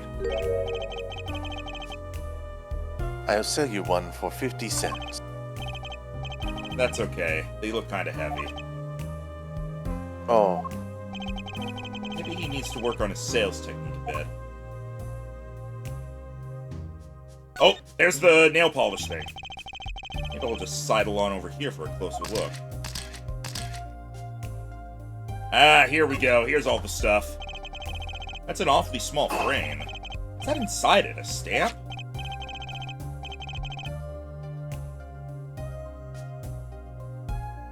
ah, please don't touch that. I'll get in trouble. Eh? That stamp belongs to Vera, you see. She always puts it somewhere she can see. That's Zack and Val. Ah, Grammaries, isn't it? What do you mean, ah? We already knew this. no, but we didn't know what color the mom wore. Ah, okay. Hence my reaction. Ah. The post office issued that commemorative stamp last year. when the Grammarys were at the height of their popularity. They were worth 41 cents. Not anymore. Now that one of them has vanished off the face of the earth. Only one. Vera went to see one of their shows when she was quite small. She's been a dedicated fan ever since. She watched them every time they came on TV, until the end. I see. That stamp's quite hard to come by, I hear. I still wonder how she got her hands on it. Oh, so she opened the envelope without him knowing. I mean, I figured that. That's why he licked it and used it, because he didn't know it was poison, which means he didn't get the letter. But that also... Hang on. If he took the thing out of the frame and used it to mail a letter, why did he use her favorite stamp? Because remember, the reporter Yeah, why not just put the letter or whatever it is in the was drawer? busting in. Why not just put the letter or whatever it is in the drawer until the reporter goes away? Why suddenly grab a stamp from here, take it out, knowing that it's your daughter's favorite stamp, and use that?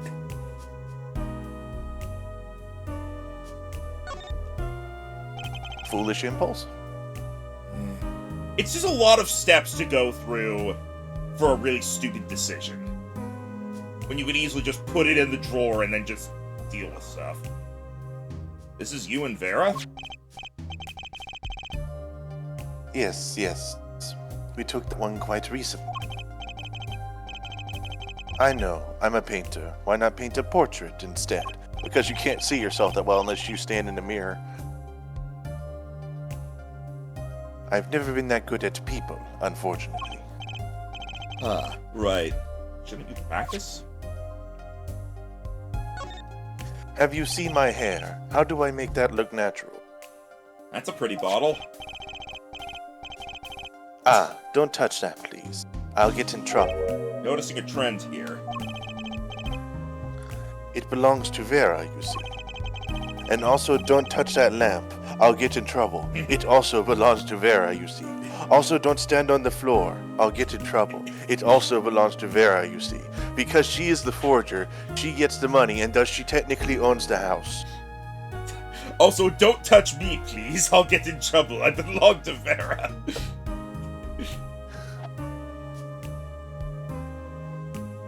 Also, don't touch that dial. She always puts it somewhere she can see. She looks at it often. The light pink fluid inside. Nail polish, I'm guessing.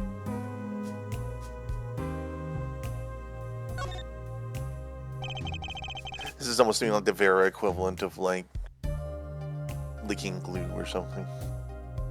What's this red envelope? Ah, don't touch that. That's, it's quite important. Because it's Vera's, you see. The painter's face just changed hues. Guess I better behave. It's tempting to just grab it. It's tempting to just become a thief.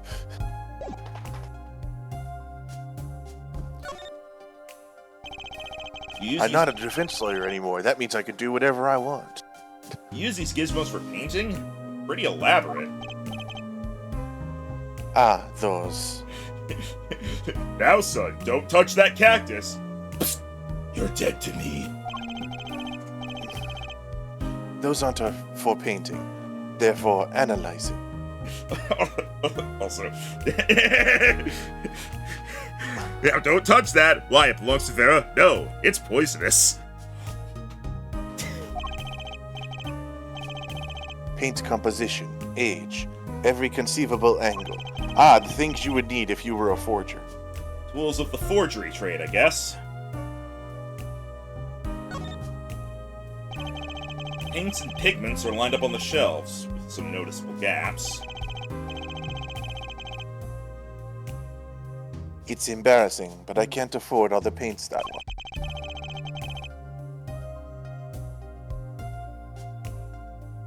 I insist on buying the ones I use with my own money. You can see how you'd want to do that, sure. Perhaps you've heard that you can make any color, as long as you have the 3 primary colors. Well, it's a lie. Poor guy. Yeah, that is a lie. You can make every color, like, in its very base form, but getting, like, specific shades and tints and such, that's much more difficult. Especially Also- if you want, like, lighter colors. Yeah, also, you can't make white, so... I think I've examined everything at this point. Alright, now to talk. Mr. Misha. Judging from this place, you're a painter? Not sadly a profitable one. I never sold a painting. It's a source of considerable embarrassment. I would be able to get by were it only me.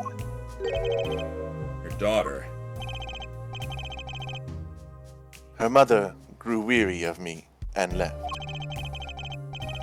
I don't want her to grow up needy, Mr. Wright. That is why I began my other occupation. Forgeries.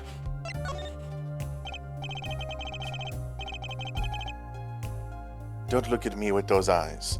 I know what it is that I do. More than half of the paintings they bring me are stolen. And who knows what my copies are used for. But some of your works aren't paintings, correct? You may not believe me when I tell you that. But that was my first work outside of painting. What? To think that it would be used as evidence in a murder trial. I never even imagined the possibility. Why did you take the job? I was well paid.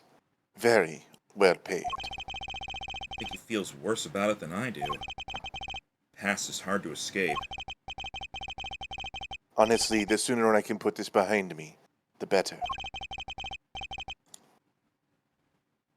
With apologies to you, of course. Sorry, but it's not going to be quite so easy. He's trying to forget what he made. Looks like I'll have to remind him. Oh, do I have to oh boy, I have to present this to him, I guess. Your work. Don't try to pretend you've forgotten. Sure, all you did was make a copy. But that copy might have destroyed the life of an innocent man. I'm responsible too. Which is why I have to know. And you have to tell me. I knew it would be difficult to escape this, Then... which is why I dug this tunnel. Haha! My daughter is on the other side with Mr. Hat ready to help me escape! God damn these people! Then, let's talk. Oh. Here we go. Well then, ready to tell me about this work you did? It was unlike anything I had attempted before. Guess it would be a little different from paintings.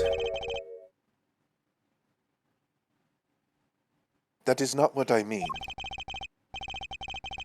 In all my previous work, it sufficed to create a copy. This wasn't a copy? The client gave me 2 things that day. The first was a sample page as reference. Second, a printed document I can only surmise was written by my client. So you used the real writing as a reference to reproduce what the client wrote. Yes, as I said, it was my first job of that nature. So, who was your client? As I said in court, I do not know. Really? Even for such a suspicious request? If it was me, I'd want to know as much as I could about the requester. I never met them. Not personally, Ah, a psych lock. Of course. It seems like you're still hiding something. Something about this work. Well, Well, 9. alright, let's see what questions we need to answer. You're hiding something. Let's hear it then. What are you hiding from me, Mr. Measham? I'm sorry, but I really don't know. I never met the client. True, when I asked the client's name, there were no psych locks in sight. Regardless, you're hiding something.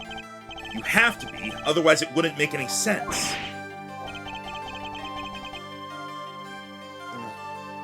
Why are you doing this to me? Well, I've made my stand. No backing down now. So, what's Measham hiding? Well, we already know he's hiding the forger. Yeah. I can pretty much piece together what it is from what you've said. What is it then? You told me what you knew about the client, and I couldn't see any psych locks. Psycholocks. Is that some sort of asylum security? Or a new hairstyle, perhaps? But then they did show up, didn't they? What was your plan?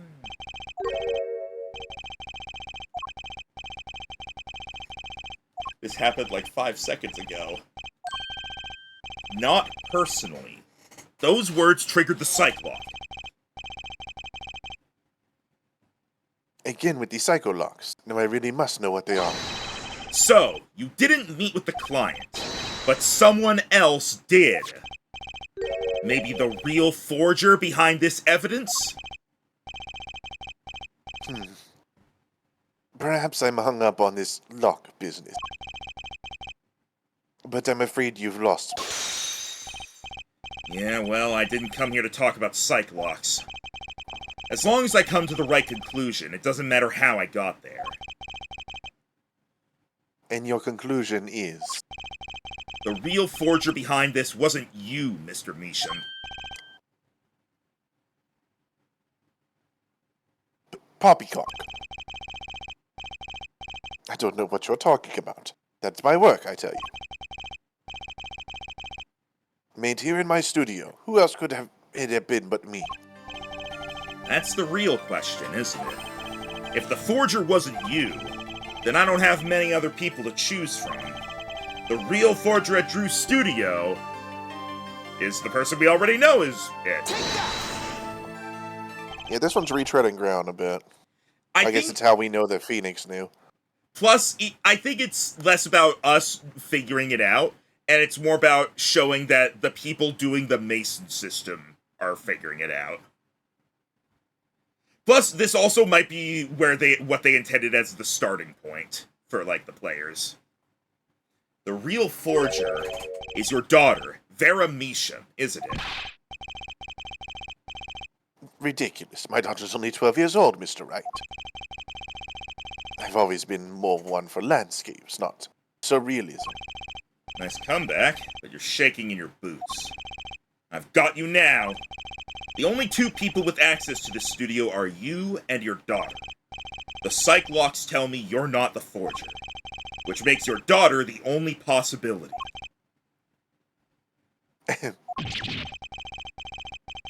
I feel very much on the verge of going psycholock myself.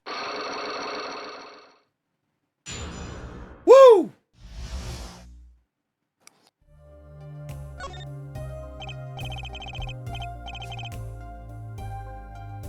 I don't know how you knew, but you're right. Yes, that is my name. The one who made this page was my daughter, Vera, not I. She's only 12, a genius, you might call her.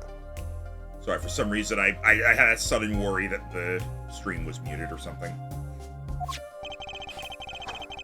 A precocious little girl outshining her father. There's been a lot of that going around recently.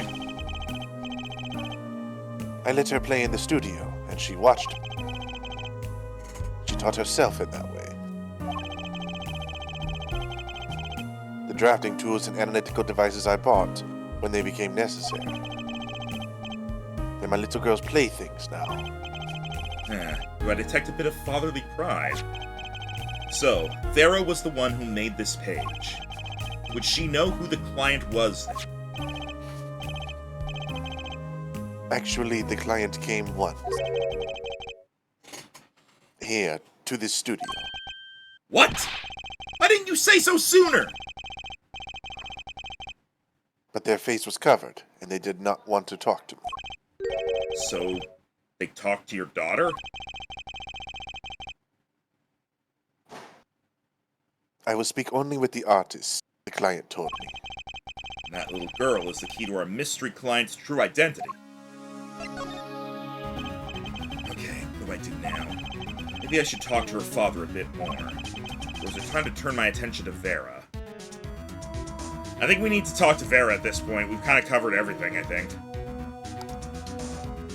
Yeah, I think so. Mr. Measham, I have a request. Let me guess. You'd like to speak with my daughter. Can I? My daughter has never been one to talk to strangers. She's quite shy, extremely so actually. With only one exception. Which was? Oddly enough, it was that client, which means they were a magician. I left the studio while they talked. I returned when they had finished, and she was laughing. It was the first time I'd seen anything of the sort. Please, let me speak with her. All right. Hey, she's here now. Uh-oh. This could be tough. Let me try something first. Never mind, I was gonna... Oh! But tell me about your stamp. Yeah, I was about to say, what if I try presenting, like, some of, like, the ticket or something we have for the present, and then I was like, wait, that doesn't work that way. And then there's that's the first thing I say? And then there's this. My stamp. Hey, she spoke! She can talk! Yeah, I had a feeling if we talked to her, we wouldn't get anything at first. Yeah, so this stamp, thank you for talking. Great magicians, aren't they? Isn't True Gramarye amazing? Yes? Oh. I especially like those two, Zack and Valak. I mean, they're, just so magical!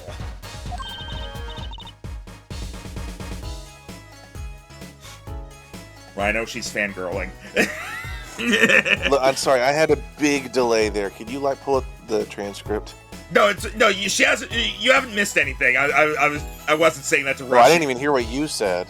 Oh, I said I especially like those two, Zack and Valak. They're just so magical. There we go. Aren't they? Yeah. Whenever I go to one of their shows, I'm like, whoa, magic. You know? Me too. I love them. They're so cool. It's like magic, yeah. All right, she's talking. Not saying much, but it's a start. I went and saw them with Father the other day.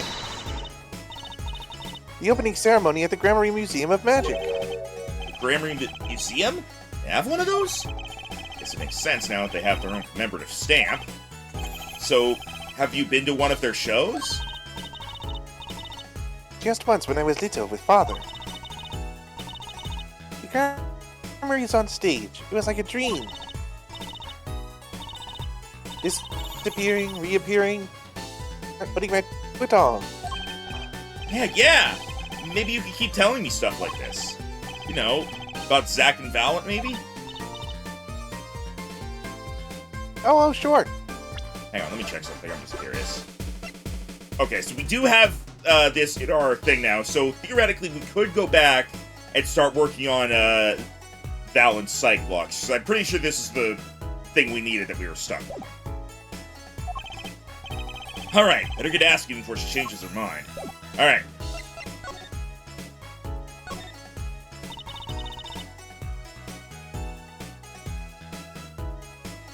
I don't go outside much. What's in here? Why don't you like the outside? There's bad people out there. Well, true, but there are lots of good people, too. Actually, I should tell you. She was almost kidnapped once. Kidnapped? Since then, she's been... Well, you can see for yourself. She refuses to leave the house. I see. Wait, but that doesn't make sense. She said she went to the Grammary Museum. With you, in fact. Ah, yes. Actually, she was quite insistent on it, much to my surprise.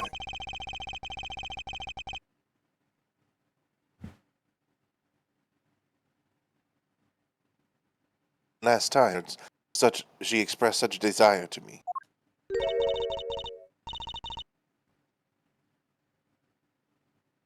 That person gave me a good luck charm.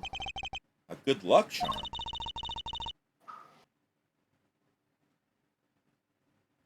For when I absolutely had to go outside.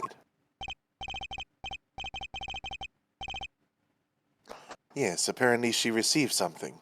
A gift. From that client, actually. She won't tell me what it was. Father, I told you to keep that a secret. From that client, huh? This I have to hear about. I'm guessing that considering it's something that she was carrying around with her in the present, I think it's the nail polish. Wait, Makes sense. does that mean that the nail polish... Well, yeah, no, I guess a whole point was that the poison was still effective after 7 years.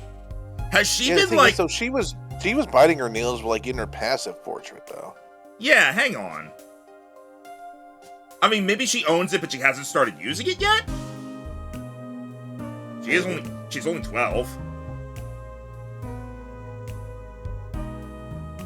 Also, how long can that nail polish last?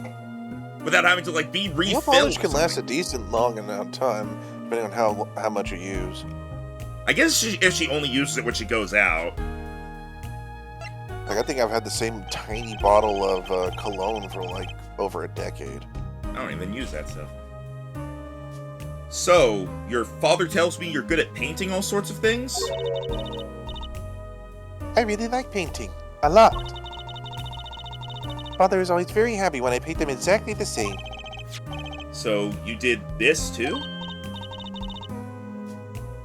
Oh yes, that was my first job. Your first... All I used to do was paint the same thing I saw. But this was totally different. The pen slips and the way the writer held the pen and the pressure on the nib. I had to use a microscope and analyze it on the computer. She seems happy. Odd. Her work was the last nail in the Grammary coffin. She probably doesn't know that. I guess no one told her. Fair. True Grammary, Sam. They're the best in the world. Huh? Oh, you mean Troop Grammary? Of course! Father gave it to me. Your father? But I asked him about it. He didn't know how you got it. Oh, I guess I just took it. Yeah. Took it? Father got a letter from that person. That person? You mean that letter was from the client? Oh, we talked about the Grammaries forever that day. I'm sure that's why we sent that stamp. I didn't want to just send it back, so I took it. You're a sneaky one, this client. They were trying to get on her good side. And also murder her. So, you met the person that asked you to do this job? And you talked with them? What's this about a good luck charm you received? I can't talk about it. Huh? If I do, it won't work anymore. That's what I was told. Yeah, but I really, really have to know.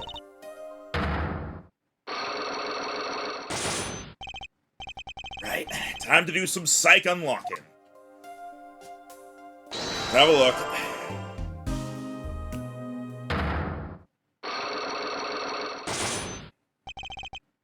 The client. You seem to trust this client. Quite a lot, in fact. Because they gave you this stamp? No, that's not mine. They listened to me, to my problem. Problem. That keeps her inside all the time? Don't go outside if you don't want to. That's what they told me. But when I absolutely have to go out, all I had to do was use a good luck charm. A good luck charm that your client gave you. I think I know what your client might have given you, actually. Is this your good luck charm? Is this your card? Is this your car? Sadly, we don't actually have it as evidence.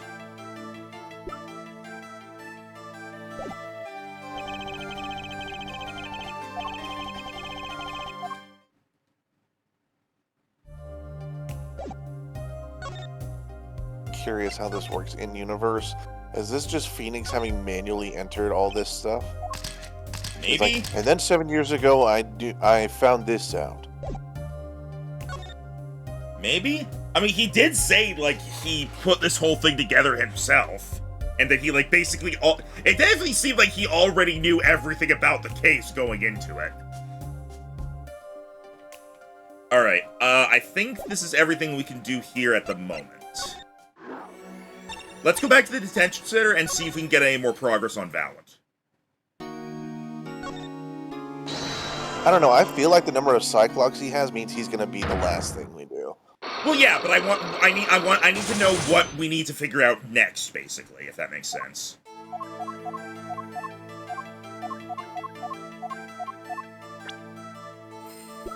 So it was pistol.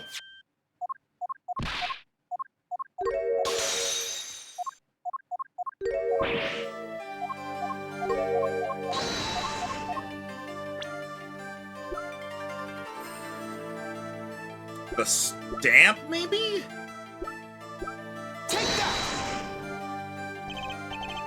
No. Okay. Then no. I thought it would let me do profiles.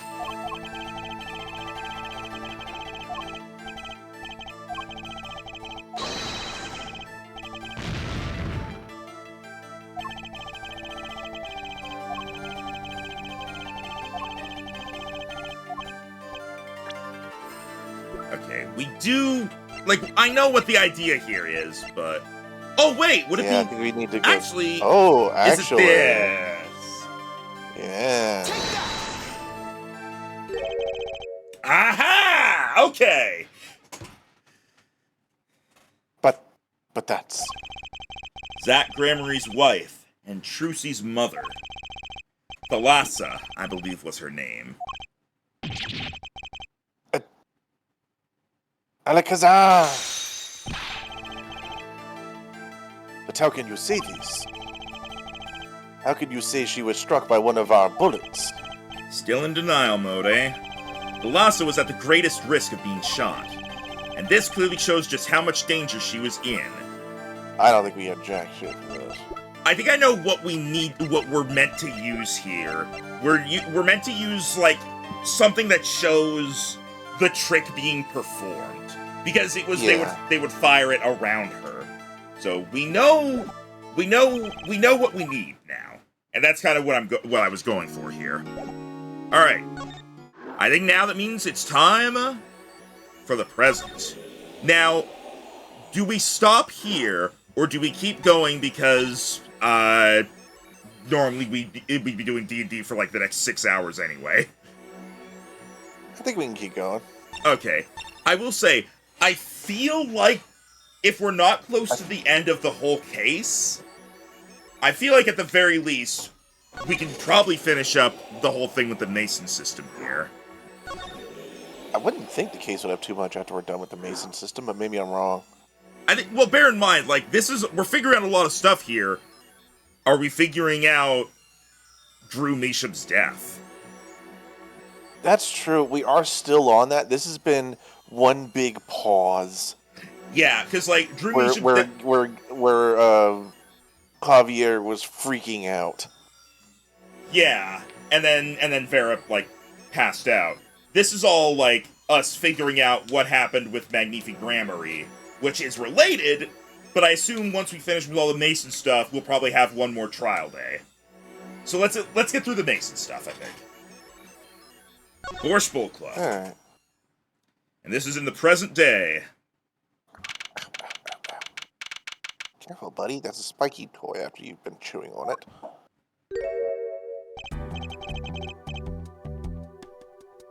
I assume by present day, they don't mean literal present day, they mean, like... Not 7 years ago. Yeah, this is, like, right before Phoenix's, like, card game and murder accusations. Right, what voice did I give this guy? I'll be taking my leave now. Still have some work to do back at the office. I guess I'll go back to my piano. Whoa! To be honest, Don't go full Rick. I didn't.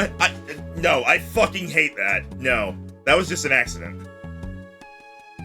To be honest, it's better when you aren't playing. This frigid culinary dungeon almost feels comfortable. Later, then.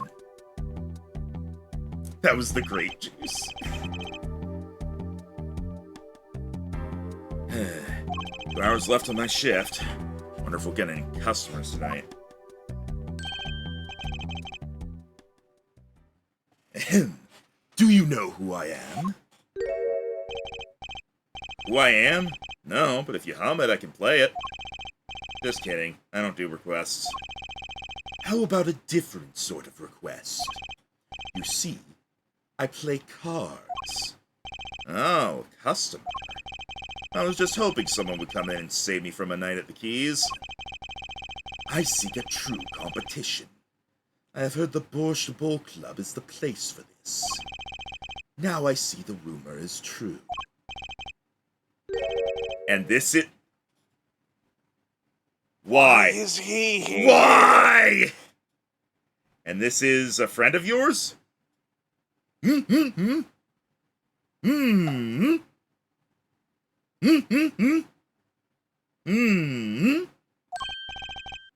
Oh, don't mind me. I'm just your friendly neighborhood newsman. Ah, he will not be playing tonight. When his business is finished, I shall send him home. This competition will be between us, no others. Well, if the Sideburns did give it away, the Poe certainly did. There's no way Phoenix doesn't recognize this guy. The Right Talent Agency represents 2 artists, and I'm number 2. And I play piano, well, sort of. It's actually just a front for my real talent, which is playing poker. Don't ask me how I got started, I don't remember.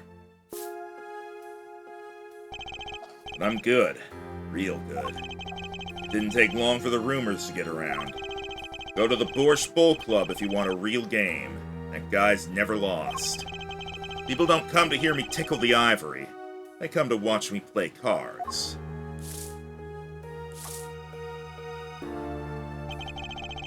Is this a seedy poker club? No, it's a restaurant. We don't play for high stakes. There's no money involved. But real players carry cash, and they're always thirsty. It's a handy source of income for the club owner. And let's compete. I'll take you to the room. The hideout, yes. But before we go... Yes? Allow me to introduce myself. My name is Shady Smith. Oh, and I'm Brushel, Spark Brushel, news reporter. Oh, I'm... No. Phoenix right. Huh? You must always look a man in the eye when you make your introductions. You still do not know who I am. Have we met? Ah! He did not know. Well, he realized it quickly, though.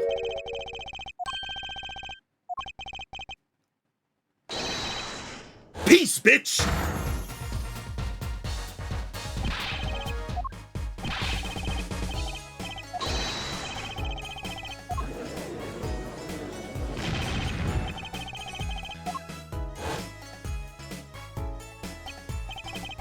Can't be.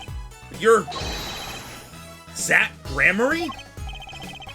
Yes, the reincarnation act of the century. Pity I have only an audience of one. You. Zach Gramarye? Must be a bad dream. In a sense, this guy ruined my life. You there. Do you remember your voice for her? Da. We will play soon. Ready the room. Da. I will be preparing the hideout for you.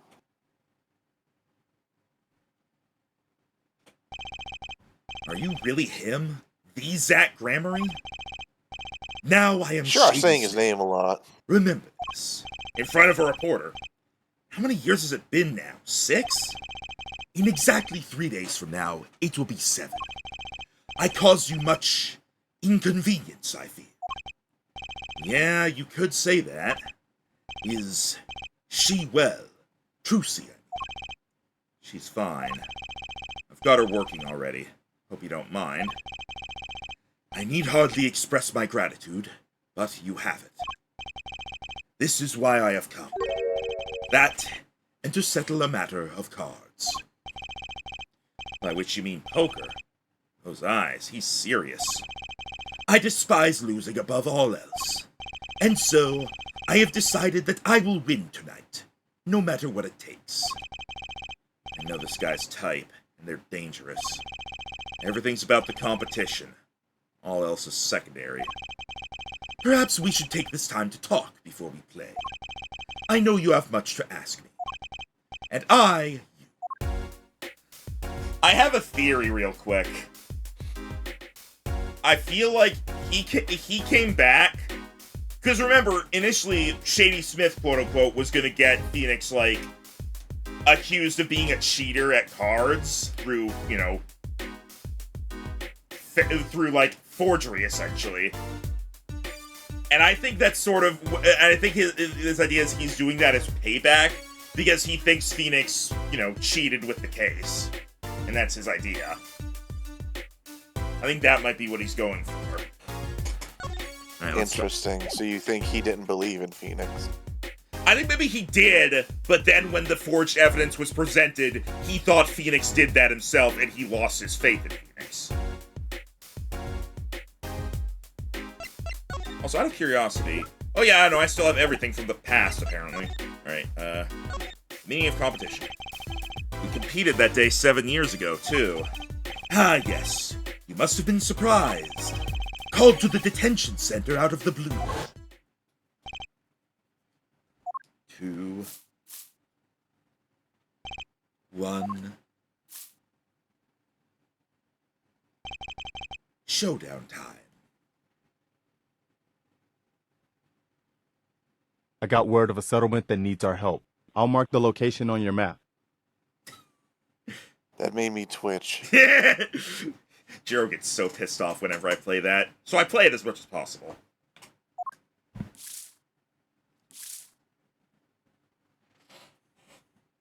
I assume it's Phoenix who lost. I lost. Oh, no, actually, no, I think it's Phoenix. Phoenix won. It's only a game of poker. A game I've played for a long time, and only lost twice. Who was the first? The man I killed, of course. You choose your defense attorneys by playing poker. Some are hired, others fired. When you compete, you see a man's true nature. You know what I speak of. I know that you do. Trucy's power? Trucy, She is in a class of her own. For 7 years, I've played poker here at the Borscht Bull Club, and I've never lost once. I'm good, not that good. I win because whenever there's a big game, I bring in Trucy. And she sends me signals. Daddy, he's got a good hand. Might have a chance if you act quick. Better call him soon.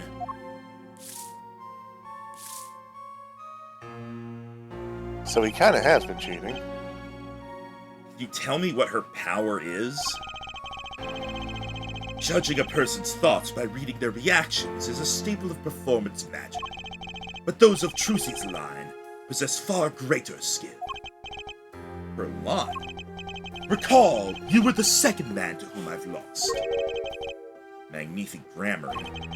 That was the first time I died. Learned of this power, as you call it. Wait, so you're saying her power is genetic? It's just in the Grammary blood or something? Blood.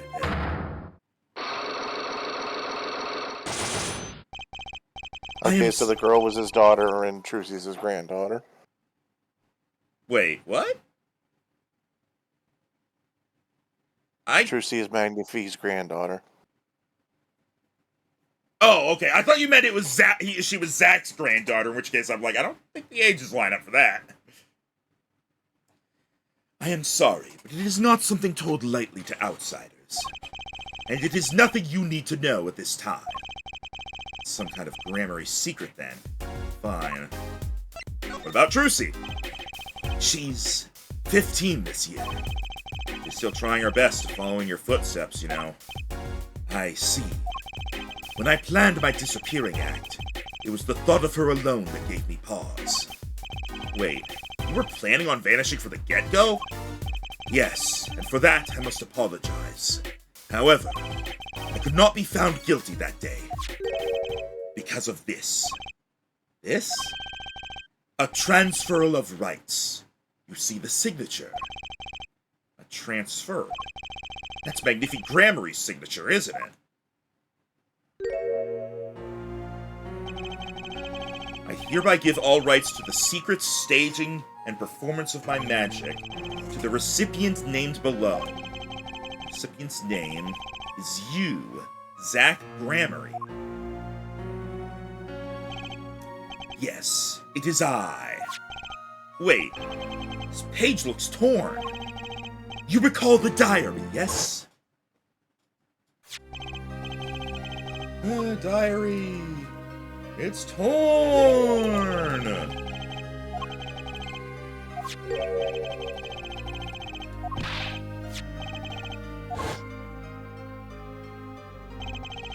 could I forget? That scrap of paper lost me my attorney's badge. This is the real page that was torn from the book. Magnifique gave it to me that night. Could have told me this earlier. Like 7 years earlier. Once again, I must apologize. It was all I could do to prepare for my escape from that courtroom. Literally, if you told me about it, there would have been no reason for you to need to escape. What the fuck, man? The greatest of Magnifique Grammary's illusions are true art. As such, they are well protected by this document. Only its bearer may perform his illusions on stage. Sounds like a pretty important thing to have if you're his disciple. As the rightful heir to his art, I too wanted a rightful heir. Rightful? I'm sure you know who I chose as my successor. Your daughter. That is why I have risked all to come here tonight. Brushel. Sir! Ah, here you go! Yeah, I don't know if you noticed, but this guy's kind of a dick. Yeah, I'm noticing it. What bothers me is he's got reasons to justify it, and I'm just thinking, like, literally none of these reasons would have been needed if you just did one thing different, and it would have been so much simpler for everyone involved, you included! What's this? A letter passing the rights I have inherited to Trucy. I would have you sign here as a witness. But I'm not a lawyer anymore. You need a public notary besides. I may not look it, but I'm a certified notary. You are? By day, I wear a notary's glasses and hunt for news. Also, by day, I wear a reporter's glasses and notarize. When I take off the glasses, I can't see very well. Your signature, please. This is the first reason I have come here tonight. So that's what the letter is, then. Wow. Huh. I don't really see how that's going to help the case at all, but... I finally figured it out. It proves that Zack was... It proves that Zack was still alive, and so the whole thing of the rights being passed on to Val instead would be moot. Because his... And that would probably cause him to break. Yeah. I finally figured it out. Now I know why you've come out of hiding only now. It's been 7 years, you said. Precisely. There's a law that covers your situation. After 7 years, missing persons are considered to be legally deceased. Yeah, hey Rhino, we figured it out right before they did. So if someone was to vanish from the face of the earth 7 years ago, they would lose all rights to a living person, or they would lose all rights as a living person after 7 years from that day. Not to mention all of their possessions. Exactly. Which is why I am here. I risk showing my face in public for the sake of this document. Before my 7 years are up. You might say, I am securing my daughter's inheritance. But do you really need this document? Wouldn't Trucy inherit your estate automatically? Not in this case, I am afraid. This case? Yes, I received the performance rights from Magnifi Grammar. However, this was done in secret, without witnesses. Before Magnifi died, 2 potential successors to his repertoire were named. Myself, Zack Grammar, and Valid Grammar. Not Trucy. I see. So you do need this document. I have known Brushel since before I vanished. He is a man I trust. Now, only 3 know of my rebirth. I took the liberty of looking into Trucy's background, and found you had no other close kin. It is as you say. Okay. I'm kinda hoping you'd say something about the mother at this point. I know everyone else, but Trucy's mother is a mystery. Alright, let's see what we need to do with the Megatron here.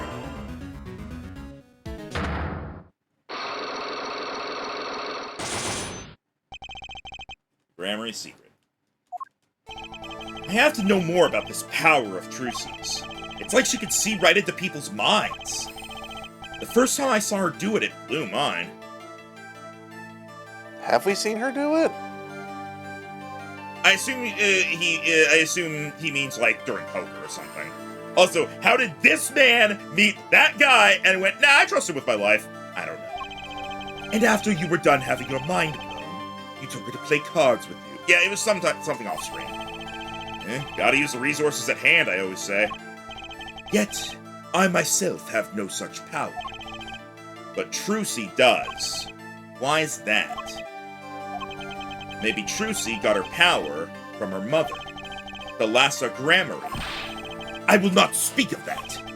The Lassa is officially missing, correct? And I think I know why you don't want to talk about her. Because she did.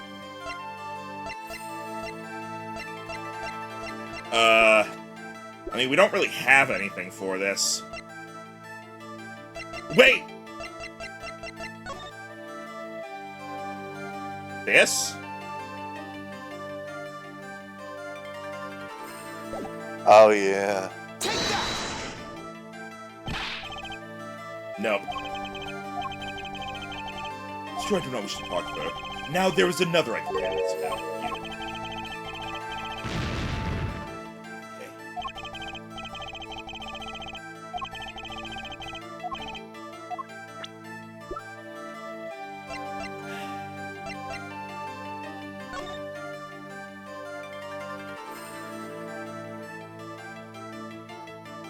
Can't do anything with the lock. Oh, hang on. There we go.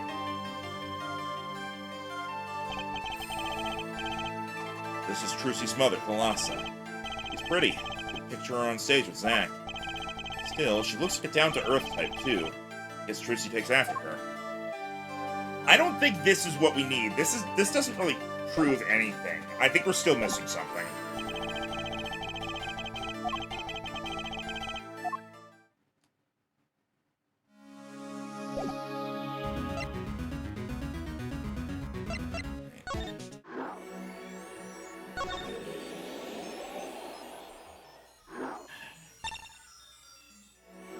Did we get anything here? Hang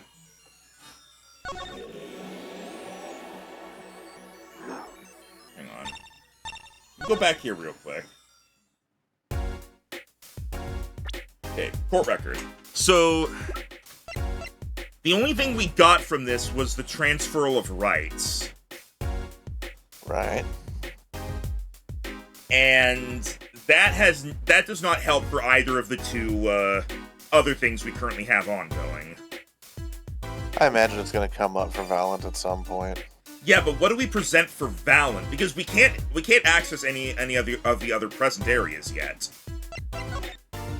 Maybe we need to present stuff to him. Hang on. This person in the photo is Trucy's mother. How did you come by this? Trucy showed it to me. She said her mother was gone. Then it is so. Huh? She is gone. What more is there to say? Lots? Well, I know. Whoa, you're still here? Well, according to my in-depth research, Trucy's mother, Magnifique Grammary's only daughter, end quote. Called it. Also, I'm making him sound like a parrot now. He's got... That's fine by me. What? Magnifique's daughter? Is that true, Mr. Zack? Brusho, you say too much. What? Why am I the bad guy? Why? Zack decked him. In any case, Mr. Wright, this discussion is over. The last of Grammary. She's the most mysterious of the whole lot. I need to gather me some more evidence, clearly. Well, the prelude may have been longer than the main attraction. Shall we begin our game? My final competition? Final? Why? As you said, I have come out of hiding today to make this document legally binding. Once that is done, I shall slip once more underground. Without seeing your daughter? It would be best if I did not. 7 years ago, we played. 7 years ago, I lost. I already lost to Magnifique. I do not care to lose to another. And I have heard that you never lose. It's just a rumor. Yes, for it is impossible to never lose, unless one has an ace up one's sleeve. As a magician, it causes me no end of irritation to think a mere lawyer might be out there, pulling the wool over so many eyes. Hey, I just signed your document for you. Maybe you could try lightening up? That was that. This is this. For my final competition, I will destroy your perfect record, Phoenix Wright. This will be my final performance. You are warned. This guy's beyond serious. Much for a fun evening of cards. Rush, you may leave.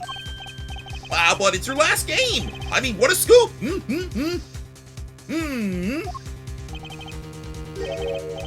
I punch and I punch, but still, it is not enough. I just remembered a future, prior engagement. Toodles, gentlemen! Oh, and nice meeting you, Piano Man! Then let us begin. Was that a casual violence threat there? I think so. Dealer? He's like, I will punch you. I mean, he punched her earlier. Da. You will be witness to our competition.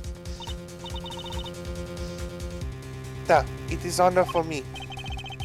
Why haven't I seen her around here before? Ah, that reminds me. I saw a familiar face as I entered this restaurant. It did not seem to notice me, however.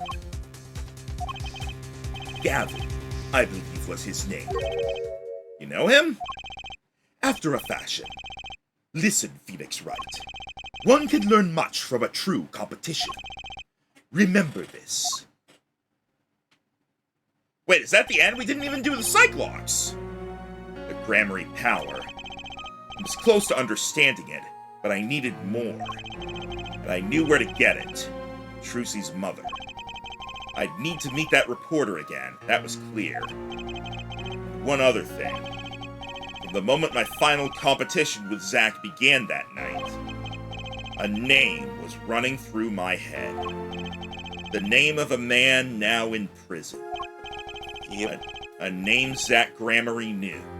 But how and why?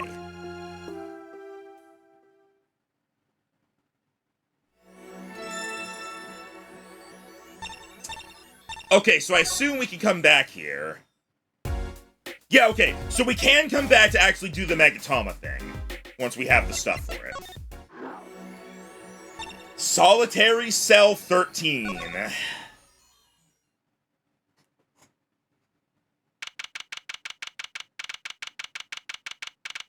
Well, I sure hope he's not suffering.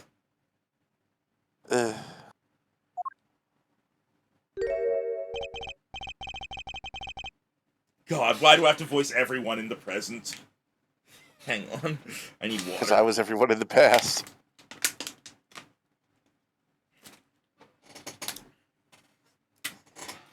Well, isn't this an unexpected surprise? What errand brings you down to my cramped confines? Gavin. This your idea of revenge? Revenge! Nothing's changed.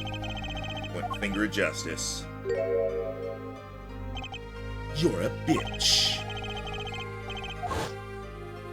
Yeah, that was his version. Just like, by the way, I used forged evidence to get you, because fuck you. You look well. And the thing is, Phoenix would be like, look, I didn't present it. You look well, Phoenix Wright. You too, Gavin. You too, you douchebag. It's strange, you know? Here I am in solitary, and yet the books keep piling up. Looks like you got more than books up there. Ah, yes, my collection. I have a few friends on the prison staff. They show me a little kindness. Just a little. I even have my own private toilet. Hey, Rhino, look, a yellow envelope. And envelopes been bothering me since I came in here. It's not nice to peek at other people's mail. Look at that shady look. Goddamn. You get mail here in jail? That I Jail do, mail. though they read it first, apparently. Still, I am allowed the pleasure of correspondence. Packages and the like are a different matter, however. Like sneaking a peek is out of the question. That's some chair. Looking at it makes me want to take a seat. Probably have to add a whole digit to the price of one of my office chairs. In here, a comfortable chair is the most valuable thing in the world. You'd have to add 2 digits to the price of the standard prison issue chair for this. Most prison chairs don't look so bad either. Maybe I should redecorate. Nice roses. You taking care of this one here? Oh, hang on. Jero with the raid! Surprise Jero raid. Surprise Jero raid! Jero comes in with people yelling objection and gotcha! Jero was playing, it wasn't Marvel Rivals, but it was another Marvel game I'm pretty sure I saw. Ah, Marvel Allies. That's actually close to an existing Marvel game, Marvel Ultimate Alliance. We're actually very close to that there. Welcome, everyone! We're playing Apollo Justice! If you have not played Apollo Justice, or don't know anything about it, leave now before you... Leave now, or unless the spoilers penetrate you. Why did you say it like that? Because I couldn't remember how they say it in weddings. Speak now, or forever hold your peace. There we go.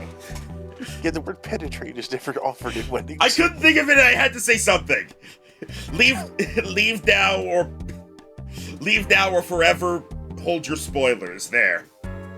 Token Fighting Souls, the not MVC game. So it's a Marvel fighting game that's not MVC. Yeah, welcome, and hope you guys enjoyed watching Jero kick ass at Marvel fighting games, I assume. Oh, we're assuming he won. Yes. Have you seen Jero play a fighting game? No. I have no idea what his skill is like. I got into the closed beta for it. Nice. He saw a Maximilian dude in a lobby. He might not have won against him.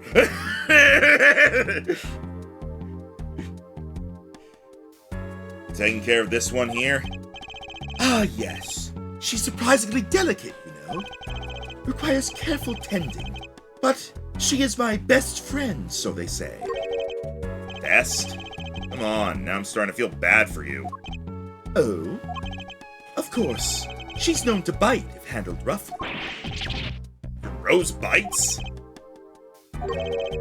I was speaking of the photo next to the rose. My retriever, Vongol. Cute but feisty. Every dog has its thorn. So proud I never got to play in a match with him. Fair. Hope you had fun, though. We're talking to this asshole. Do you see this guy? He's a douchebag. His brother is also a douchebag, but in a different manner.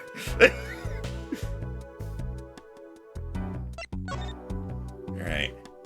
Gavin's murder. Life has been full of surprises for both of us. I've no doubt you never expected to lose that attorney's badge of yours. And I'll bet you never expected to wind up here. Shady Smith was the name of the man you killed. Did you know who he really was? Who he was? Zach Gramery. You know, the defendant. I remember him, of course. But you say Smith was Zach. Impossible. Don't even try to tell me it was a coincidence. What did I just say? Life is full of surprises, don't you think? After that trial, you were arrested and found guilty. But your motive was never made clear. A mistake I plan to remedy. You're not an attorney anymore, Felix Wright. What possible conclusion do you think this investigation of yours can lead to? I killed a man named Smith with a bottle because I am an evil human being. Isn't that enough?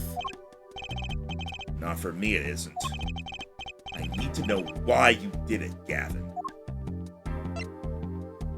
7-year-old case. You recall that case 7 years ago?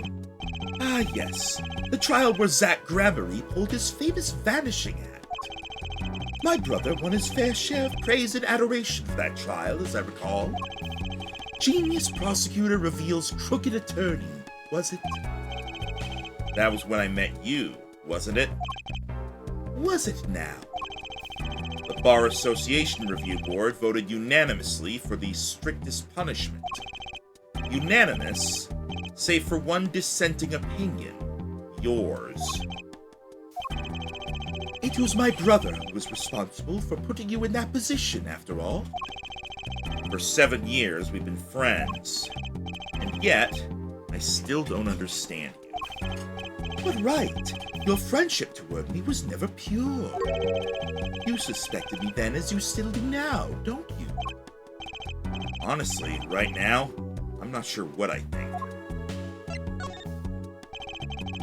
You didn't just brain a guy with a juice bottle for no reason. Tell me why you did it. Persistent, aren't you? I came here because I remembered something. The night of our game, Zach Gramery mentioned your name, Gavin. I saw a familiar face. He didn't notice me. After that, he was killed, and I asked you to help me. Because I remembered your kindness back when everyone had turned on me. I seemed to be in a bit of trouble. Something like that. Dead. Someone hit him. Hard. Me? Please. The cops should be here any minute. I'm in your hands. Should have come to that. I have to know. Why did you kill Shady Smith? No. Zach Gramery. Yep, had a feeling. Whoa! Locks, what the hell? Whoa! I've never seen psych locks like these. Dark. Cold. Full of despair.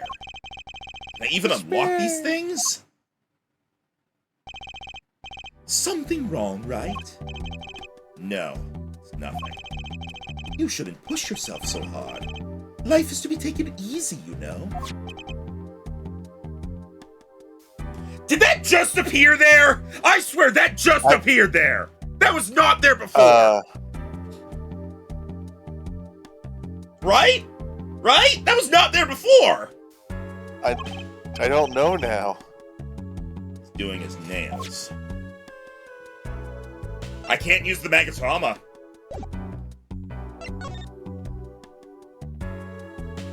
Yeah, I absolutely would have examined it if it was here before. I examine everything.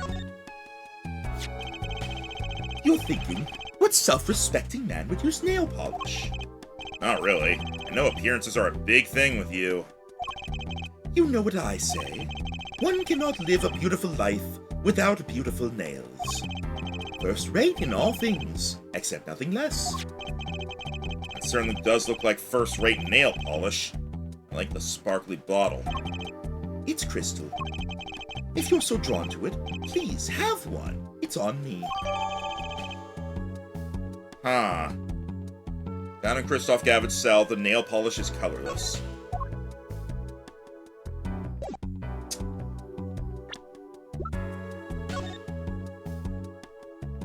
Let's see. Ariadone. Heard of that brand. Ariados? And this must be the brand symbol. It's supposed to be some kind of flower. Wait, no. Maybe it's a hand? Wait, on second thought. Is that an eagle? Who makes these things up, anyway? I think they try for a clearer symbol, at least. That's the only thing we can look at on it. Okay.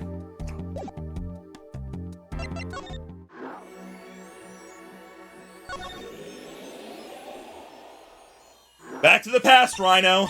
Because now we have the thing. We're bringing evidence back to the past, Samurai Phoenix.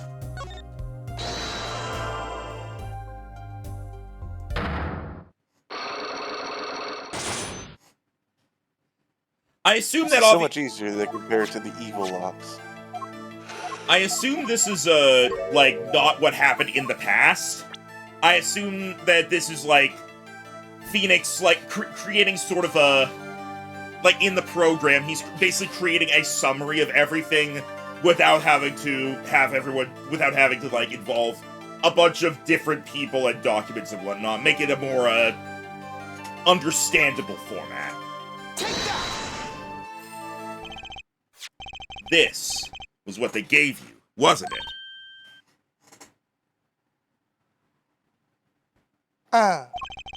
The same bottle's over there on your desk. Your good luck charm, right? I heard once.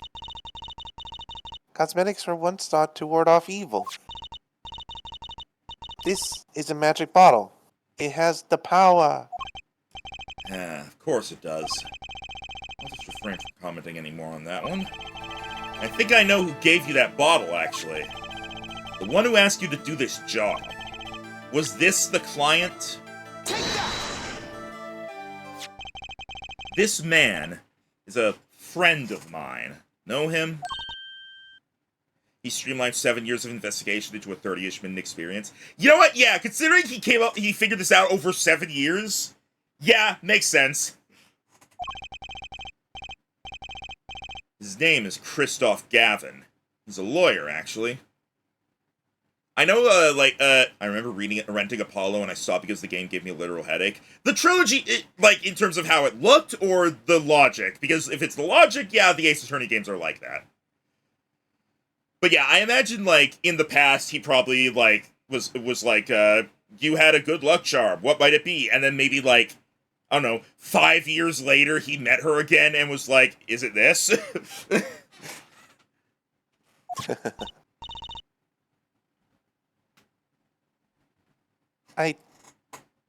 I promised. I think I couldn't bear Phoenix being replaced.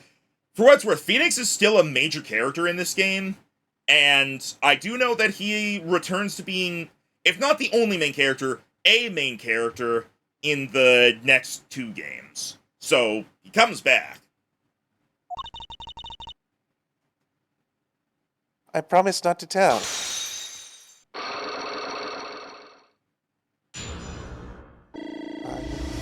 I ain't wishing well.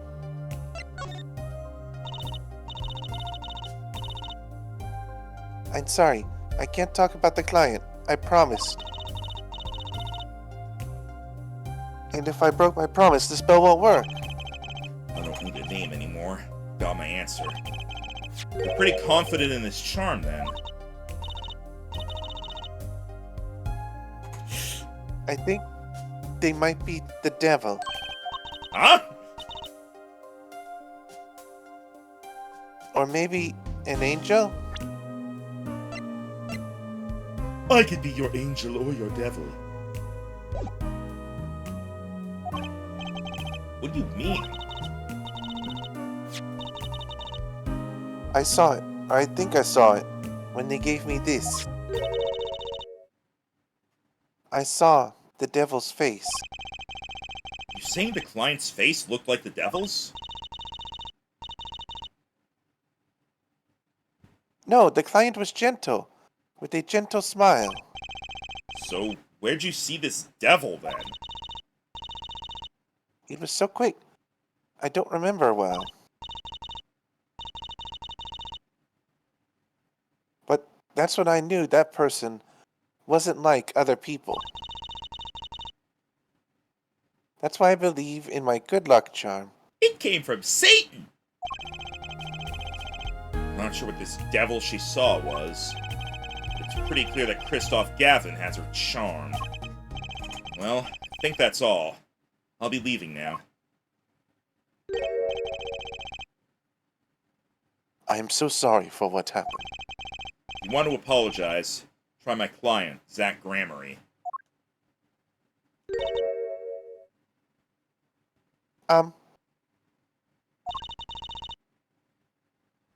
Did I do something bad?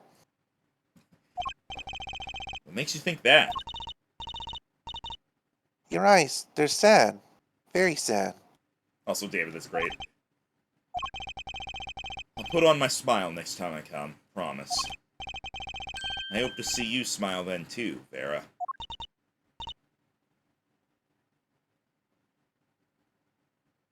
I was checking voice chat spam. Oh, okay. Take care. Thinking back on my first encounter with the young forger, I witnessed something of vital importance that day. Of course, by the time I realized it, it was already too late.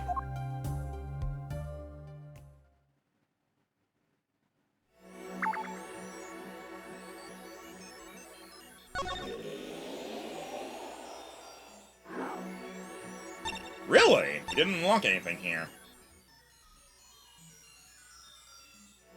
We don't have anything that indicates... Okay. For the detention center lock for the guy, we don't have anything to indicate of, like, Thalassa was the one being shot.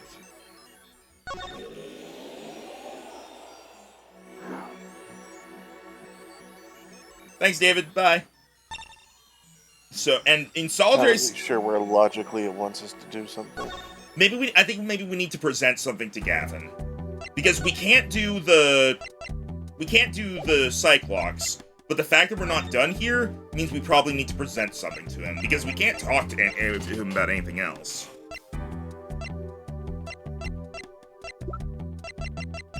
Let me present everything and see what happens. What do you think about this, Gavin?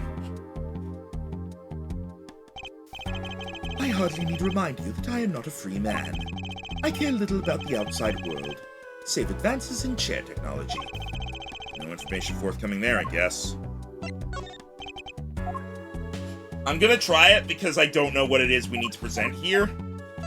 But I'm pretty sure there's something.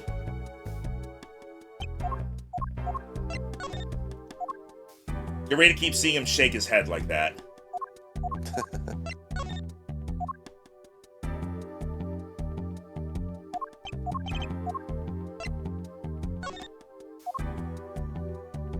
This is all the stuff from the actual trial.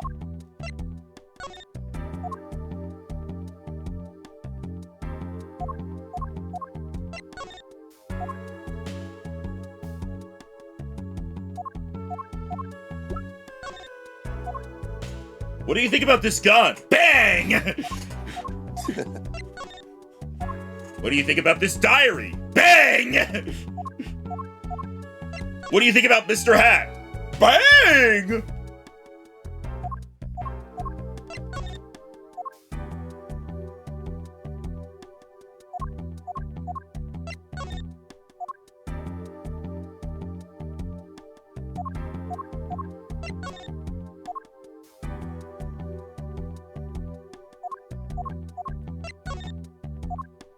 Alright, so if we do need to present something to him, it's something we don't have yet. Meaning the only place where we can do anything is here. Okay, what did we need to figure out with the Magatama? What step were we on?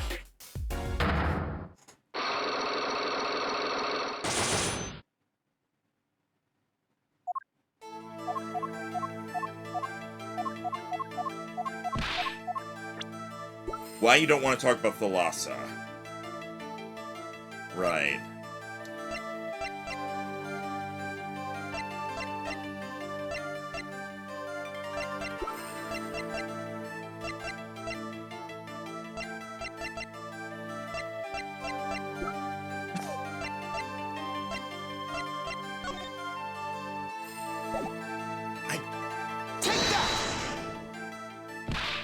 Okay, no, it's not. No, not the locket. All right.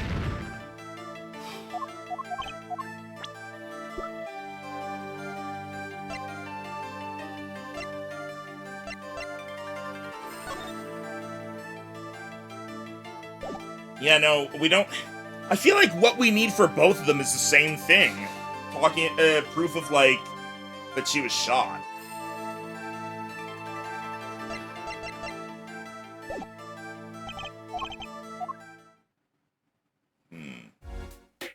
What about presenting? Is there anything I can present to him that'll help?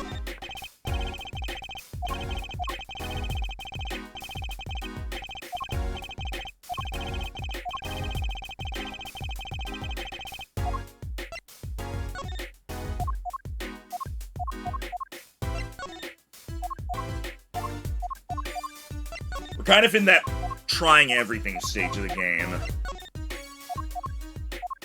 Also, I'm still confused about this chart here. We have not needed to use this at all.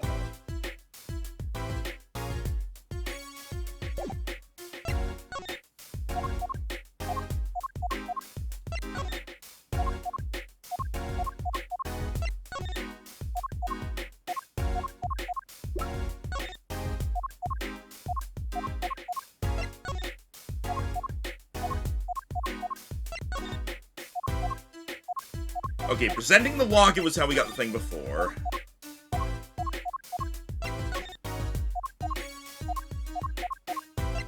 Nothing from this either? I'm actually really confused now. I don't know what we're supposed to do next. Because for Zack, we need to prove why he doesn't want to talk about the Lhasa.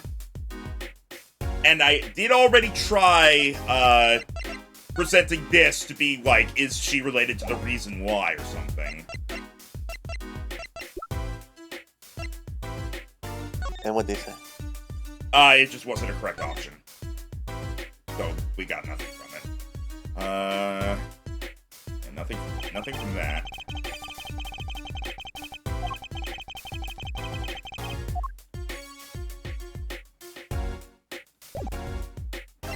This does nothing. That didn't do anything. I don't know,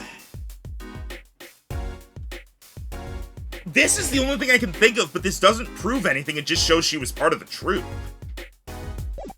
We need something that shows that she was, like, the person getting shot at.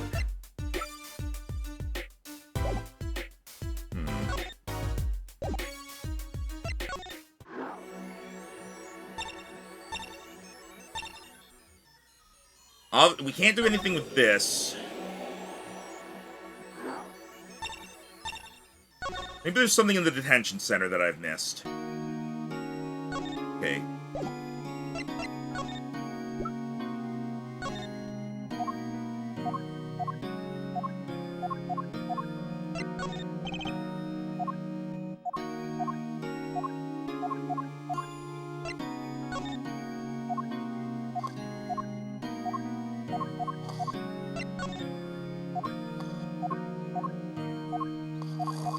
Rhino, you're snoring. Come on, let me have one.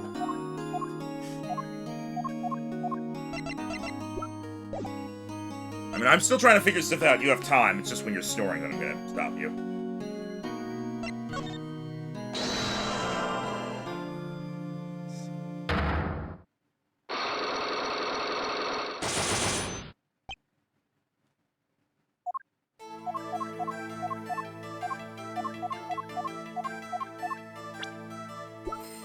Okay. Danger is gone.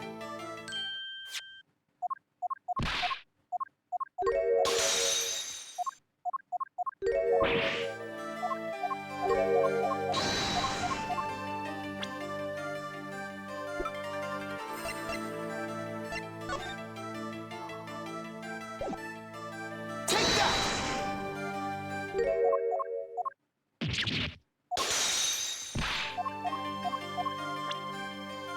Shows how much danger she was in.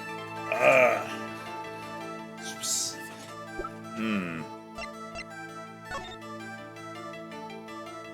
This doesn't prove anything.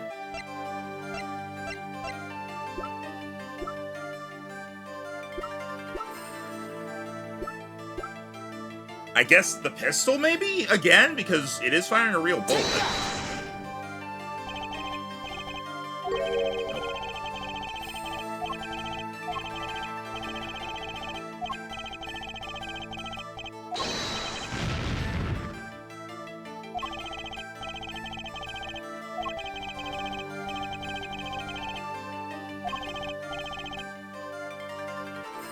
Where's she? Wait.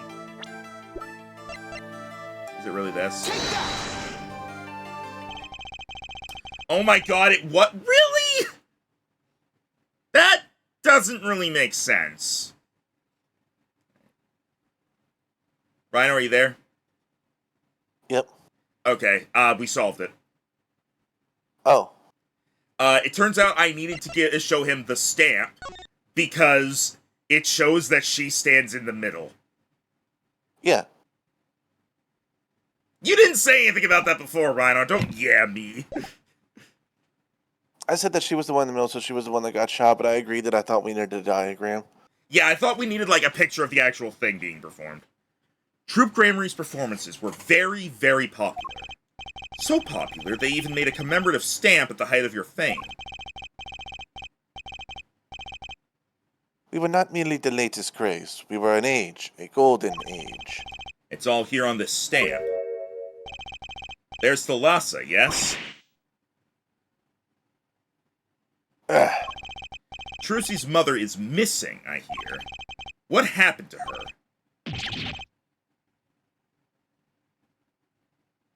I don't know. part of his memory is still locked up.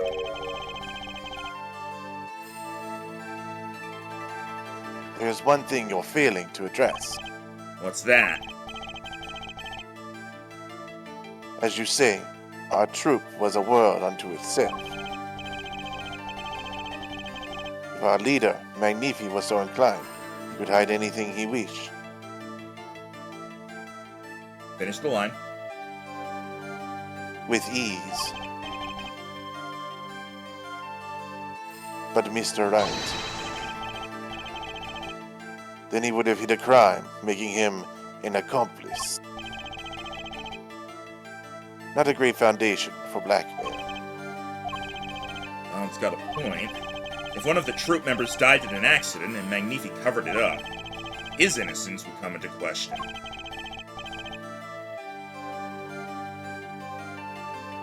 Find the right address, Mr. Right. So close, there has to be something about how Thalassa's death could affect Zack and Valen's relationship with Magnifi. I see in your eyes you still have something to say. How can you possibly prove more than you already have? I'll prove why Thalassa's accident tied your hands so completely.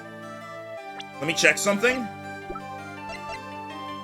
Aha! Because she was Magnifi's daughter! Again, we knew that. Well, no, we knew that. I was checking to see if it was written in the court record. It's going to take a little knowledge of the players to crack this one. The accidental death of Zack's wife tied both your hands, and this information proves why Magnifi held so much power over you. Take that! It wasn't a question of who shot Thalassa. Thalassa herself was the problem.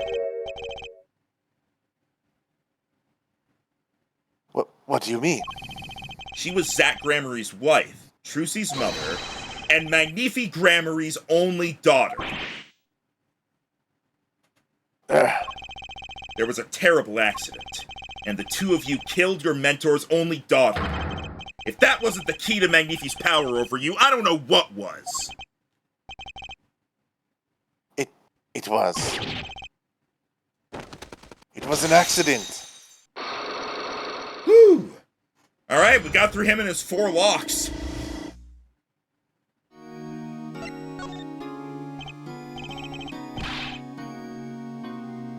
There's no proof.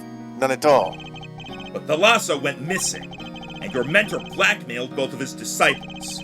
Doesn't take a genius to put 1 and 1 together.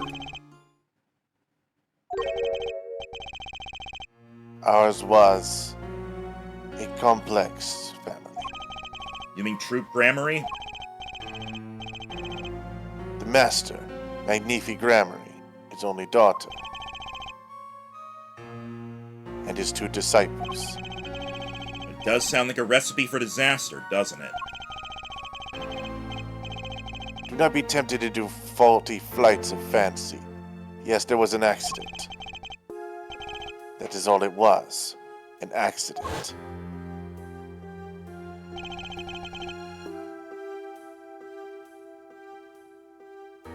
Zack and Valant's tour de force. The guns blaze, the bullets fly, straight towards that beautiful body on stage. And they crash, zing, pow, into everything but her. Now that is magic. It happened one day when we were practicing. Same trick with a new twist. And tragedy.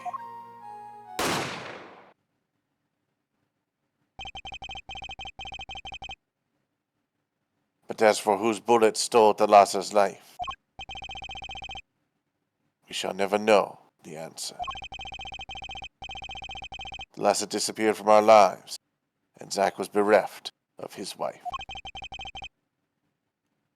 Trucy lost her mother, and Magnifi, his daughter.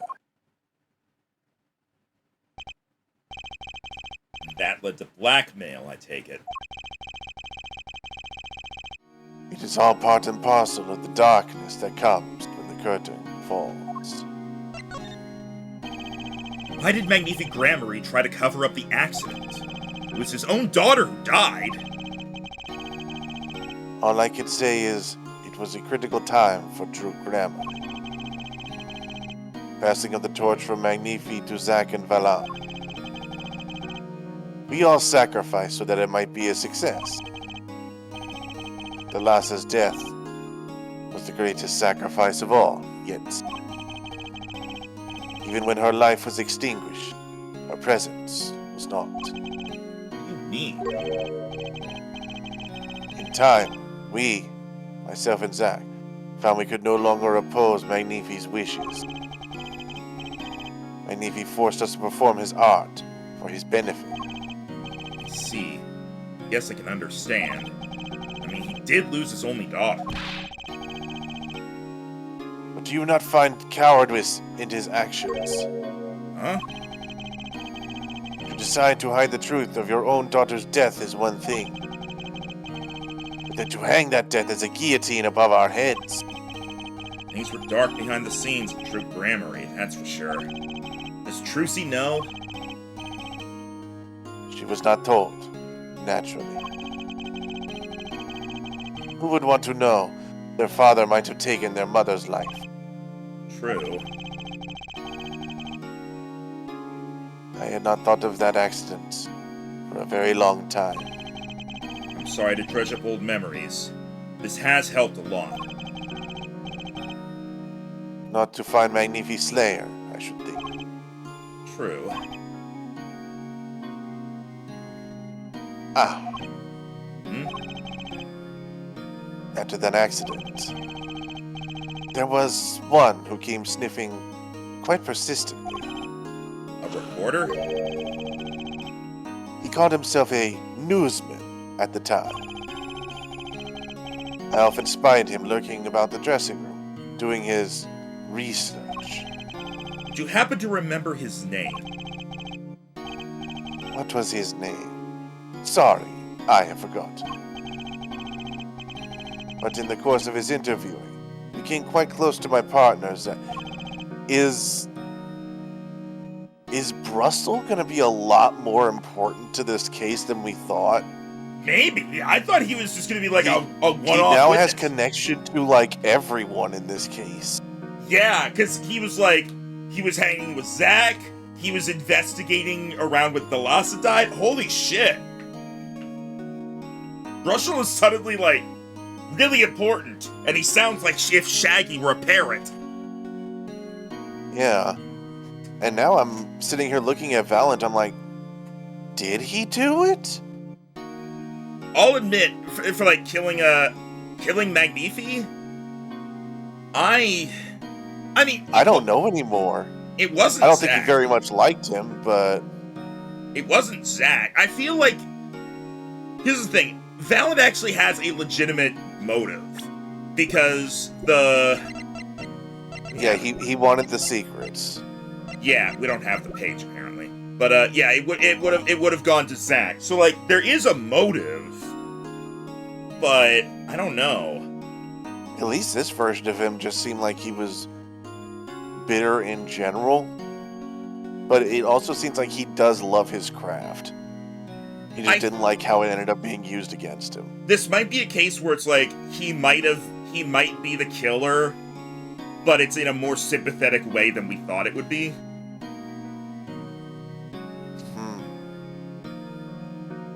And then there's the offshoot where it was Brussel the whole time. He was just there the whole time. I killed everyone!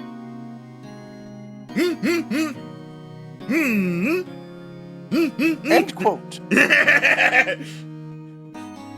I'm a mass murderer and I love it! End quote.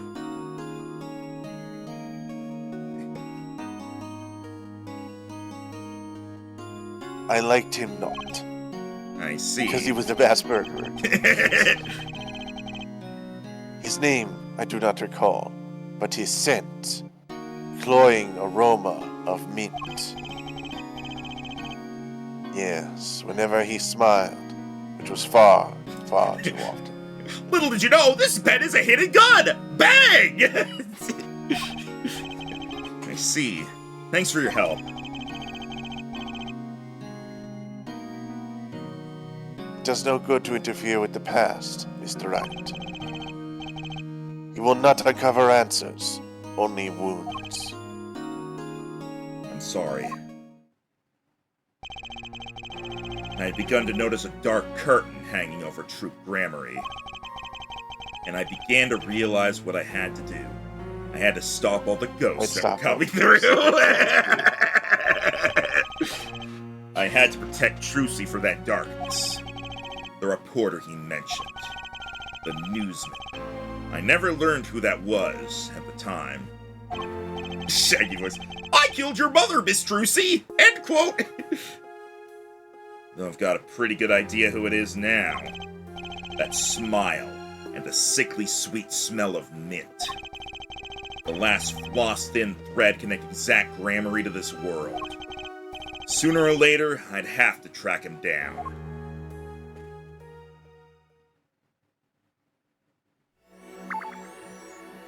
We completed the past!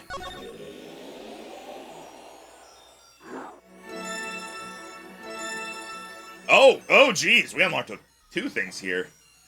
Alright, give me a second here. I'm gonna see, like, how close we are to the end of the thing. If that makes sense. Like, close to the end of the I got case. my little nap in, so I'm good to continue. Yeah, but I'm also trying to see, like,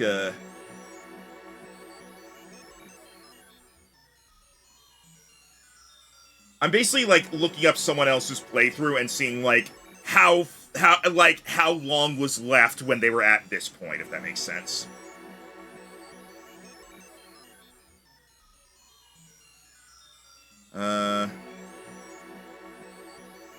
They were...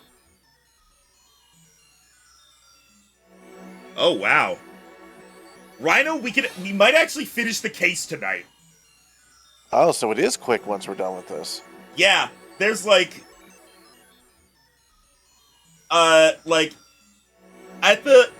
about halfway through, there's about 15 minutes left in this part that they're doing when they get to around the point we're at.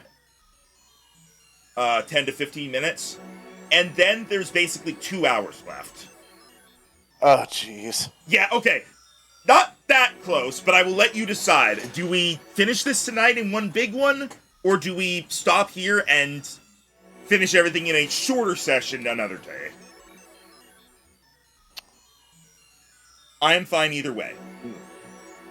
I think, so I'm not exhausted and can actually pay attention, it might be good to save it. Okay. So, we figured out the past. Now we basically have to finish figuring out the present. And then whatever comes afterwards. I imagine what's going to happen is we're going to figure this out and then there will be like a final confrontation sort of thing. Maybe this takes the place of like, of the final trial day. Maybe. It's interesting though, because we're still like relatively early in the actual murder trial of the artist. That is true. We basically finished one day each of investigation and trial. I guess this is basically day 2 of investigation. And it's like the idea is we're finding out about the other murder and then it'll all come together as a result. It's very interesting. So, but like, let's be honest though. Gavin did it, right? It depends what you mean by it, because it seems like a lot of people did a lot of things. Gavin sent the... Okay, Gavin was initially the one who requested the forged evidence that got Phoenix disbarred.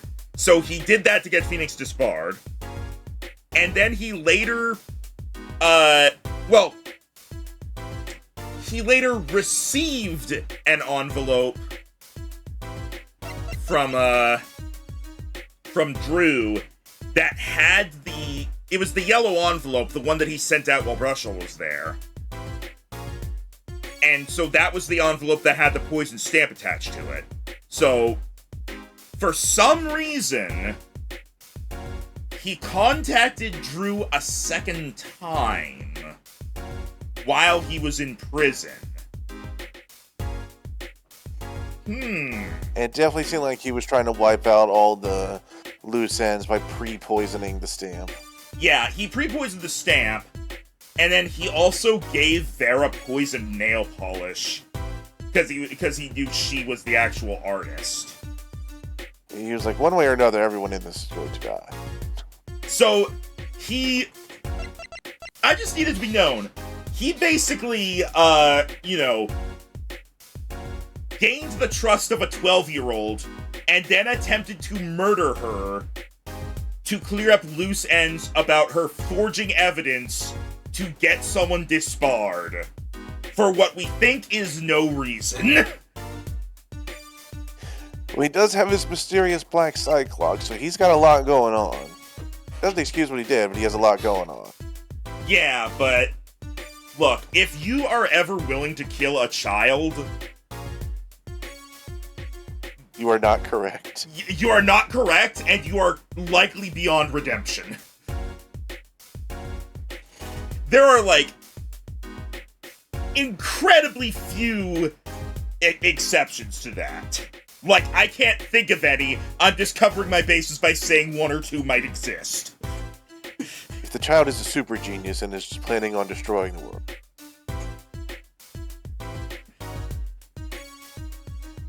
What? That's one. Yeah, no, you're correct. You're correct. But yeah, so that, also, Next, we're like, I guess. also, we also still don't know why he killed Zack. Because, like, he definitely didn't just do it to get Phoenix arrested. There had to have Was it just to get him arrested? No, like, he had to have known it was Zack. If he did, he could have done this with, like, any one of Phoenix's, poker customers. But he definitely knew that Shady was Zack. He had to have. So Yeah, here's the thing. Zack had met him before, which we still don't know how. Well, we do have the theory that, Kristoff was initially going to be his lawyer before it got transferred to Phoenix. True, true. It might have something to do with that. I don't really know what that would have to do with anything, but we have all these facts. We just need to figure out how they're connected. Yeah. And then there's this guy. And then there's Meekins. He's gone. And then there's Brushel. I murdered. Yeah, then there's Brushel. I might have done everything. I'm the mastermind. I killed everyone. I hate that his, like, the lower half of his face is blue. I don't get what's up with that. It looks like he's wearing a 5 o'clock mask. shadow with gray hairs. But over his mouth? Mustache.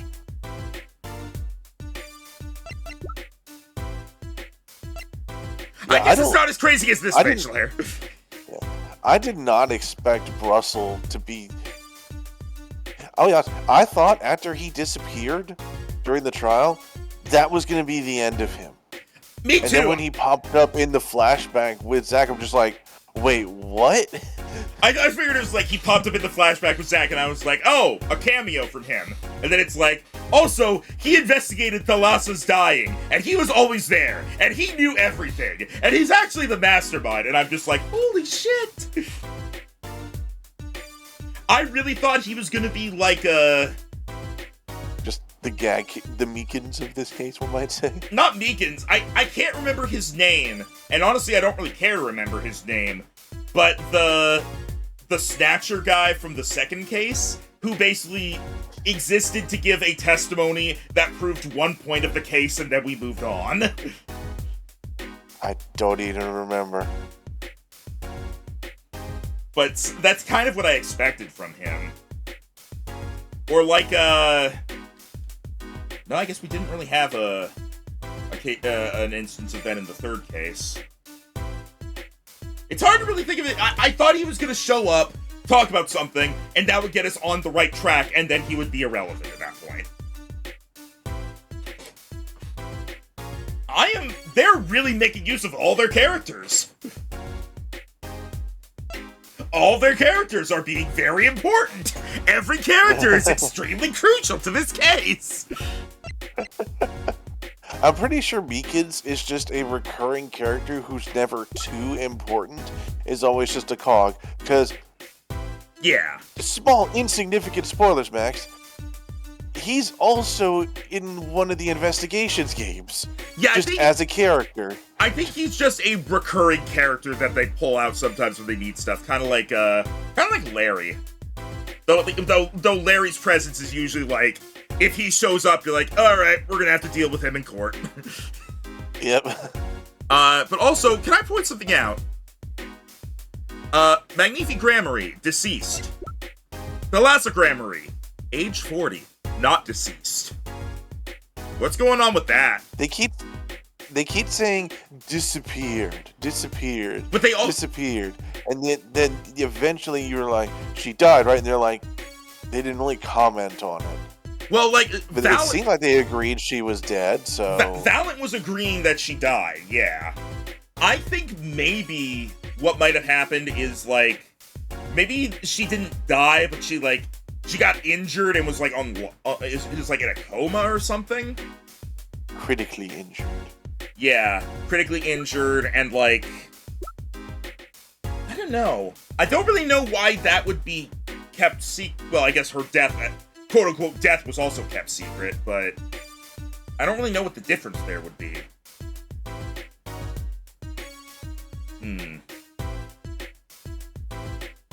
I mean, maybe... What if she was shot and was like, ow, that hurt. And then she, like, left. And Magnifi was like, yep, she's totally dead. You got a baby now. And meanwhile, Thalas is just, like, in Venezuela right now or something. She just left. She's like, fuck this, I'm getting shot, I don't want a part of this. And then there's Vera. Hopefully she doesn't die. Sure, she did survive already, so... It was, good for yeah, her. it was stated that it was just under the lethal amount. Conveniently. Which is that could... Well, Is that calculated or convenience? if she was using the nail polish over the course of 7 years, even if she wasn't using it very often, if she's, like, putting it on her nails, would that, like, be enough exposure to it to, like, develop a resistance? Does it work that way? I feel like that's... Depending on the type of poison, but also this is a poison that has to be ingested, and minute amounts can be lethal. So I think maybe...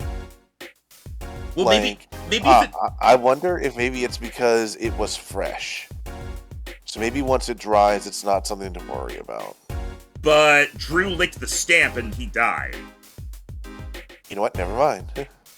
Well, it could also be because it's diluted with actual nail polish. Also, Maybe, but Drew clearly you would only put it in there if you were hoping it would kill someone. But also, well, I know, but I mean, like, he probably thought that it would happen sooner rather than later. But Drew also, like, licked a stamp with his tongue, whereas she bit a nail with her teeth that had been in contact with a diluted substance. That could explain it. It being diluted, and then, like, she only bit it as opposed to him licking it. It could be something like that. Or, who knows, maybe it's just bullshit and they just wanted to make the cute girl survive. Who knows? I don't know. There's a lot of questions, and we will answer them next time we do this, which I might have this happen maybe Tuesday? Something like that. Alright. Probably that could be a good wrap-up day. I killed everyone! His Everyone! He's just a very cartoony character compared to the other ones in this case. They're like quirky, and this guy's like, I wrapped my own tongue around my head 4 times. That was his tie, but... Oh, I thought it was his tongue every time. No! No! I killed everyone!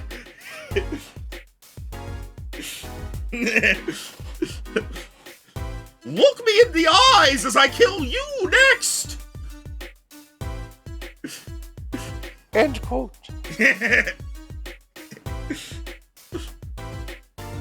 I'm coming for you! No one is safe! No one! You could say you had a brush with death.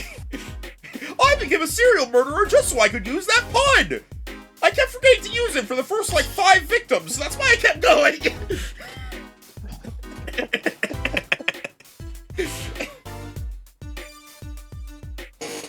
If he ends up actually being the killer, that's gonna be great.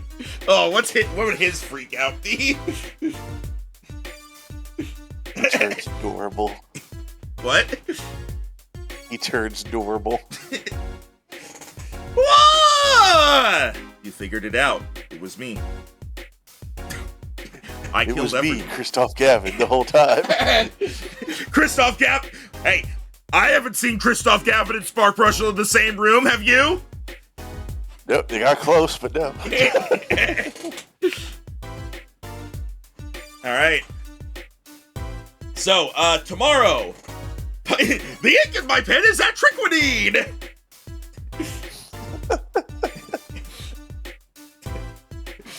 Wait, you've been writing on yourself. Writes himself. Uh-oh.